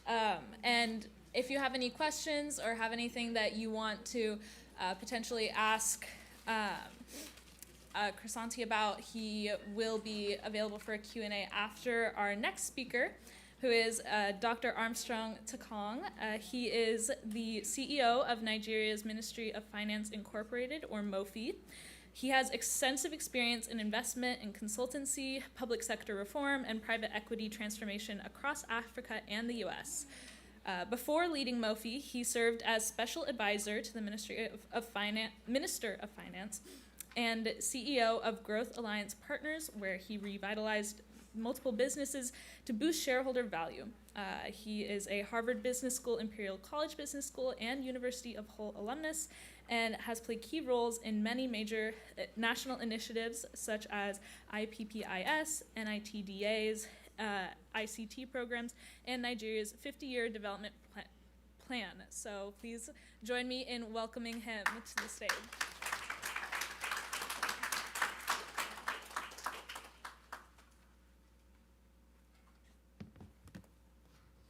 Thank you very much.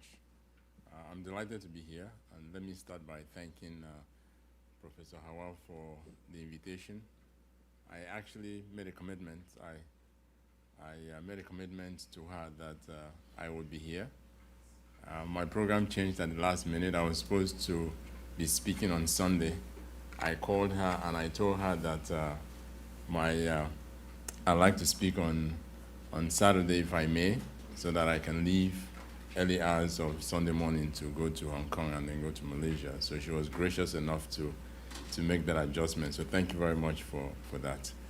But then they changed the program because some of the people were supposed to go to Malaysia. We didn't get their visas, and so they decided to move the program to another day. And it would have been convenient for me to call you and tell you that I can't make it because it has changed. But I made a commitment to you, and I'm keeping to it. So I came in last night. As soon as I'm done here, I'm leaving tomorrow morning back to Nigeria. So I consider this to be very important. I think that a lot of us who have the privilege to be in public service, I think we need to step up a lot of the times to use the platforms to do that. And I feel very passionate about this topic. And you may wonder, what is the guy in investment or technology? Why is he so passionate about this? I'm passionate because for a number of reasons. One, I'm a father of 3 girls.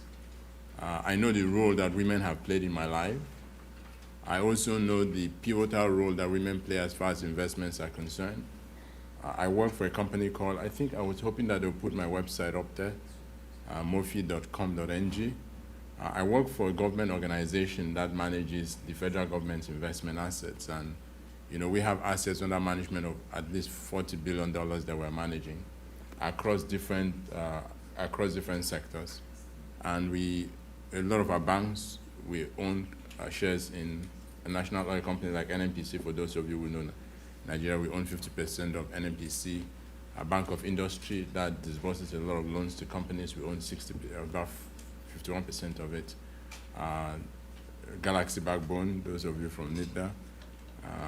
Most of the distribution companies in Nigeria, a lot of those companies, at least 40 different companies that we own shares in. And some of our financial institutions disburse money to both young people as well as women. In fact, one of our institutions, 70% of the loans go to women. And I know the rate of default is one of the lowest amongst the women. I thought you should clap for that. So the women are some of our best borrowers. And we have the lowest level of loan default amongst the women. And so when we talk about peace, our view is that all the investments that we're making will be totally useless in an environment when there's no peace. And I need you to listen to me very carefully. We would not be in business if there's no peace. And so we must prioritize peace as an institution that manages the commonwealth of the nation. And so it is something that I think about all the time.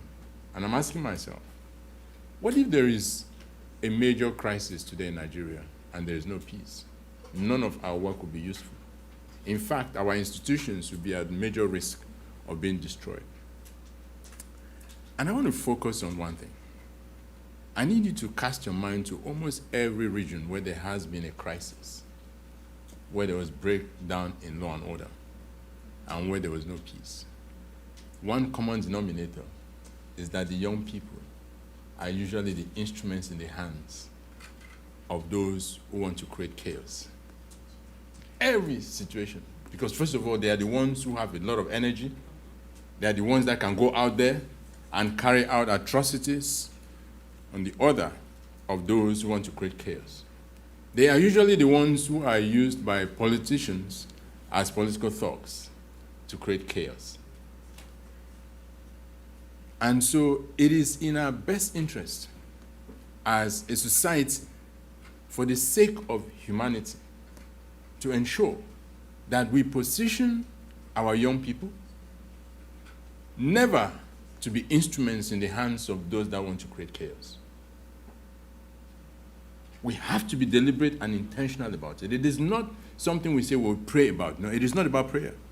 It's about being deliberate and intentional in ensuring that we're positioning our young people so that they would not ever allow themselves to be used as instruments in the hands of those that want to create chaos in our society.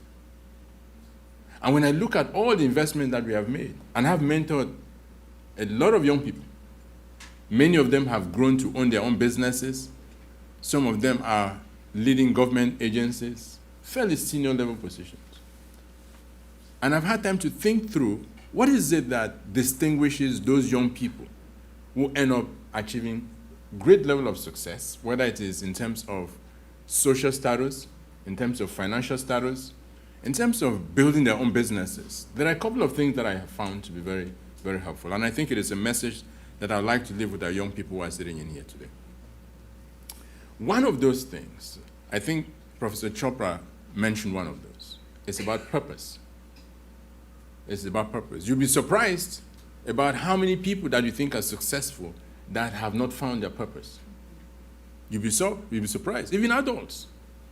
I mentor a lot of people. In fact, I just started a mentorship, a cohort of mentorship in the company where I selected a number of young people that I'm mentoring. Because I realized that there are a lot of young people that have gone through my program over the years. Most of the businesses that I run in private sector, I ran them as labs. I ran them as a social lab, as an entrepreneurial lab. So it wasn't a normal workplace.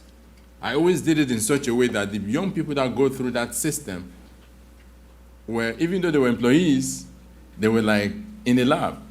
And they had the opportunity to express themselves and to explore subjects that would make them grow. And I've had time to look at, over the last 23 years, most of the people that have gone through those programs that I've done, many of them are coming back to testify. I had one young man that came to my office, I think last year, for those of you who have access to my LinkedIn page. He talked about almost 20 years ago, I was running a company on project management, and he came through there and he got converted and he got into project management. Last year, he was nominated as a Global Person of the Year by the Project Management Institute, globally. And he came back to me with the award to tell me, and I didn't really realize that he had been influenced in that way. I have another young man who is here in Boston. He's a medical doctor, who I gave his first job. He had a break. He had the gap year. And so his parents came to me and they told me that they were worried about the fact that he didn't have much to do. I said, no problem, he should come and see me. When he came, I gave him his first job just before he went to university. He ended up going to medical school here in the US, and he's practicing right now. He went to Yale to do medical, he's now practicing right here in Boston. I have another young man who is living, who just got appointed by the Abia State governor to be head of an agency. How did I meet this young man? Again, as part of getting the young people to be busy in my church, I invited a number of them to come for a small program that I did. I invited 20 of them, 45 of them showed up. So I ran this competition. I said, the top person, I'm going to give him a laptop, and I'm going to provide salaries for them till they graduate. So this young man was in university in Niger State. So he came first. I gave him a laptop, and I gave him an open check employment. That you don't have to be in my office. I'll be paying you so long as you focus on doing A, B, C, D. And whenever you're in town on holidays, you can come to the office. He finished, came, served with me worked with me after that. He decided to go to England to study, and then he started working there. Recently, he got hired to come and run an agency in Abia State. And many others. And I said, okay, let me look at a lot of them. Some of them went into ministry, and I also used to run a program in my ministry in the church where I used to. My philosophy was, there is no point praying for blessings, but you're not prepared when those blessings show up. And I need to think about it. There is no point praying for blessings, that God should bless you. And when God blesses you, you don't even have the knowledge, the skills, or the proficiencies to take advantage of that opportunity. In fact, you may not even be in a position to know that this is a blessing or an answered prayer. So I started this program in church that I call Business and Career Summit. I used to bring people to come in to talk to them about their careers as well as their business. And the tenet of it was very simple. I said that if you go to church because you're looking for an opportunity, and the person sitting next to you has a friend who is looking for applicants and has a job opening and is looking for people, and this person sitting next to you introduces you to a potential employer, and then they say, come for an interview. You go for that interview, you have nothing to offer. It is very clear that you do not have any knowledge of anything whatsoever. You have no skills. You are not proficient in any tools. But remember, that was already an answered prayer. The fact that someone introduced you to a potential employer is already an answered prayer. The question is, were you prepared for it? What skills do you have to take advantage of that? Or better yet, imagine you are given a contract, but your company does not have the capacity to manage that. There was an answered prayer, but you messed up. And so, over the last 10, 15 years, it's become very clear to me that we as society are failing our young people. Whether it is in terms of the educational systems that we put in place, where we put so much emphasis on paper qualification and almost zero emphasis on skills. And so you have people that graduate from universities, polytechnics, and they have no skills. Some of them even have a first-class degree. I've had to interview, and I've interviewed thousands of people over the years because I've had to build new organizations from scratch. Even Mofi, I had to build Mofi from scratch. And it hurts me because I have children. And I know what I go through to educate my children. And I'm thinking, imagine that this child at 21 or 22 comes out and is looking for a job and has nothing to offer. I would feel like I have failed that child as a parent. And I think we as society are failing our children every day without even recognizing that. I see people who have worked in government for many years, who spend hundreds of thousands of dollars to send their children to the UK and to America. And those children come back, they can't find jobs. And these people are moving around with CVs looking for jobs for their children. I said, but you had opportunity up to a director, PAMSEC, or somebody fairly senior in government. What did you do while you were there to put in place policies, to put programs, to make investments, to create jobs, not only for your children, but for younger people?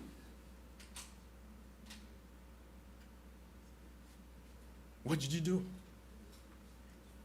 If you're making policies that lead to the export of jobs from your country, then you're responsible for it. And I see that every day. People who have opportunities to put in place policies to create jobs at home choose to make decisions that export those jobs. And they're surprised why our young people don't have opportunities. But I say this to you young people, that no matter what we as adults or what society does to prepare you for the work of tomorrow, you also have a responsibility to prepare yourself. And that's why I'm glad that I'm talking to young people today. The first thing that I think you should do, you need to define what your purpose is. And I'm glad about the point that we as parents may have brought you into this world, but you have your own destiny. You have your own purpose of creation. You have your own reason why God created you. And that's why we cannot impose what our own destiny is upon you. You have to find your own purpose. And that is what you should spend a lot of your time doing, discovering your purpose. The earlier you discover your purpose, the less likely it is for a politician to use you to create anarchy or to create chaos.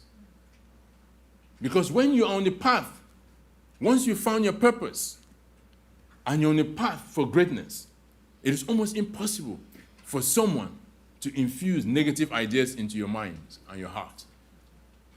It is almost impossible for the person to use you to perpetrate their ill thoughts or ideas. But when you don't have a purpose and you're just floating, it becomes easier for you to become an instrument in the hands of those that want to create chaos. So while you're in college, this is the best time for you to discover your purpose. Because if you don't, somebody would force it upon you. And before you know, you're headed in the wrong direction. And before you discover, you may be at the point of no return. So discover your purpose. Discover your purpose. You must discover your purpose. It is not about what your parents want. They have their own destiny. You have yours. It took me some time to come to that realization, even for my own children. That the fact that I desire them to do certain things, God has a different plan for them. And I need to, the best that I can do is to help pray that God should help them discover their purpose. Because their greatness will come from them discovering what their purpose is. And that as a student, you must do everything because this is the most ideal time for you to discover your purpose. And when you discover your purpose, be proud about it. Work at it. Work on it. Become your own personality. Discover your greatness. I've had a parent come to me many years ago, and the husband and wife said to me that I'm worried about my children. And I said, why? He said, because we're expecting them to go to school, get a qualification, and become like a civil servant. I looked at them and I laughed. I said, okay, so what is it that they're doing right now that you have a problem with? And they said to me, one of them wants to become a photographer. The other one likes to do computer programming. I smiled. I said, do you know about Hollywood? Do you know some of the wealthiest people are film producers? Some of the most influential people in society are film producers. What makes you think that if that guy who likes photography, that is what God has decided for him to be a great storyteller? And that's his own purpose. And you should not have any problem with that.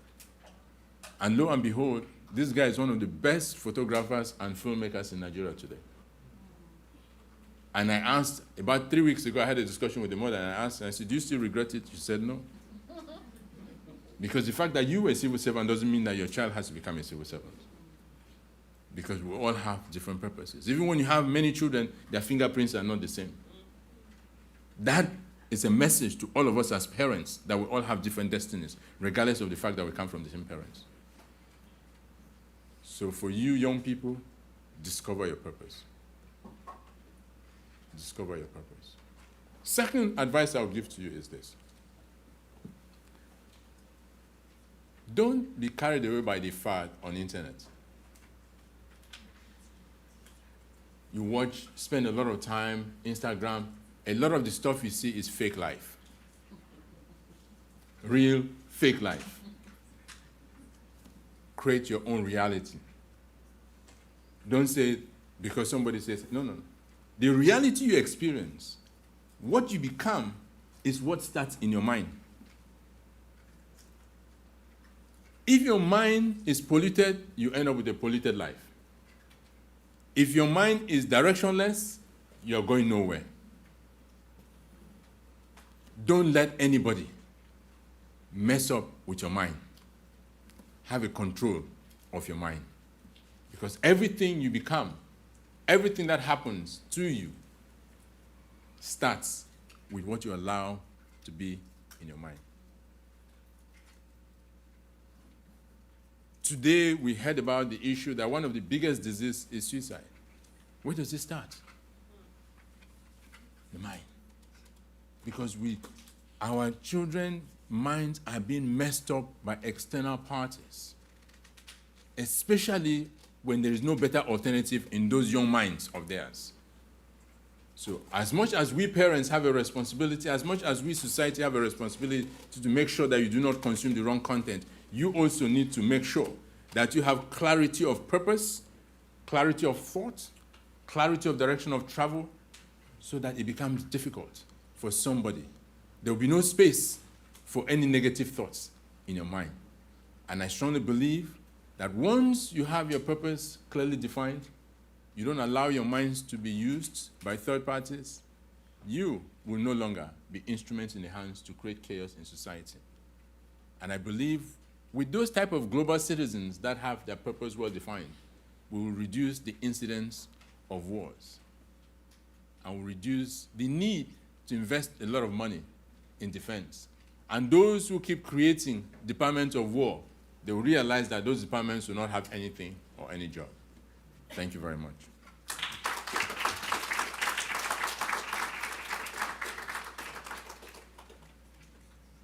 Okay, thank you, Dr. Armstrong, for that speech. Now we will be moving into our Q&A with Dr. Armstrong and Mr. Crisanti.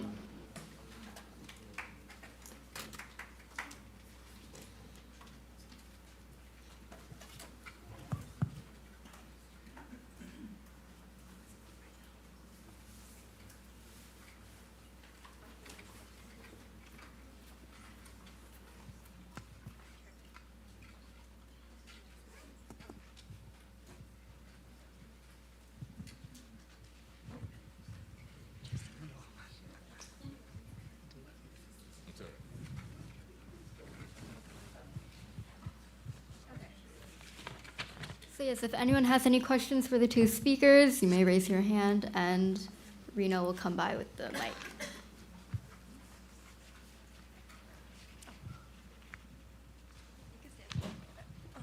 This one's for Dr. Armstrong. At the end of your speech, you mentioned young people need to find clarity. What would be the best way, in your opinion, to find that clarity? I'm glad you asked that question. In fact, I would have been very disappointed if you hadn't asked that question. What I have, over the last 20, 25 years, by the way, I started my career as an academic, so I used to teach in the university as well before I went into industry. The thing I have found is that there are different ways you discover your purpose.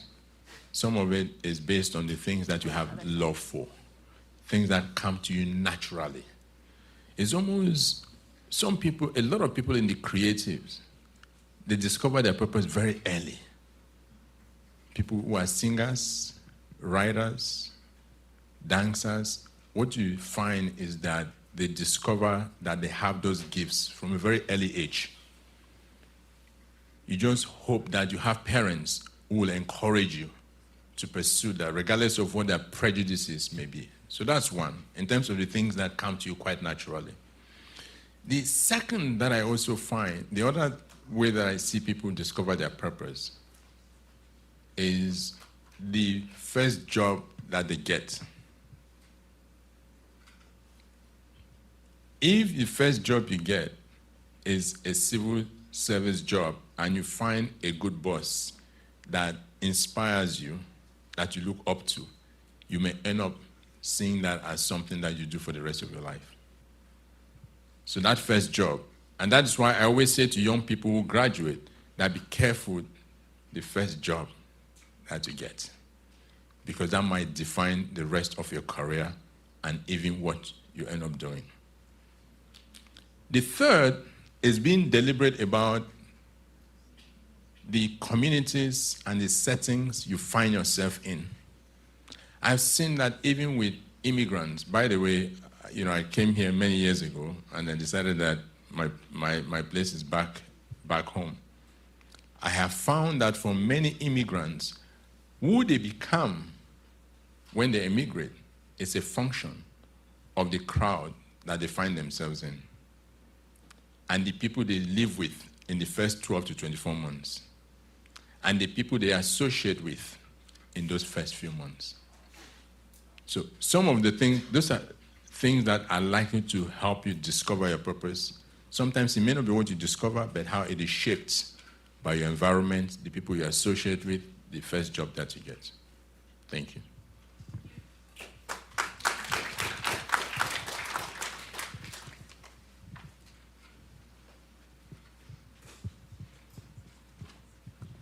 Thank you so much. Great speech, Dr. Armstrong.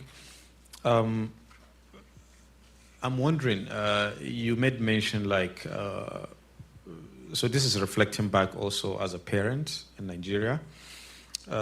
We spend a lot in our children for education and all that, and you made a reflection of saying you're wondering why parents, after spending this so much, hundreds of thousands of dollars and all that on their education, and don't help them to find their purpose, or perhaps look for jobs for them. So I'm wondering, wouldn't it be, of course, the best thing is to spend a lot on the education, let them get the education. That's the most priority thing.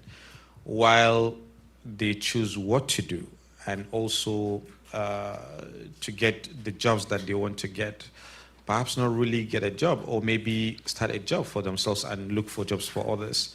So don't you think would be like, how can I call it? Perhaps maybe an additional responsibility to the parent to still look for jobs for them. So meanwhile, they will just continue to be relaxed and perhaps not really going to make use of the investment that has been on them. Thank you. Thank you very much for that question. I think when I made that comment, I made the comment within the context that we as society, we as those who have the opportunities to create a better economic environment in our society need to understand the responsibility that is upon us. Imagine you are the head of an agency, you're a minister, you're a director general, that you're supposed to put in place policies to help provide a better economic environment, to make sure that there is domestic production so that jobs are being created. But you believe and take decisions that are easier because it's easier for you to import things being done because you think it's cheaper. It may be cheaper now, but in the long term, you're heading your own economy. And I've had to battle quite a few of those scenarios where some people prefer to order materials from abroad because it's easy for them to do it. And the argument is that the cost of production at home is higher. I say, well, think about it. Everywhere you're importing those goods, they went through a period where their cost of production was also higher, but they built the local production capacity. And that is what has made them to become economically self-sufficient to the extent where you find them an attractive place to go and buy those things.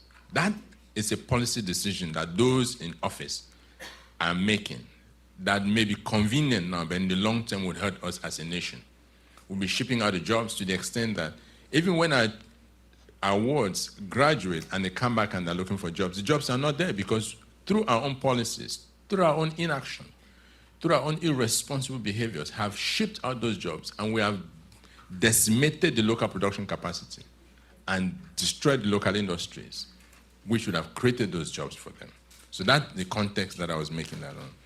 Of course, in terms of, as a parent, using your network, your social network, your friends, of course, it's normal. That's how societies work, right? You introduce your children to your networks, and through those networks, they find others they do business with, they find places where they get jobs. It's normal. That's just how social systems work. So for me, that's not the issue. The issue is really the fact that we as society, we as those who have the opportunities to make decisions and make policies, need to always reflect that the decisions we make today, the decisions we delay, or the decisions we don't make will come and haunt us and society at large.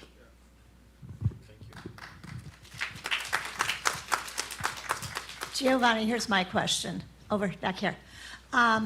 Being in the U.S., we only get news that gets to us. I want you to tell me how you keep motivating your youth groups in the face of what we think as a lot of right-wing backlash in Italy. What's going on? Tell us the truth, please.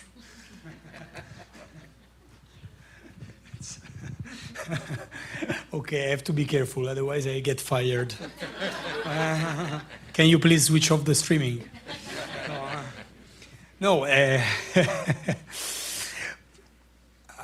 Okay, I have to give you a premise, so that I'm from I work for the Democratic Party, therefore, of course, I'm biased. This is to be honest with you. What's going on in Italy? I would shift it to what's going on in Europe, which is it's more interesting for you and better for me.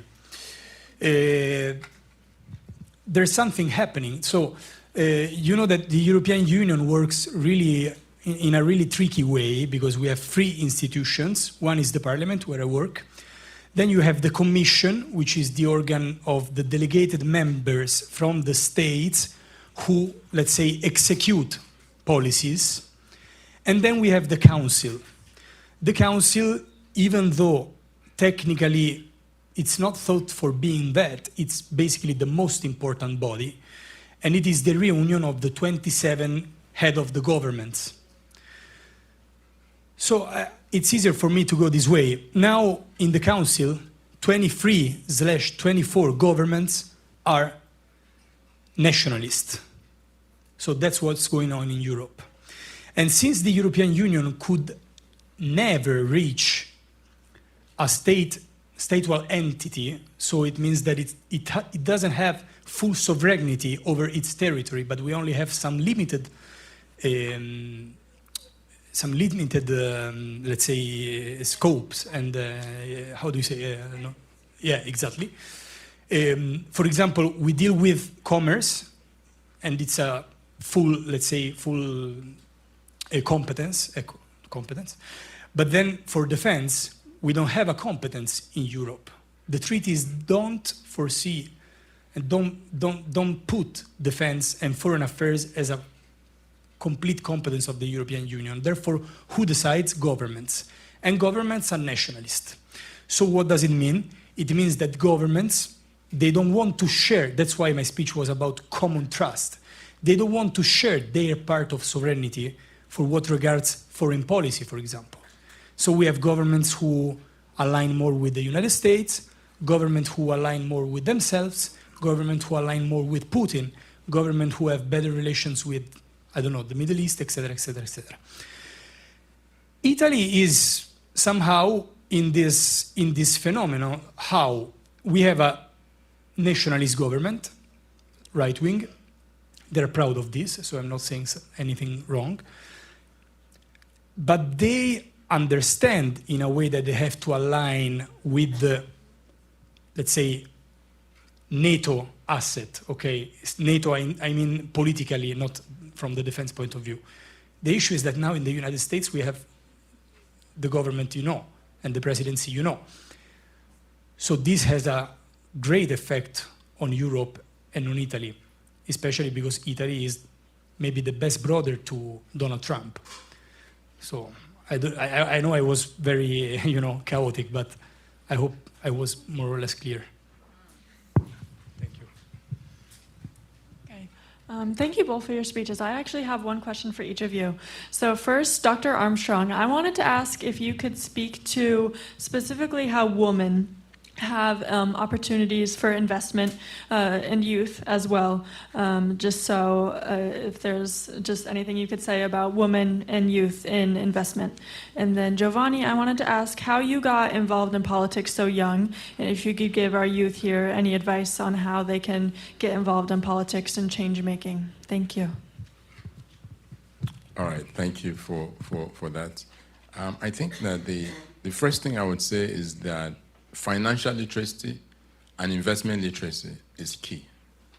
And that has to start as early as possible. In fact, if I had my way, it would be a compulsory subject in educational institutions. Because I think the biggest disservice that society does for human beings is deprive people of financial literacy education and investment literacy education. And that's why many people, after so many years of service, are poor. You'll be surprised as to how many people lack financial literacy. So it is something that we must enforce in in our society. In fact, there's something that I'm working on introducing, investment and trading clubs in our tertiary institutions. And you will never become wealthy or rich if you are not rich or wealthy in your mind. It's not about how much money you have today. It's about the mindset that you have. And so many people live a life where they keep saying, I'm not earning enough to save. It's not about how much money you're earning to save and invest. It's about an investment mindset. It is about the fact that no matter how much I make, I need to develop the attitude and the culture to set aside a certain percentage of it and invest it and believe in the sense of abundance. When you have the mindset of lack, you would end up not doing that. And then you only find out later in life that you're living in penury, regardless of the fact that you've served your country, you've worked and built a business, you have nothing to show for it. And the least disaster that hits you, you're done. So once more, for you young people, this is the counsel that I'll give to you. You need to open a trading account if you don't have one. You need to open a trading account if you do not have one. Fortunately, for many people in America, there are many of those trading accounts that would allow you to have fractional ownership of shares that are listed. It is that mindset, it is that habit that allows you to build wealth and become an investor. That's one. Two, as a young person, think about building a business. And it doesn't have to be anything exotic. You can build a business and sell it even if it's $1,000. But you have a track record that you've built and sold a business. And the proceeds of that, you reinvest. You are at the best time in your life to develop the mindset of an investor and somebody that is going to be wealthy. Don't delay it. Don't make the mistakes that your parents made.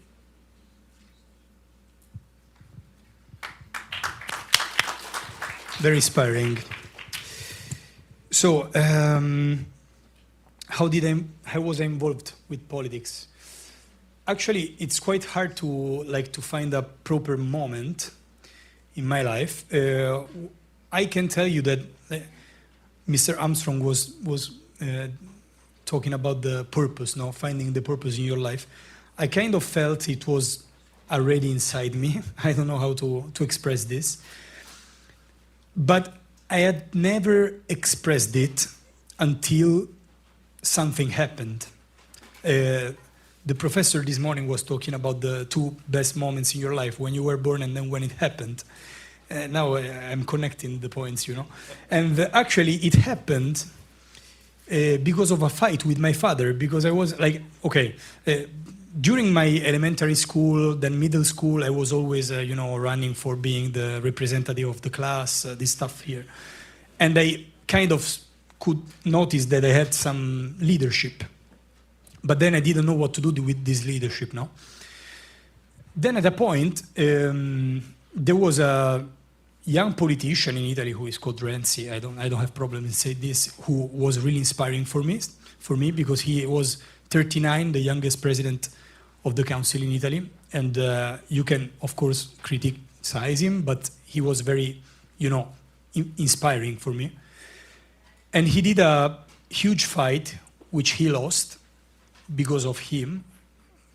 So it's his fault, and he knows it, for changing the constitution. And I really believed in that fight. And I was 17. I was in my fifth year of high school. And I was so mad because I couldn't vote because I was underage. And then I told my father, I want to do something for this referendum, but I can't vote, so I will run for being the representative of the whole school. And he told me, but you have never said anything about politics. You don't like politics. If you want to be a politician, you have to be interested in politics since you are young. And so, to win over him, I ran and I won the elections in the school. And from that, I have never stopped because it's something I'm passionate with. I mean, it's something I know it's inside me, but it's something very challenging. So for coming to your second question, so advices. First of all, I'm not a politician myself, I'm an advisor to politicians. So I don't know if I will ever be a politician myself. What I know is that you have to have a big attitude to risk, but politics is something you can't depend on fully. Because otherwise it's not a service, it's your source of money and life, of income, which can be a very good one, so that's an issue, no? So my idea is that, and that's what I'm trying to do, I try to become a public officer for the Italian Ministry of Defense. I won it, so I'm completely independent from politics in that. Then now I am on a leave. I was appointed to the EU. I'm there 5 years, then I can go back whenever I want. If they treat me bad, I send them in that place. And you must be independent if you want to, fight for your values. So that's the most important advice, in my opinion, being independent. And for being independent, you must have your own source of life, of money, of income, which comes from your professionality, which must not be politics itself. That's my advice.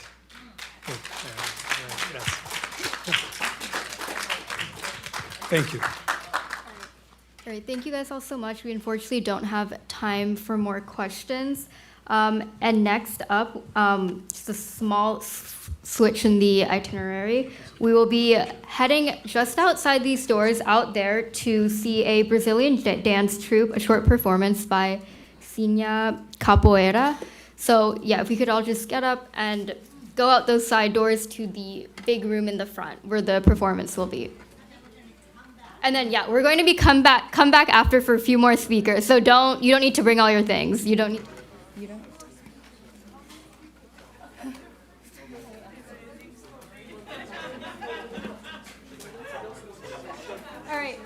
All right, please. Yeah.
You know what I use sometimes? This one. Every opportunity that I have to share capoeira, I go with my heart full of love, full of happiness. I remember 28 years ago when I came to Boston, and I passed in front of Harvard, and I said, one day I'm going to step there to show capoeira. I was an 18-year-old boy, full of dreams, full of desires in my heart, but very little I knew that there was much more coming my way, right? And more important than being here, sharing capoeira, is to have an army with me. And today,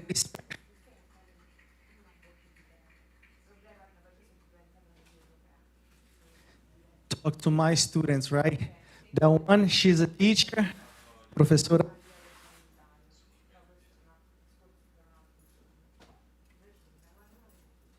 That she's learning with me throughout the years.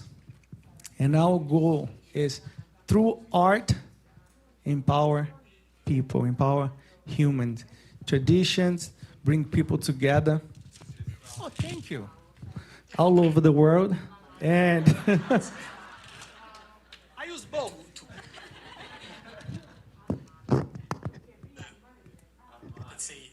There we go. No? It's okay. Can everybody hear me? It's okay. So, capoeira is she. É a capoeira. The name of our school is Sinha. It's a female. Right? And I'm not going to take long, but when I speak from very deep of my heart, I like to speak in my native language. Professor Aide, can you translate super quick for me? Why don't you come here for a second? Capoeira, ela ganhou o mundo. Hoje em dia, são 8,5 milhões de pessoas ao redor do mundo jogando capoeira.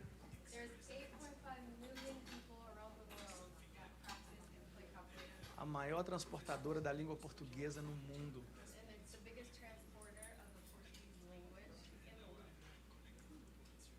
E cada vez que eu percebo, que eu vejo, né, uma nova geração de capoeiristas, e eu estou falando das mulheres, tá? Agora, nascendo, se empoderando, estando à frente, dando aula, contribuindo, para mim é a capoeira ganhando ainda mais.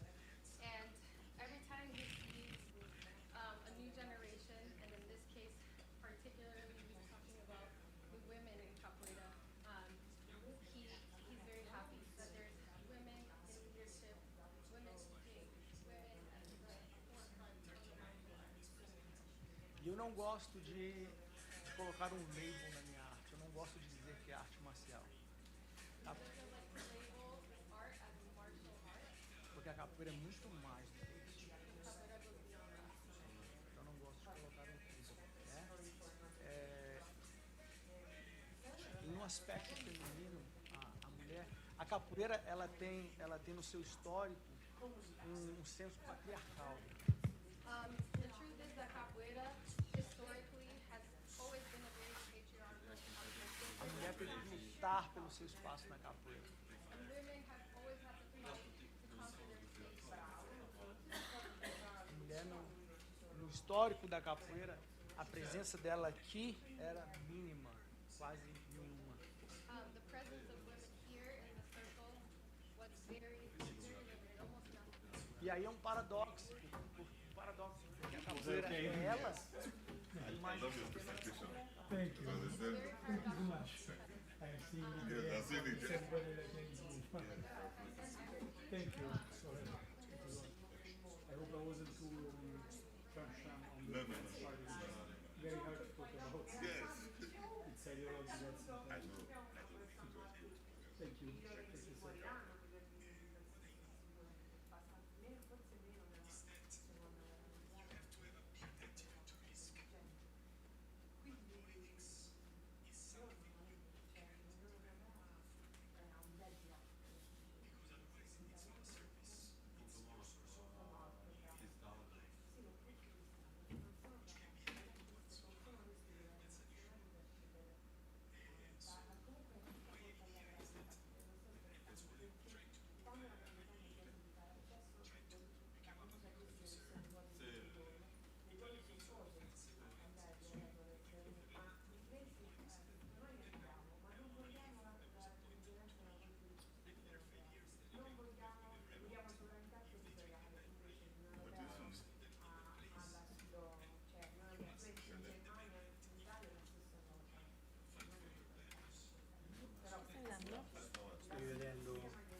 No, non te lo rivedere. Che ti frega, tanto ormai non puoi tornare indietro nel tempo. Migliorarsi, che poi mi capitano queste cose. Però non è andato bene. È l'inglese che devo... Io pure, tranquillo. Però secondo me sei stato bravissimo. Grazie. Hai detto pure mio padre. Ma quindi lui si è seguito tutto Sì, quanto? sta di sto coglione, non si sente un cazzo. Poveraccio che si è seguito tutto. Sì, perché ora ci siamo noi. È quello che ci sta. 12 video qua, anzi 10. E io poi, la cosa assurda qual è? Che io so quando sbaglio, cioè io so quali sono le regole, la maggior parte delle volte, ma comunque troppo. Vabbè. Perché mi esce fuori, capito? Mo' vi faccio tutte le foto, le pictures. Mi raccomando, fatte bene. Eccomi qua. I try to do my best. Prova a But we parlare. have a photographer. Hi. Okay. When we think about miau miau. No, ne stanno entrando delle altre persone, uscite fuori immediatamente. Stanno entrando quelli di Harvard. When we think about no. Non si può alzare un po'. Perché? Hola? Yeah, let's do the live. Ciao. Maybe here. Oh, I don't know. Why? Sannu. I could hear. Oh. From the first mic, you could hear it in there. Yeah, because from the where I was holding here. Inaini. You could hear it. So I think maybe...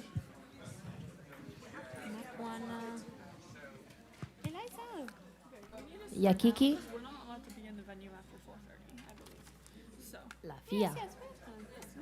No, the thing is, if I speak like this, the microphone is. I mean, we have to stay like this. I can give you the other one. No. All like dying out of batteries. I don't know. Prova a parlare. Hi. No, normale. No. Can you hear me? No. Do you know why, like, if we speak from this, you cannot hear the voice? This isn't right. This works. No, yes. Oh, sorry. If I come. Oh. But do you want to use that? Okay. No, io non ci vado. Whoa. Why not? Preferisci stare vicino? Preferisco. So. Ok. Hi, everyone. Meglio, dobbiamo iniziare, ha detto subito. No,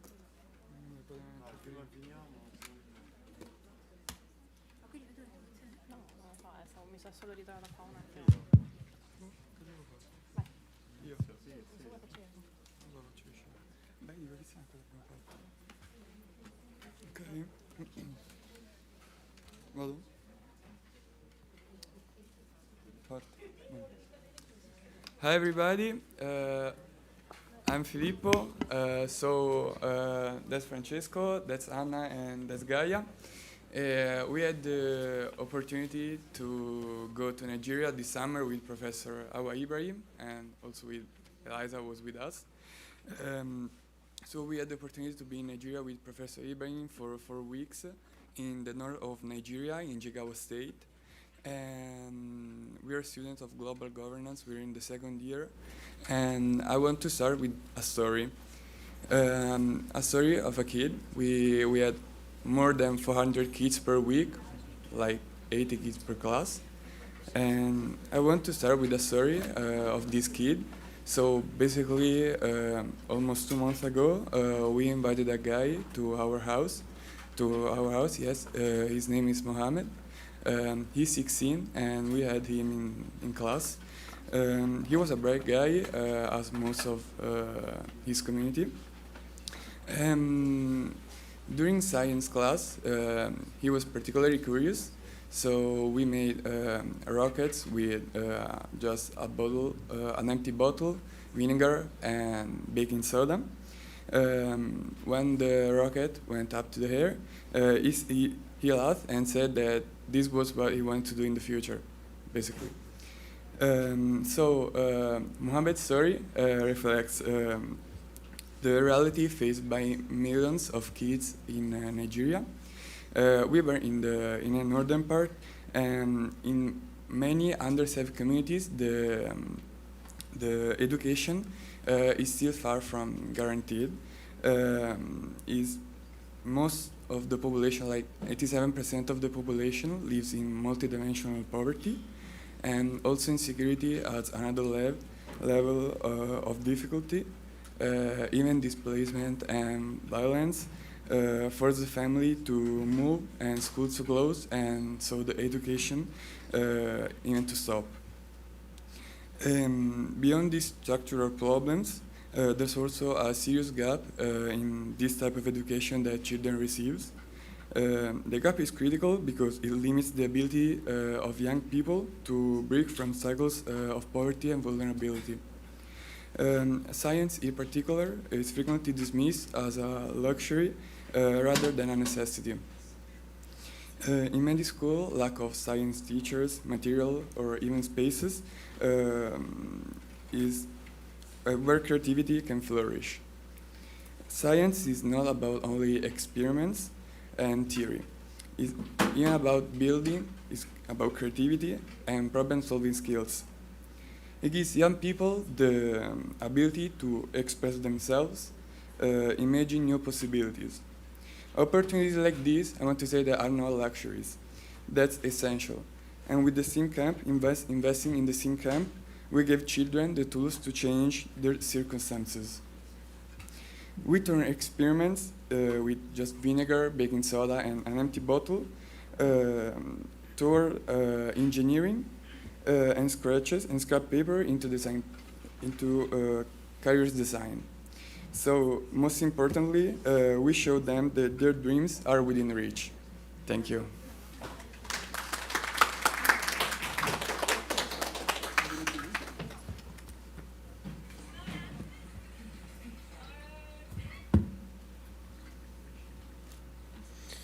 So, hi, nice to meet you. My name is Francesco Mechilli, and I'm currently studying at Global Governance in Rome, at University of Rome. And this summer, I had the privilege to take part of this initiative, the STEAM Camp.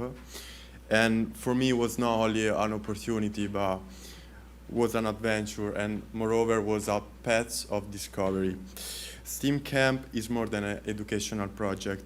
It represents a belief in the extraordinary power that youth holds, the conviction that their curiosity, resilience, and imagination can highlight pathway where seems not possible.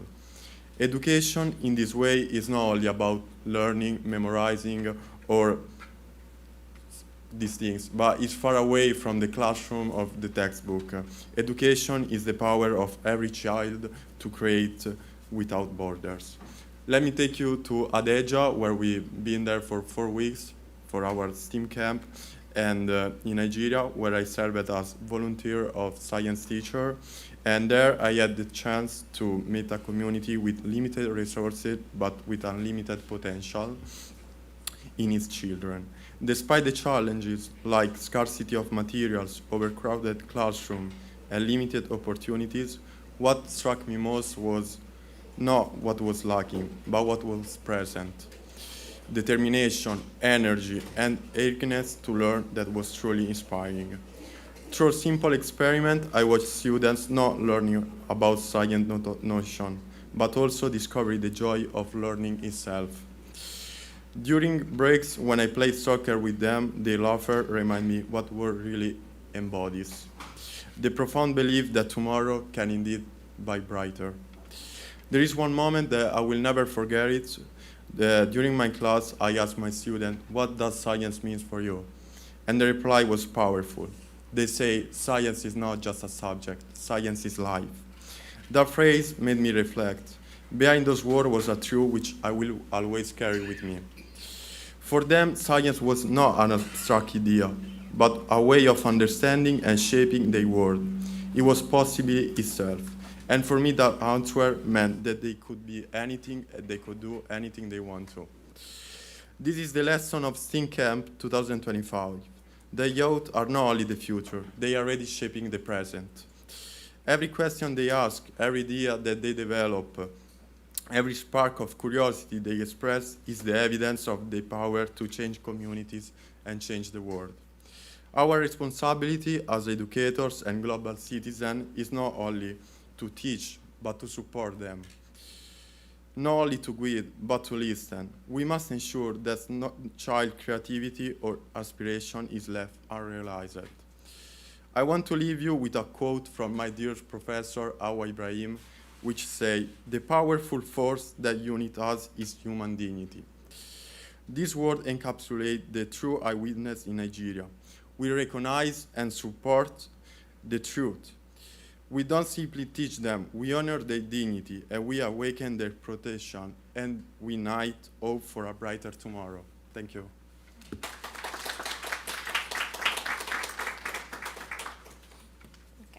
Good afternoon, everybody. My name is Gaia, and I'm also here to tell you about my experience at the STEAM camp in Nigeria. So, when we think about our months in Nigeria as volunteer for the STEAM camp, I realized that our project did not end when the camp ended. It lasted only 4 weeks, but its impact was designed to continue long after we left. From the very beginning, we were committed to teach them, to inspire them, and to involve them in what we were doing, and convince them that they could have done the same even without us. We planned for this reason our activities using simple items that children could easily find in the street. This is why one of the main takeaways of the STEAM camp is to teach them more people. Go home and share what you had learned to underline that knowledge was never meant to stop with us, but it was meant to be spread. During our lectures, we had the opportunity to work with local teachers of the villages nearby. They were there to be our tutor, to help us with the language barrier. But as the day went on, they started to be learners as much as the students were. They kept asking questions, taking notes, and making pictures. And at the end of the STEAM camp, we handed over all the materials we had prepared so that the teacher could continue what we had started. In such a way, the teacher could carry the project forward, which is one of the main goals of the STEAM camp. We, of course, faced many difficulties during the weeks there, but those obstacles taught us many things and pushed us to do our best. We learned to adapt, to find solutions where none seemed possible, and above all, to rely on the creativity and collaboration of the community around us. There was a moment that for me captured the deeper meaning of the STEAM camp. The wife of the governor of the Jigawa state, where we were staying, came to the school and talked to the student. In particular, she was talking to the girls. She told them, "You are the future women, you are the future mother. By educating you, we educate the entire village." Hearing those words and seeing the students' faces as they listened made me realize that what we were offering was not only knowledge, but belief. The belief, as we were used to tell them, and one other fundamental takeaway of the STEAM camp, as Francesco was saying, that they could do anything and be everything, and vice versa. In the end, I think that this is the real inheritance of our project, not just the items and the materials we left behind, but the confidence we tried to instill, the curiosity we encouraged, and the sense of continuity we created. The time we spent with the student was very brief, but we're sure, and it was something that they kept telling us, that what we did will last. Thank you.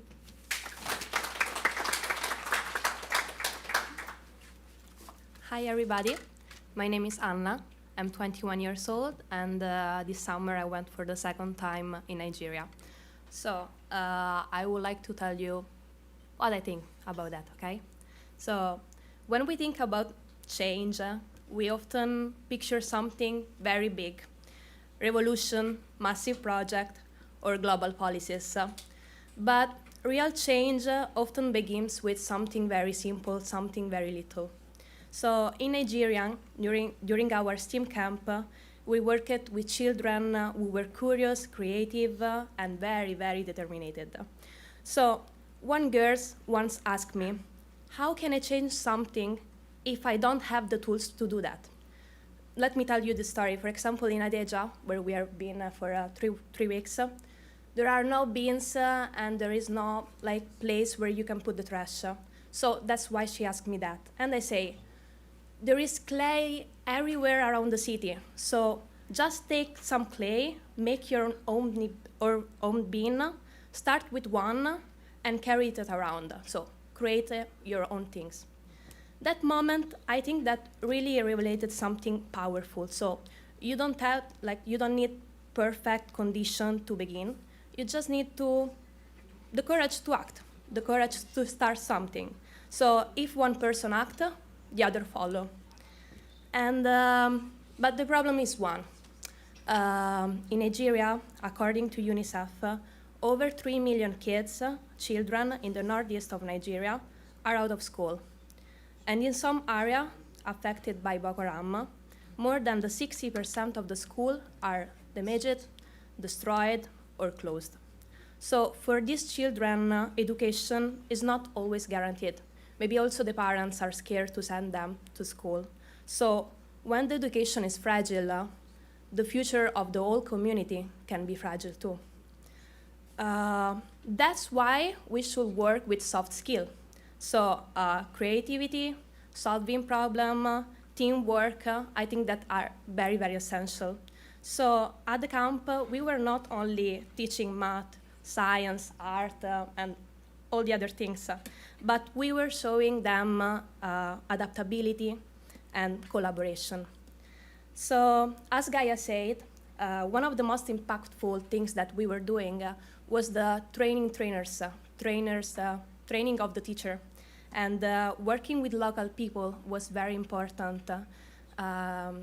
Yes, most of the time they were not doing just like, education. Also in Italy, sometimes it's very boring. So, you follow the lesson, you sit, and you just, I don't know, maybe take notes, I don't know. But we were trying to do something very practical for them.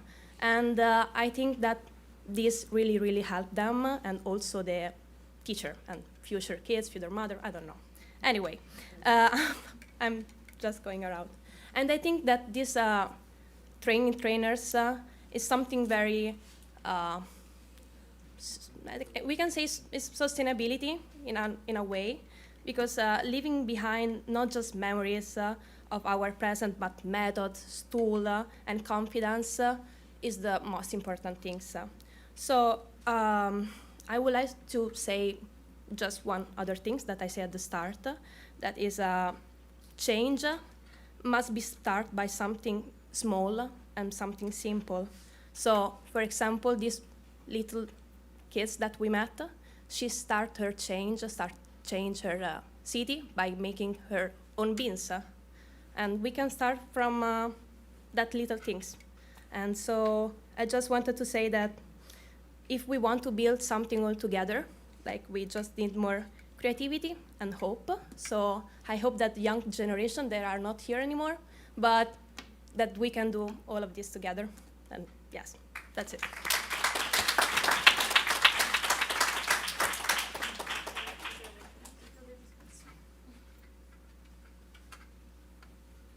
Hello, everyone. My name is Kripa Cherian, and I'm so honored to be able to speak here today. I would like to share a little bit about my experiences in youth empowerment and my outreach experiences. So I serve as president of Peer Teens USA, and this is an arm of the Peer Servants nonprofit. By extension, we are part of the network of the Peer Teens Global, and this connects teens from countries ranging from the USA to Uganda to the Philippines and many more. I would like to start by sharing about our summer outreach. We began by partnering with the Justice Health Initiative. This is a nonprofit that comes alongside hospital patients as they are receiving treatment. Their most recent patients were Mariam and Fatih, who are conjoined twins and experience some of the most rarest birth abnormalities in the world. They are originally from Mauritania, and they are here with their mother Fatwa to receive hospital treatment from the Boston Children's Hospital. Our team came alongside them as we visited them in the hospital and as we spent quality time with the mother Fatwa. We shared meals with Fatwa, we went on outings with Fatwa to truly provide her with some companionship during this difficult time. Secondly, I would like to share about our work with the Place of Promise nonprofit. This nonprofit is based in Lowell, Massachusetts, and we came alongside them for their annual block party. This party is designed for the children of the neighborhood of Lowell, especially some of the more underprivileged areas. We came alongside them as we helped organize games, help with the setup, and overall interact with the children. It was rewarding to see the children's smiles as they truly enjoyed this event. Finally, I would like to share about our annual fundraiser, the Turkey Trot. This is our annual Thanksgiving fundraiser in which we raise awareness for food and water insecurity causes. We have partnered with the Peer Servants, our overall nonprofit, in order to provide, even just last year, provide fishermen in Sri Lanka with torchlights so that they are able to fish during the evening hours. We were able to provide people in Guatemala with nutrient packs so that they receive vitamin supplements, as well as in the Philippines, where we provided them with backyard garden supplies so that these farmers can start gardens right in their homes. So these are some of the initiatives that we fundraised for. This current November would mark our 4th year completing this event, and it's completely run by our youth members. Overall, these different initiatives enable people to create a livelihood and support their families. I would like to conclude with our Peer Teen slogan, doing our part to change the world. Our journey and experiences in outreach demonstrate that age is not a barrier. Our experiences and overall what we've come to learn is that real change begins when we recognize a problem and decide to take initiative. The youth of today are truly the change makers of tomorrow. So I invite each and every one of you, but most especially our younger generation, to take their first step, do their part, and be the change. Thank you so much.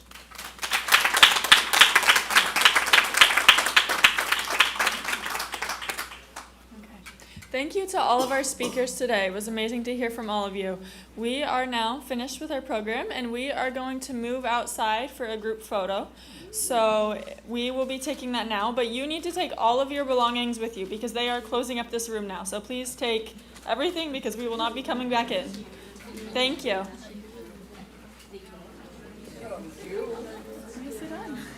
Okay.